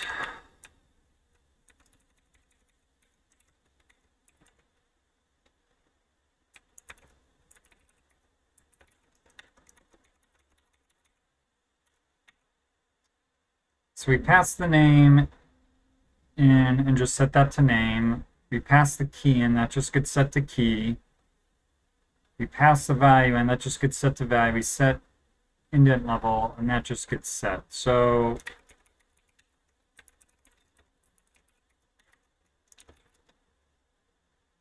and we now should be able to get rid of a resource.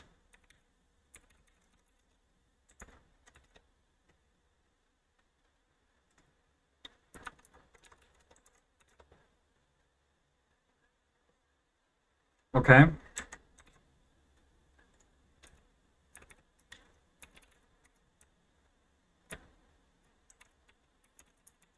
Oh,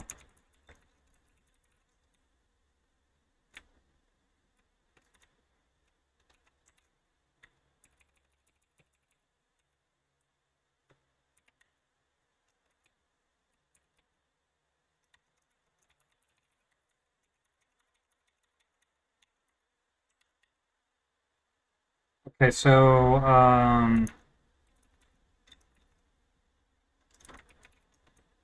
class value, let's initialize the subvalues to an empty array.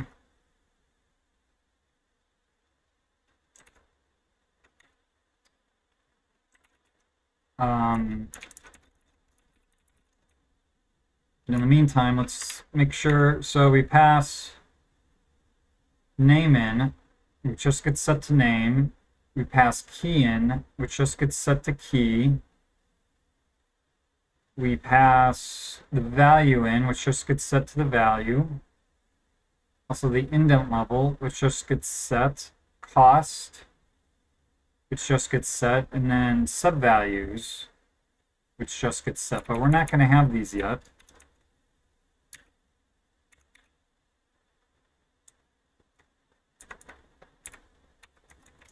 But that should take care of that.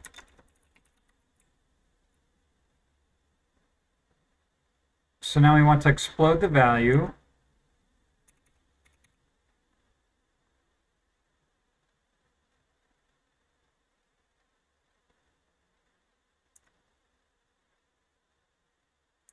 So we want to increase the result cost. We want to set the string equals a new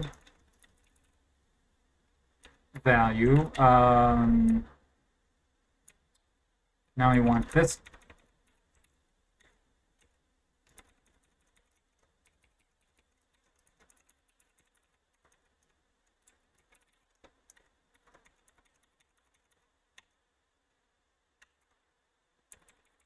So let's actually do this at the end here.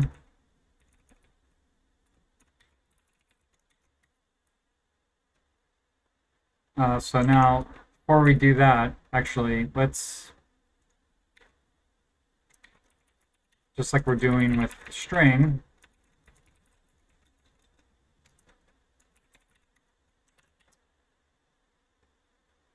So we were just iterating, right? And let me double check this.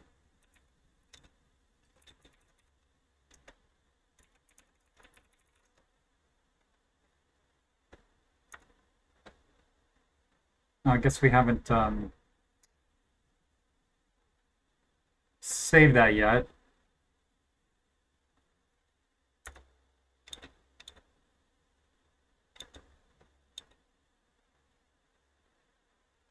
Okay. Let me just save this so I can have this show up in the diff.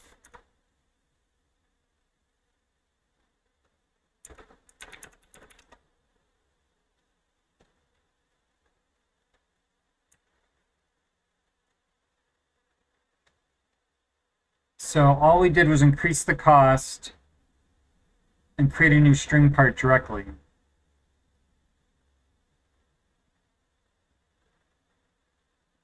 Okay.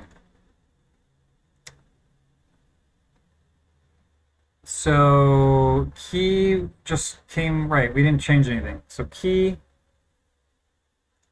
this is going to be a reference to line.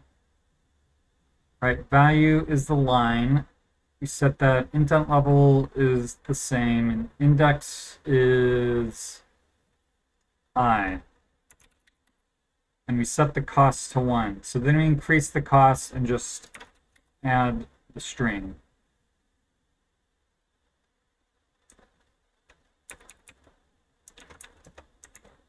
Let's see what happens. Mass breakages.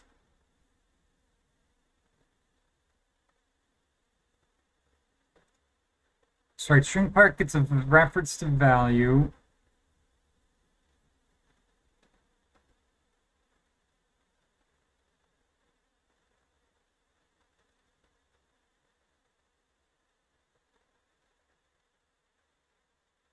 All right, well, let's see if we can figure out what's happening now. So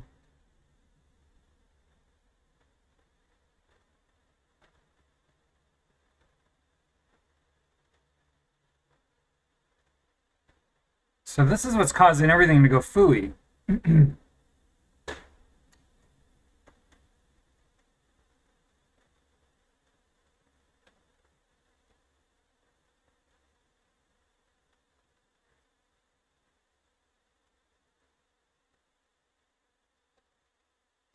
that's because that's a reference. That's why.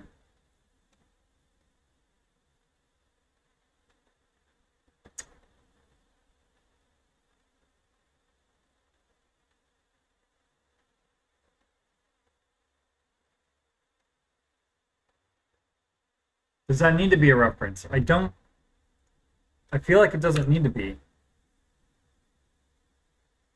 And I feel like that doesn't need to be either.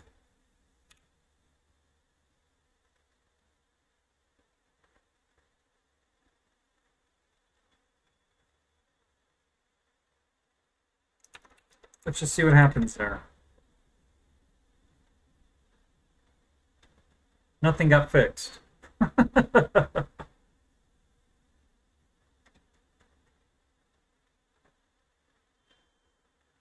So I guess I was wrong about the fact that it's because that was a reference.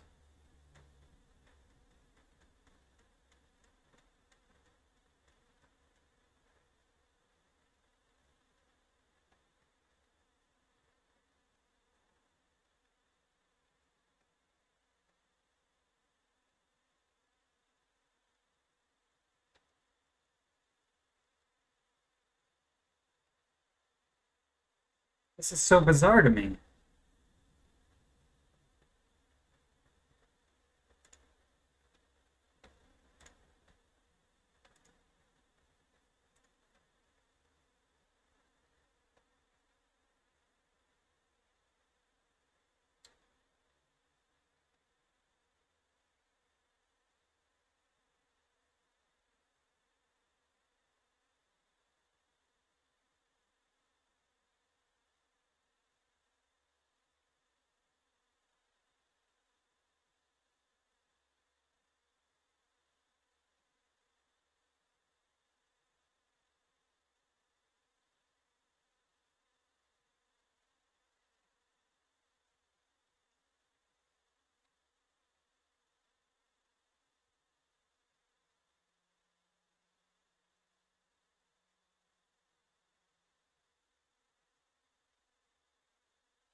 Uh,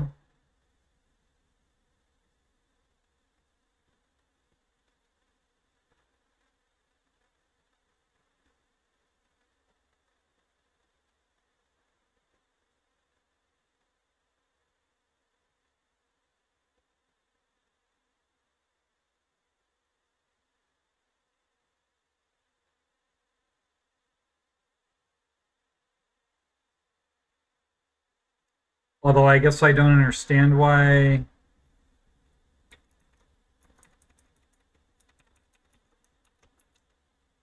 'Cause as far as I can tell,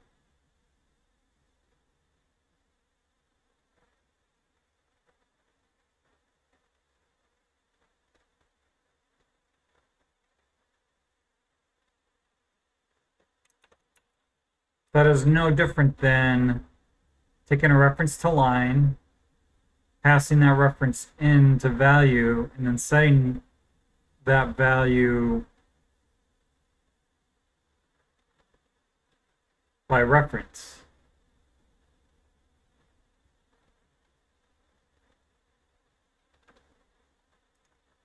But everything is breaking horribly.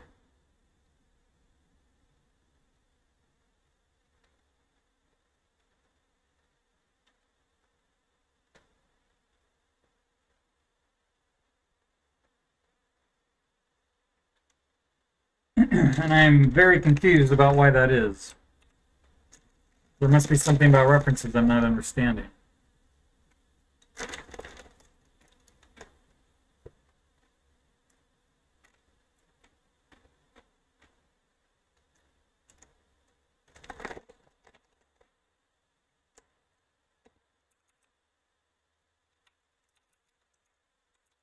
Please don't tell me that's it.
All right, well,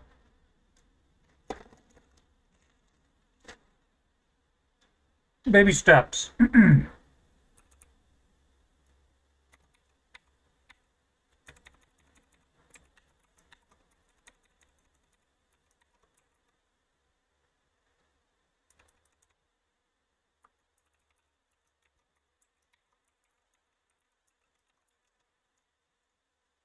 What does that do?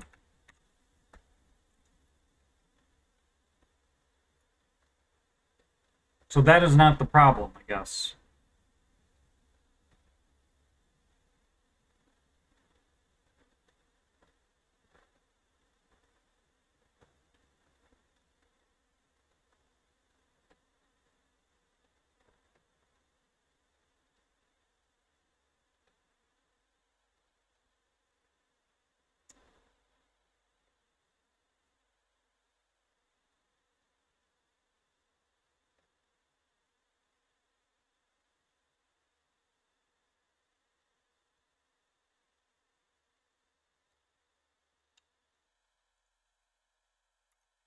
Right, what did we have here?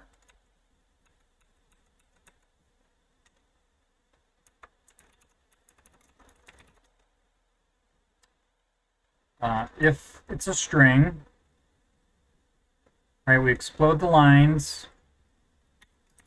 So cost equals 0. So values is an empty array. And for each, we increase the cost.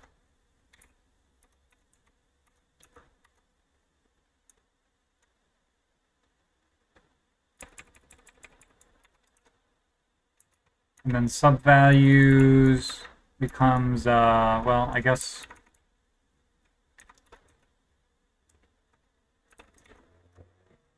it's a new string part. Ooh, excuse me.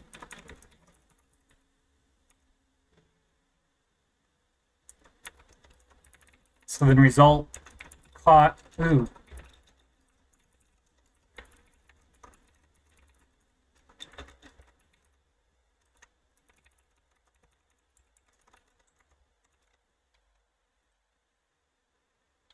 Oops.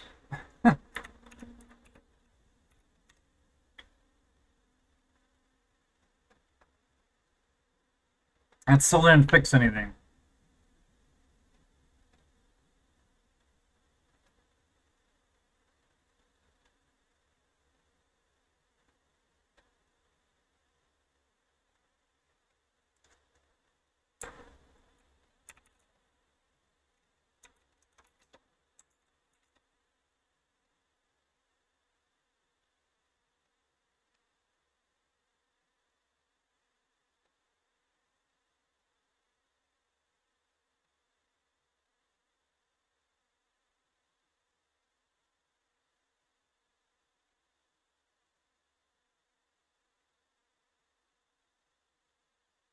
I mean, I guess if I'm doing this, then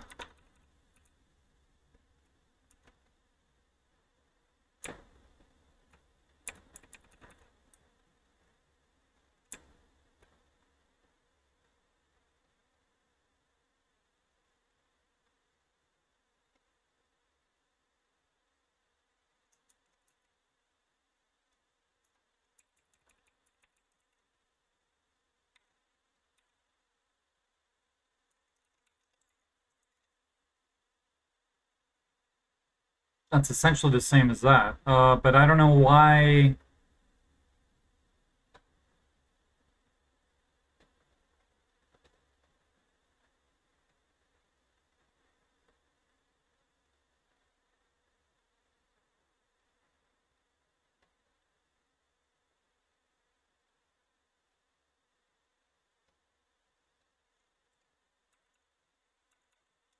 This is very perplexing to me.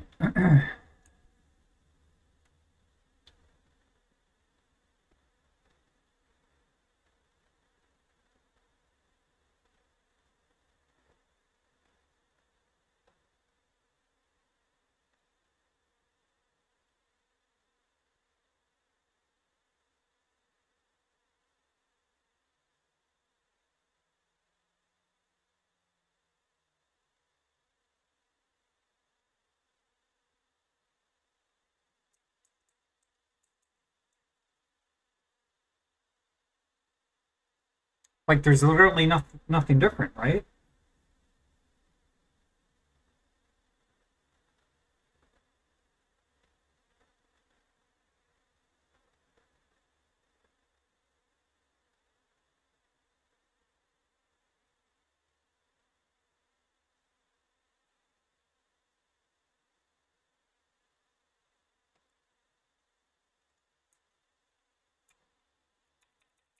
Well, let's just.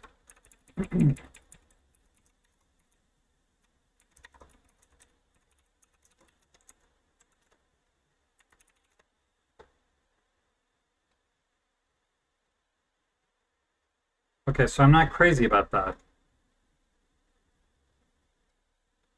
So we pass the name in, and we just set the name. The key, we pass in key, that just becomes the key. We pass in a reference to value. And value is set to be a reference to that value.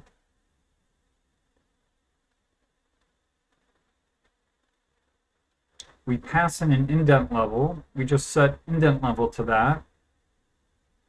We pass in the cost that we calculated here, and we just set that, and then we pass in the array of subvalues.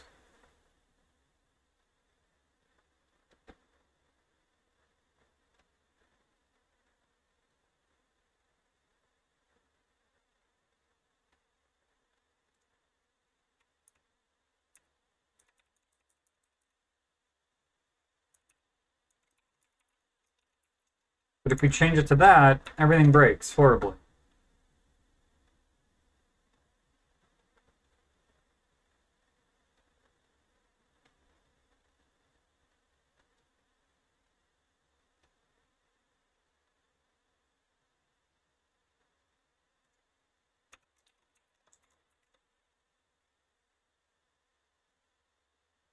Map fixes nothing.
Value.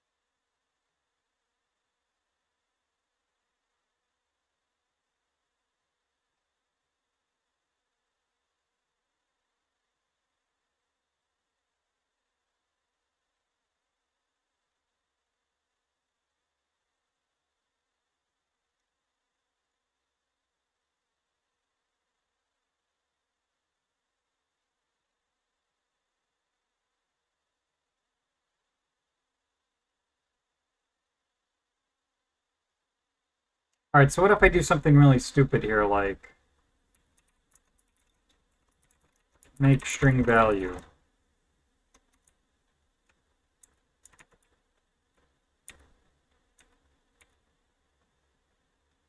Uh,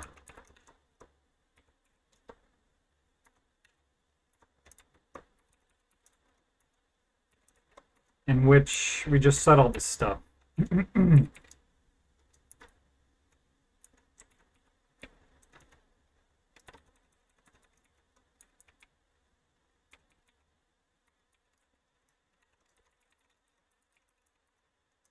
We'll take the name, the key, reference the value.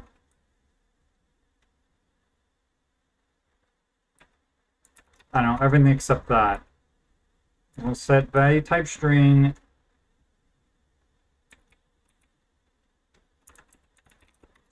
Result name, key, value, indent level. Let's grab this type annotations here.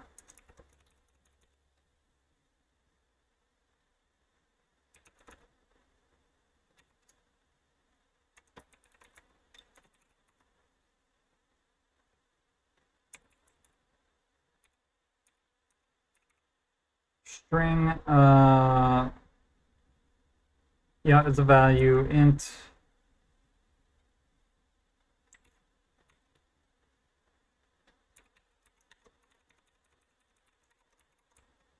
Actually, I guess we'll do this.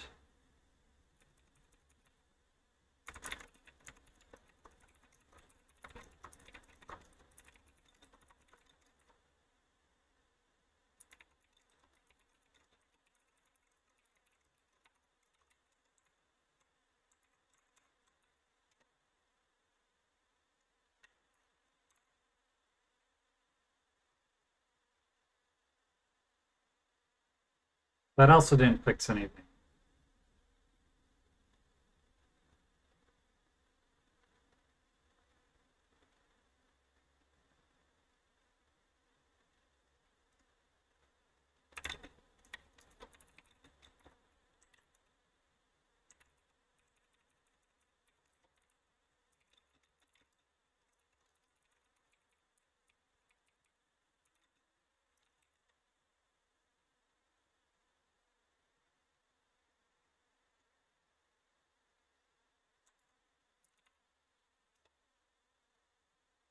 Except this is gonna.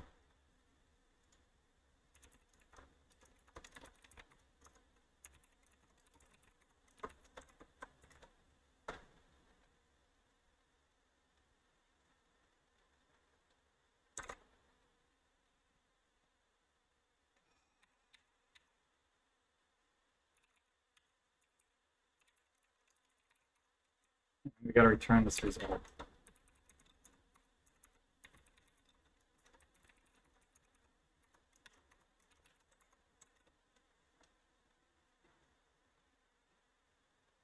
That doesn't work either.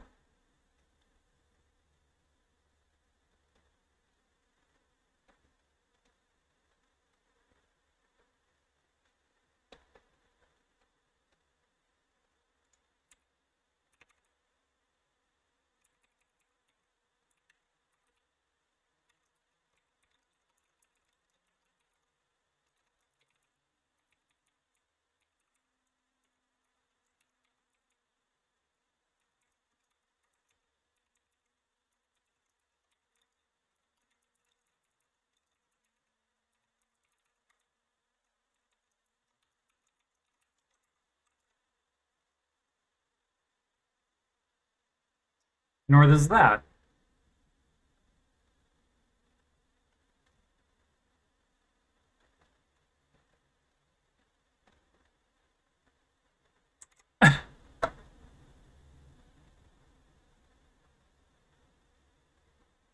This is crazy to me.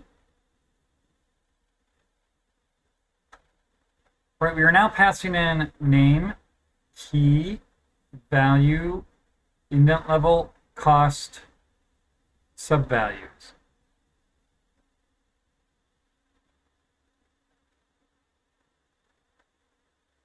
Right, in theory, there should be no difference.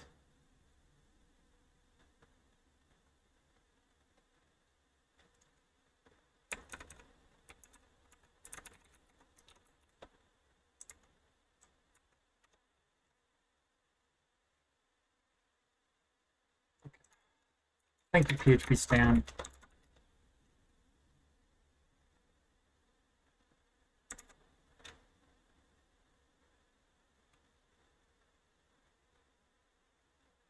I feel like I found a hole in the universe or something, or a crack in the universe.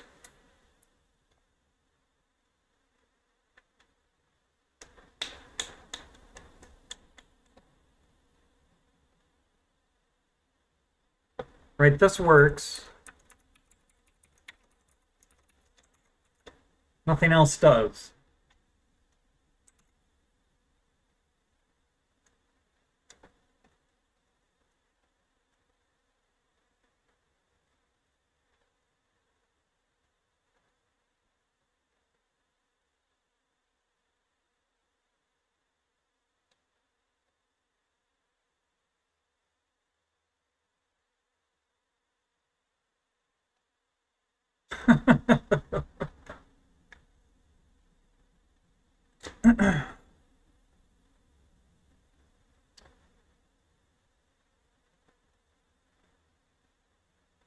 This is like gotta be some sort of bug in the interpreter, right?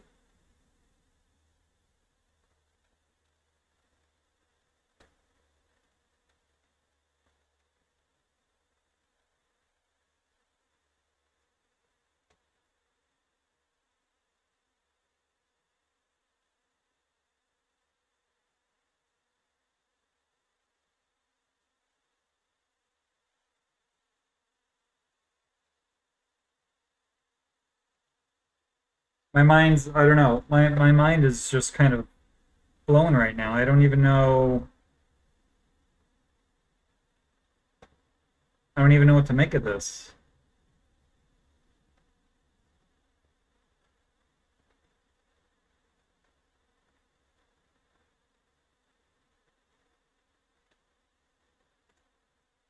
Like,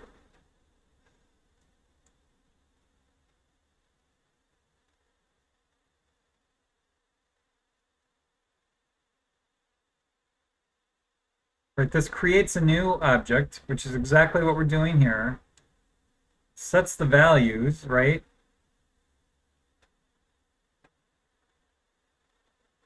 Passing value by reference and setting it by reference.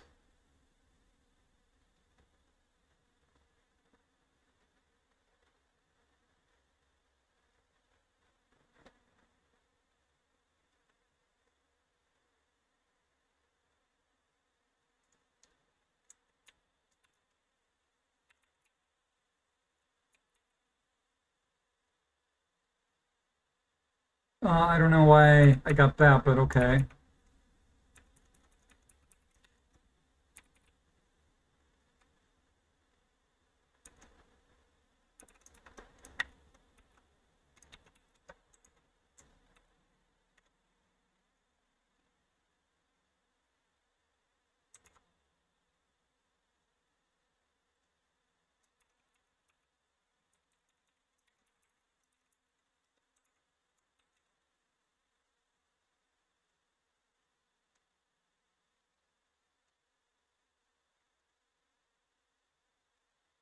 So bizarre.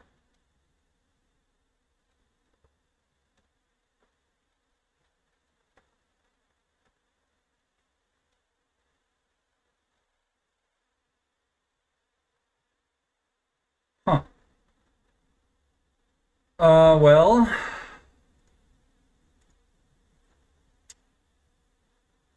yeah.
Right, even if I could hack around, I don't even know. I don't even know. That's all I have to say. I don't even know.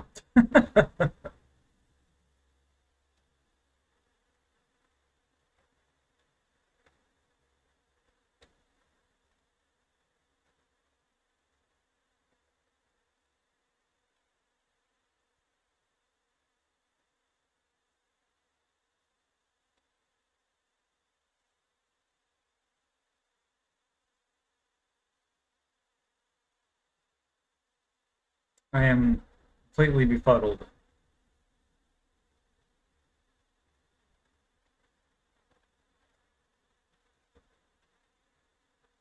Name.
wondering if I did something weird in here, but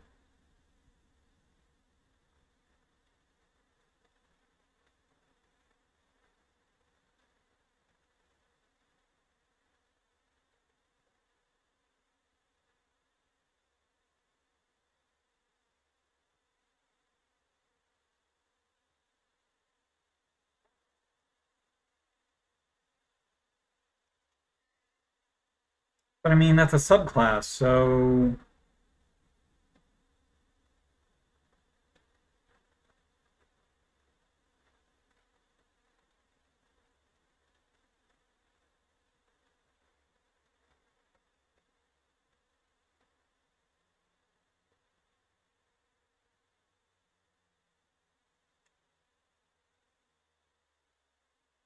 this is so bizarre, and this is probably going to derail me.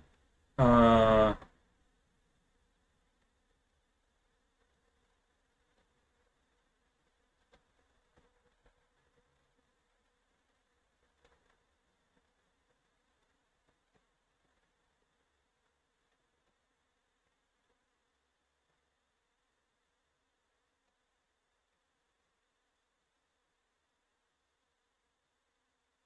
and like it's hard for me.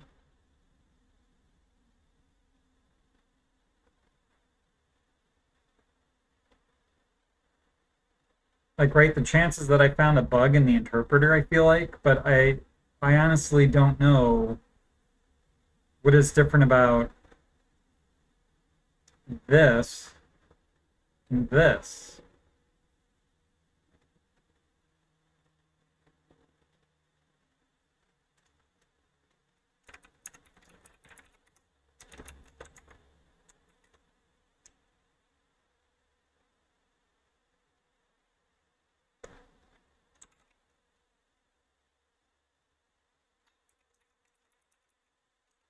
Well,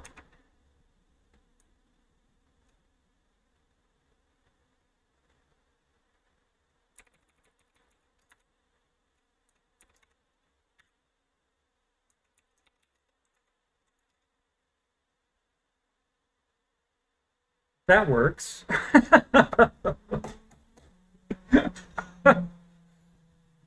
What is going on? Um,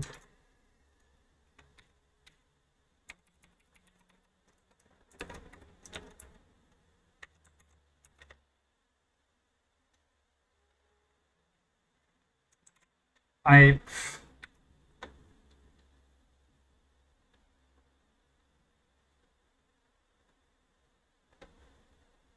this has got to be a bug in the interpreter, right? I mean,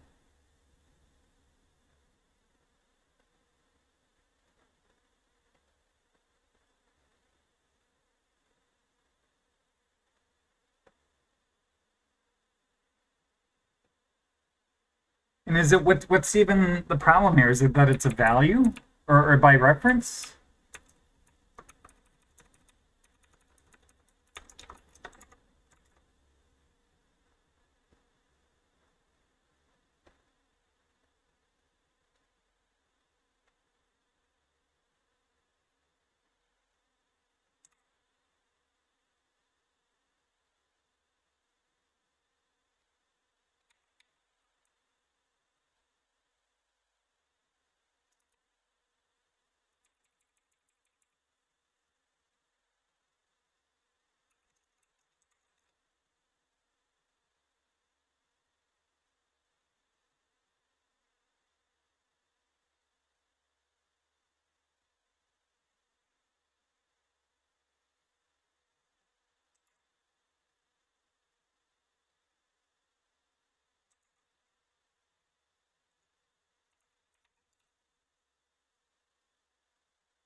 Right, and this is also where we kind of start getting into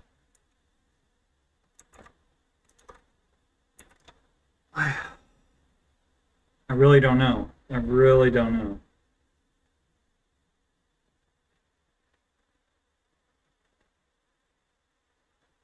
So presumably then,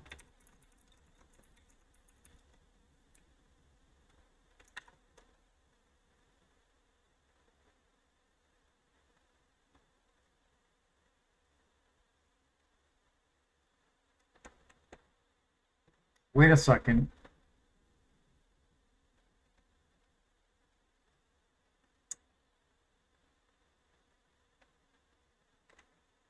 No, okay. So let's calm down here a little bit. I guess the fact that I deleted that class and things went haywire was maybe a clue, right? I feel like that's a clue. So let's. My expectations of the universe are maybe falling back into place.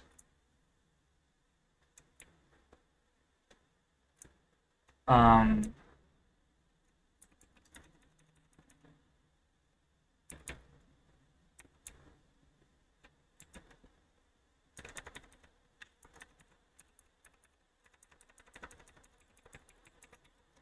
okay, so this is the original code.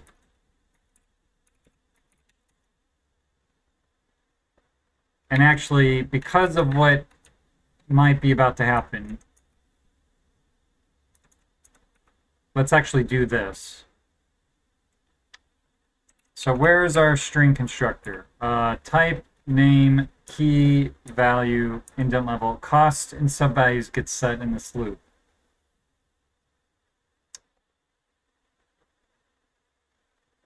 And then we return this result.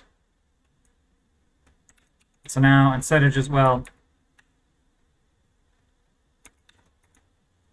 that's not going to work because. So I guess we're just deleting that. And because this actually isn't doing anything, I guess we're deleting that too, which means we can delete that. And I suppose. Okay, so now let's see what happens. Let's see what happens here now. I feel a little bit stupid now, which I guess I should because, like I said, I feel like the chances I had found a bug in the interpreter were very, very small. But it's just so from type equals value type string.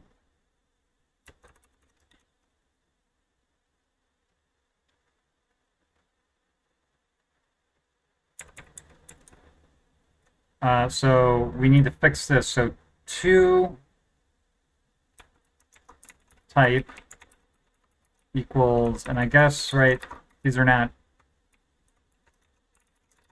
these are still all function calls or method calls. So from type equals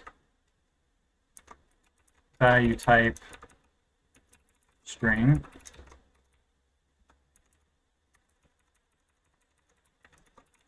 Type equals value type array.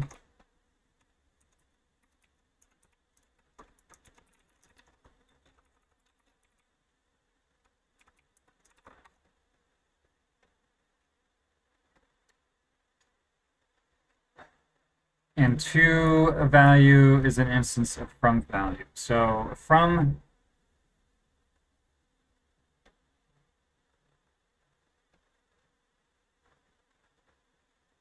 okay. Let's just proceed piecemeal here.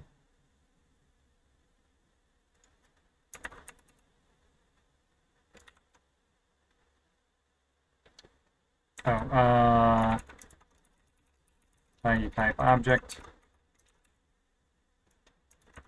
1058.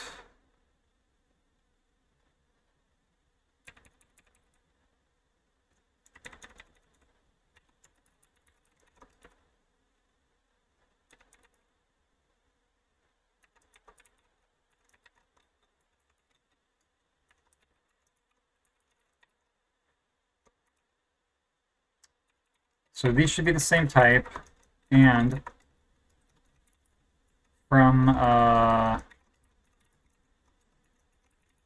type should be a value type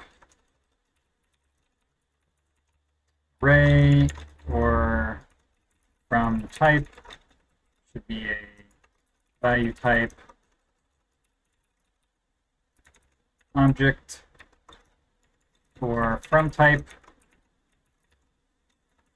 should be a value, be in the shift key string.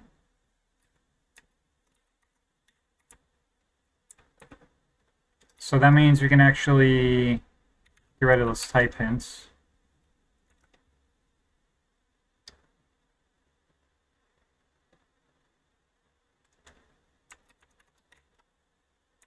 $10.25.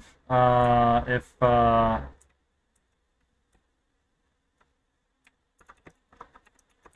type equals value type,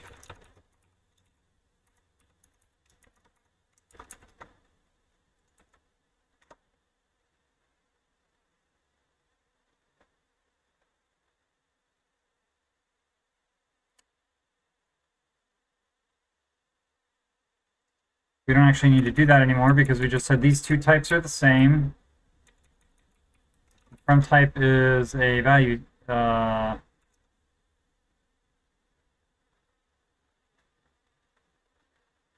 983.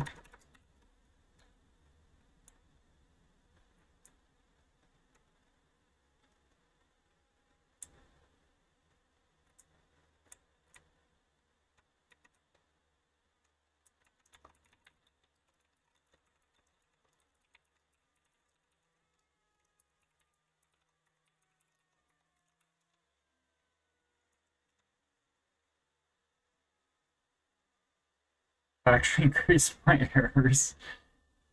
984. So what is making this think this is a string? 984.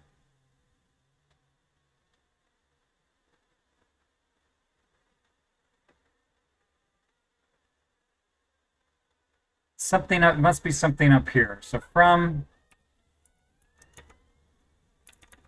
type equals value type string.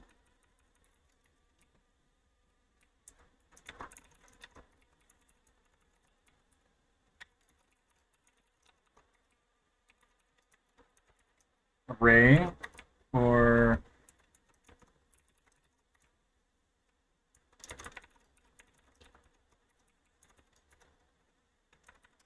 why are you not doing that? Do that, please. Okay, and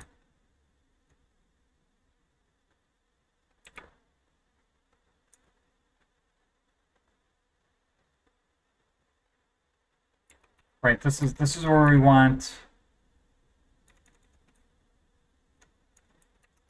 to type to be equals from type. So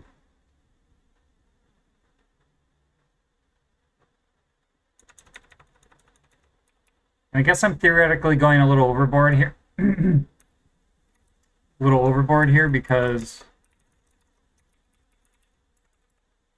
right, we haven't actually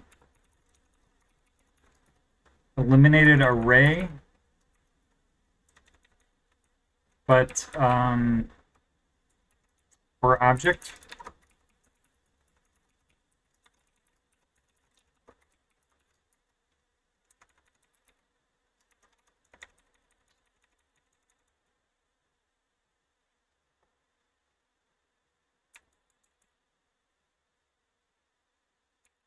So that should be fine.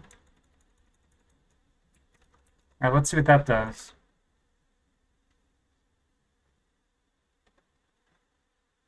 Object.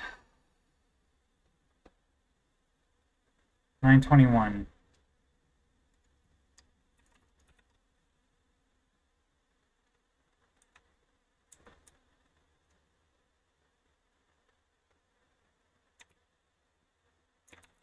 That should be equals.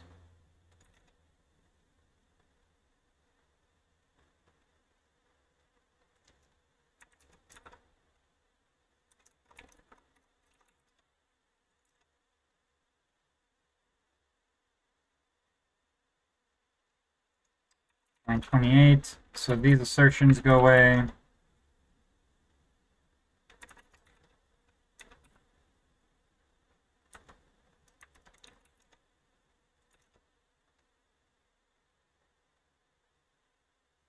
Okay. Good Lord.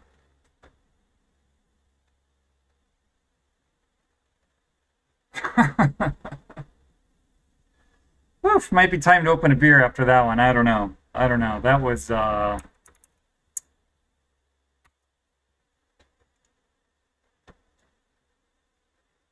was flipping crazy. Arguably also me just being stupid, but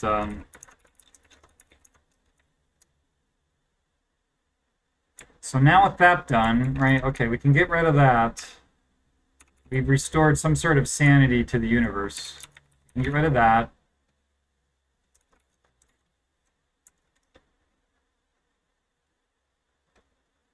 And now we can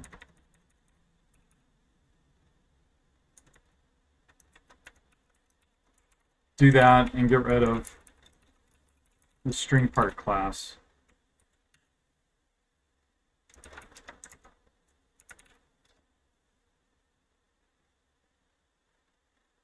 And everything still passes.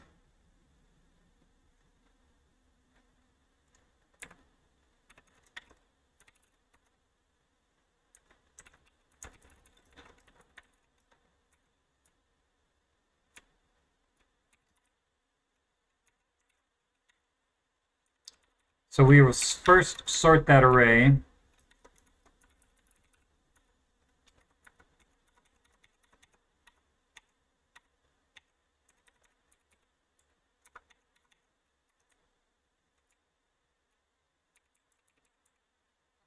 We will set that to be true. Cost equals to 1.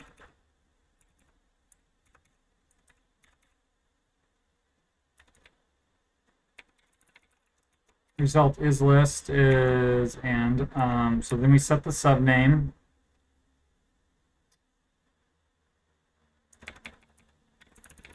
Result is list, state, subname, subkey. That all looks good.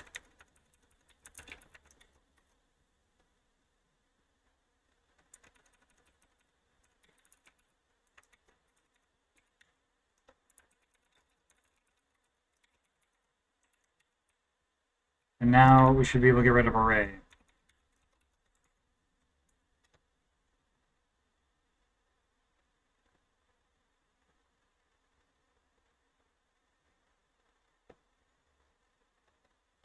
And this is not comp, this is that's coming off of state, right? Okay, so 970, 973, and 978. So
if they're both an array or they're both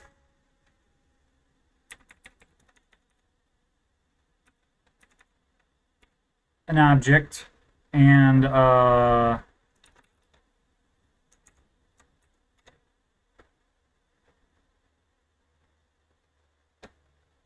okay. So that was a good test.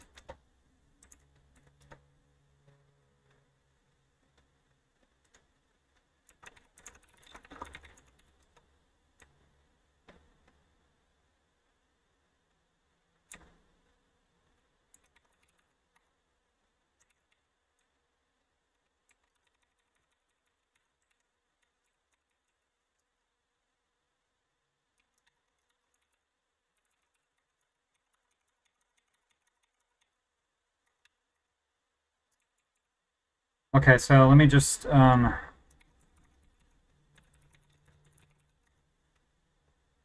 name goes to name goes to name. Key goes to key goes to key. Value goes to value goes to value.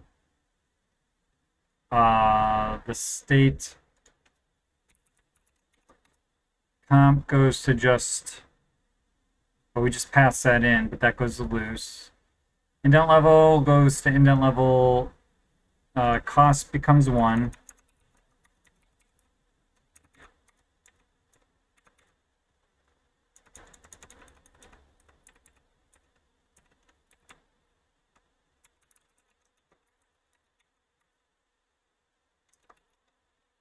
Now we can delete this object type or class.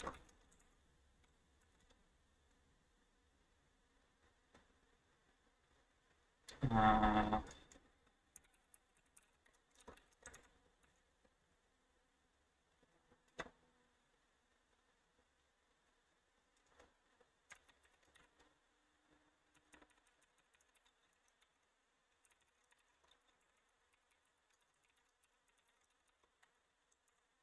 on 899.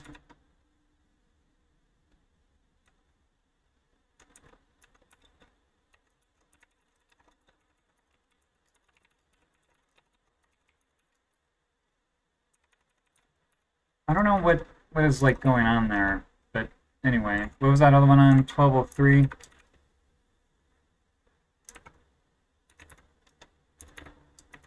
I guess I'm just missing the key. Okay, and now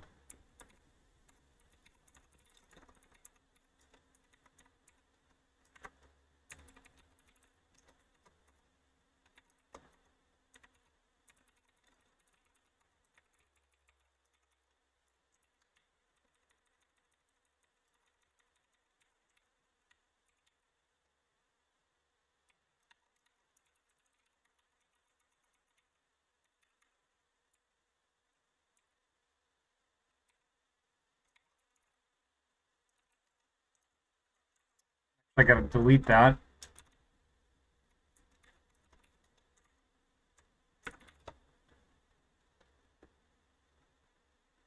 Okay, we've done it. Woo!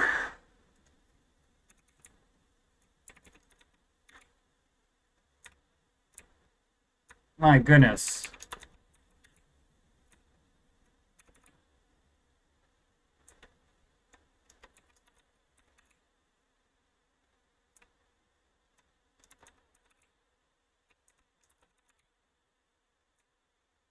I was not expecting that to be so torturous, but there you go.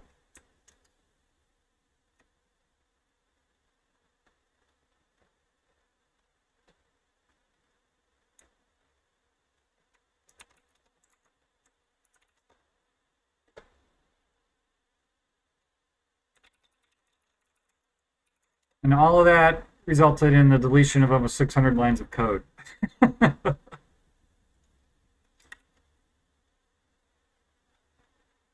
Oh boy. I really wanted to get all this done, but that was such a painful experience right there.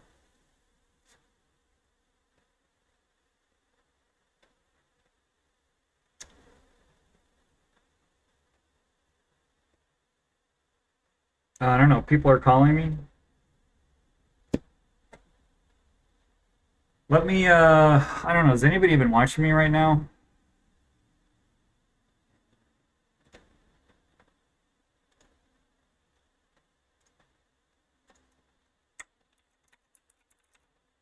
I do actually feel like my computer temperature is slowly creeping up.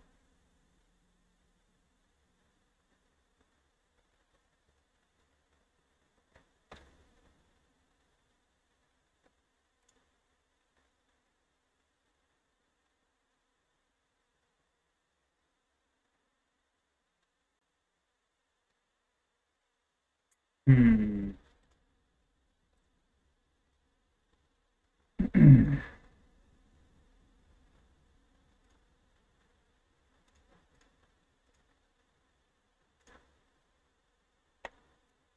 Well, part of me kind of wants to keep going, but I feel like I should at least take a break, get some food in me, because it's getting on to 8 o'clock actually, and I haven't really had much to eat.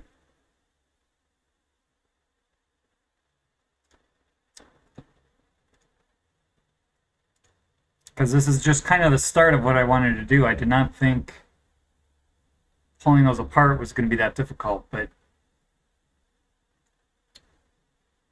like Ted said earlier, doing that piecewise was obviously the smarter thing to do. And the only time I really got tripped up was when I just completely flaked out on what was going on. So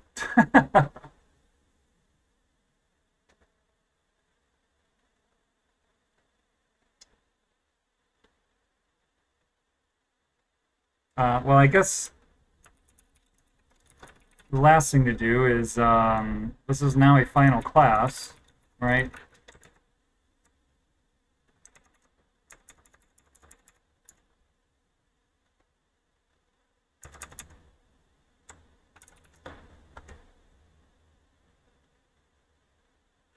And I guess I could start getting rid of these, just these stupid property, these access calls.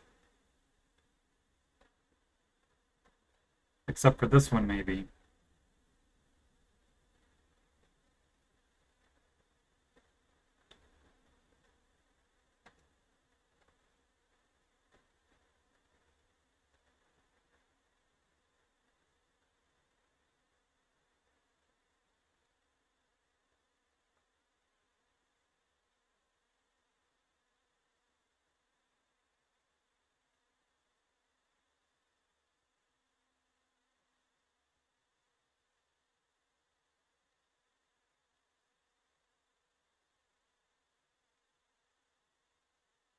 And then these are just become straight up functions.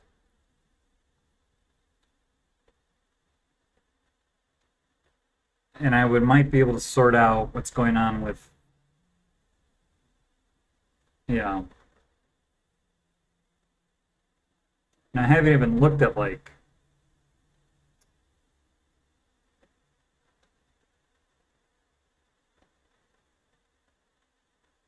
keys yet. Oof. All right. I do think I am going to take a break though, which means I'm actually going to shut the stream down. Doesn't really look like anybody's watching me, but I may start up later because I don't really have anything going on tonight, and I do kind of want to get this finished. So, but I don't know. I guess if I stream, I stream, and if not, then I won't. But yeah, I guess I'll leave it there. And if anybody's lurking or hanging out in chat or watching the VOD later on, then appreciate you joining me. And whoever, wherever, whenever you are, I bid you peace.